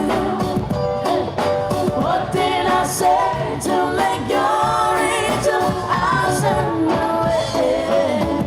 All that I do, baby, ooh.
And I'm wondering,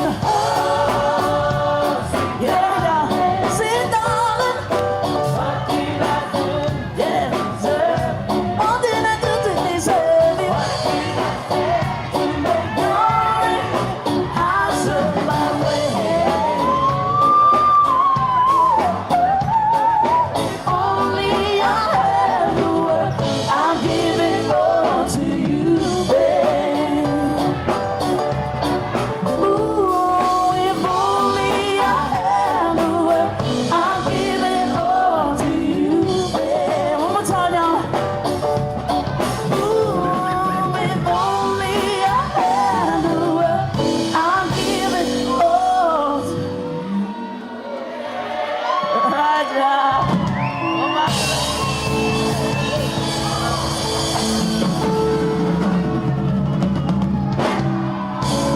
Thanks, guys.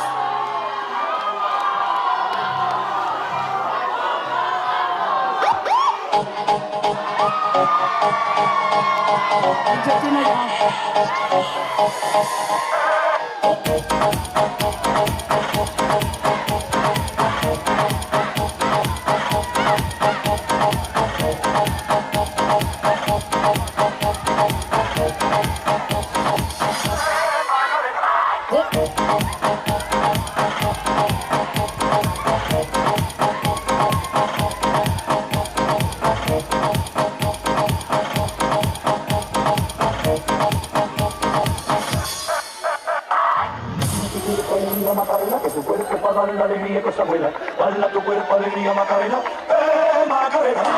Baila tu cuerpo alegría Macarena, que tu cuerpo para dar la alegría que se vuela. Baila tu cuerpo alegría Macarena, Macarena.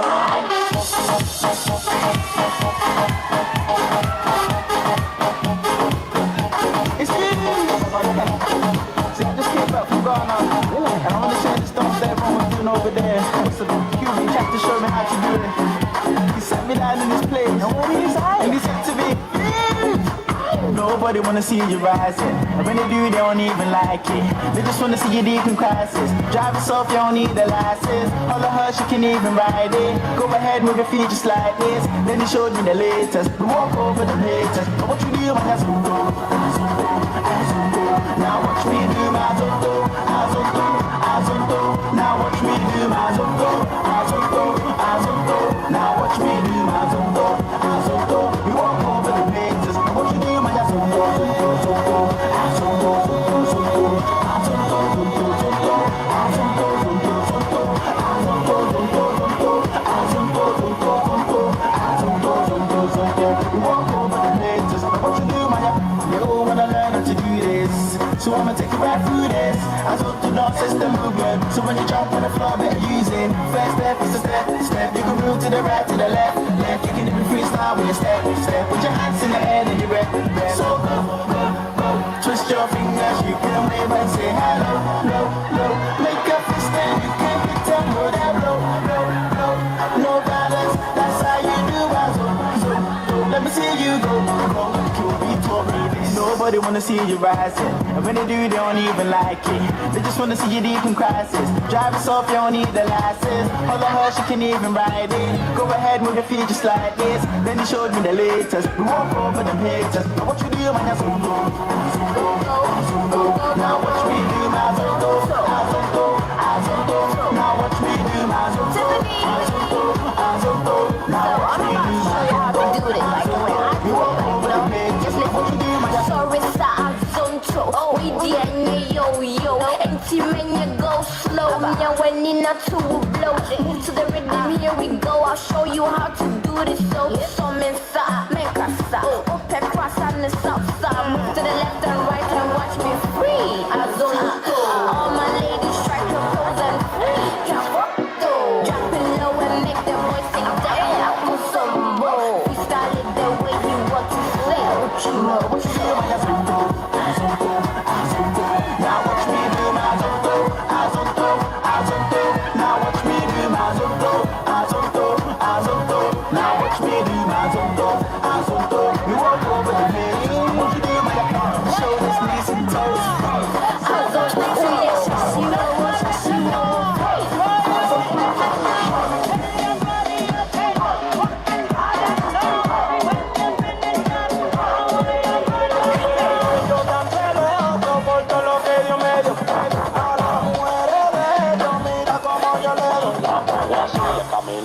yo le bajo así, me la como así. Así, así, así, así, así. DJ,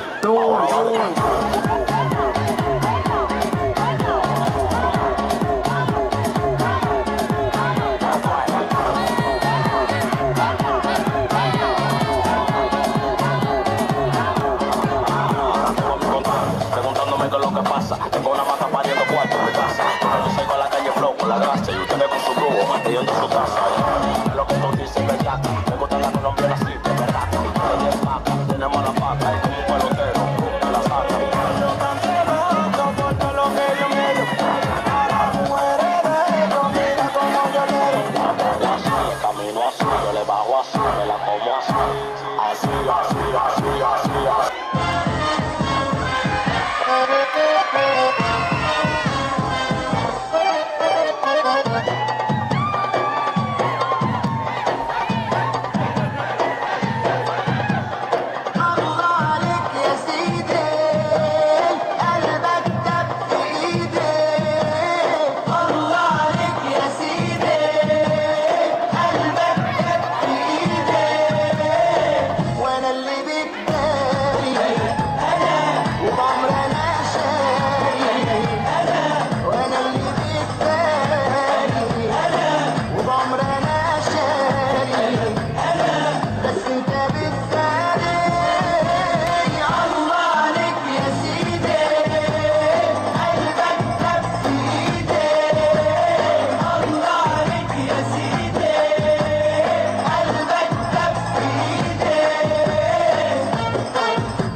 Into it.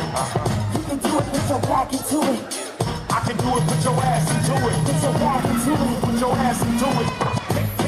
Niggas banging down these back streets, loving back streets, treated like an athlete, life in a athlete. It's a marathon, cemetery that a nigga keeps carry on. We be coming to the day we die. Ask the bartender if you think we lie, but if you think we hot, you think again, cause when it's sink or swim, you got to think to win. And if I drink this in, everybody will know it, cause I ain't going for it. So pray to the Lord that I don't pull out, cuss out and bust out, go to the crowd, make the trick style. You can try to throw an ounce to this, well I pronounce it. Baby bounce them, mama move them hips, baby shake them cheeks. I got, but they got a week. Don't stop me, get it, that's it. Don't stop me, get it. I will, I'm gon' do it, gon' do it, gon' do it, do it, do it. You can do it, put your back into it. I can do it, put your ass into it. You can do it, put your back into it. I can do it, put your ass into it. Put your back into it. Put your ass into it. All I wanna do is pass on with my loved ones. Loved ones, relatives, and my cousins. And I got them by the guns when they buzz on. Look and say, brother, husband. This is for my locked away. Extra love for the ones who ain't got no day. But when we get that make without stupid day, I get a word.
can't believe every woman could be the same. See you, Lord. Oh, hey, beautiful woman. Beautiful woman. Beautiful woman. Beautiful woman. You drive me crazy. Look here. Here comes the good sound. Come to town. Let this girl fall in love. The girl keeps driving me crazy. She's just acting like a lady for a short time. She walks like a lady, act like a lady, don't ask me why. I know when she get warm up, when she get start up, when she get crazy, she will give a baby piece of her clothes. Sing along. Beautiful woman, beautiful woman, beautiful woman, beautiful woman, beautiful woman, beautiful woman, beautiful woman, beautiful woman, you drive me crazy. Ah, beautiful woman, beautiful woman.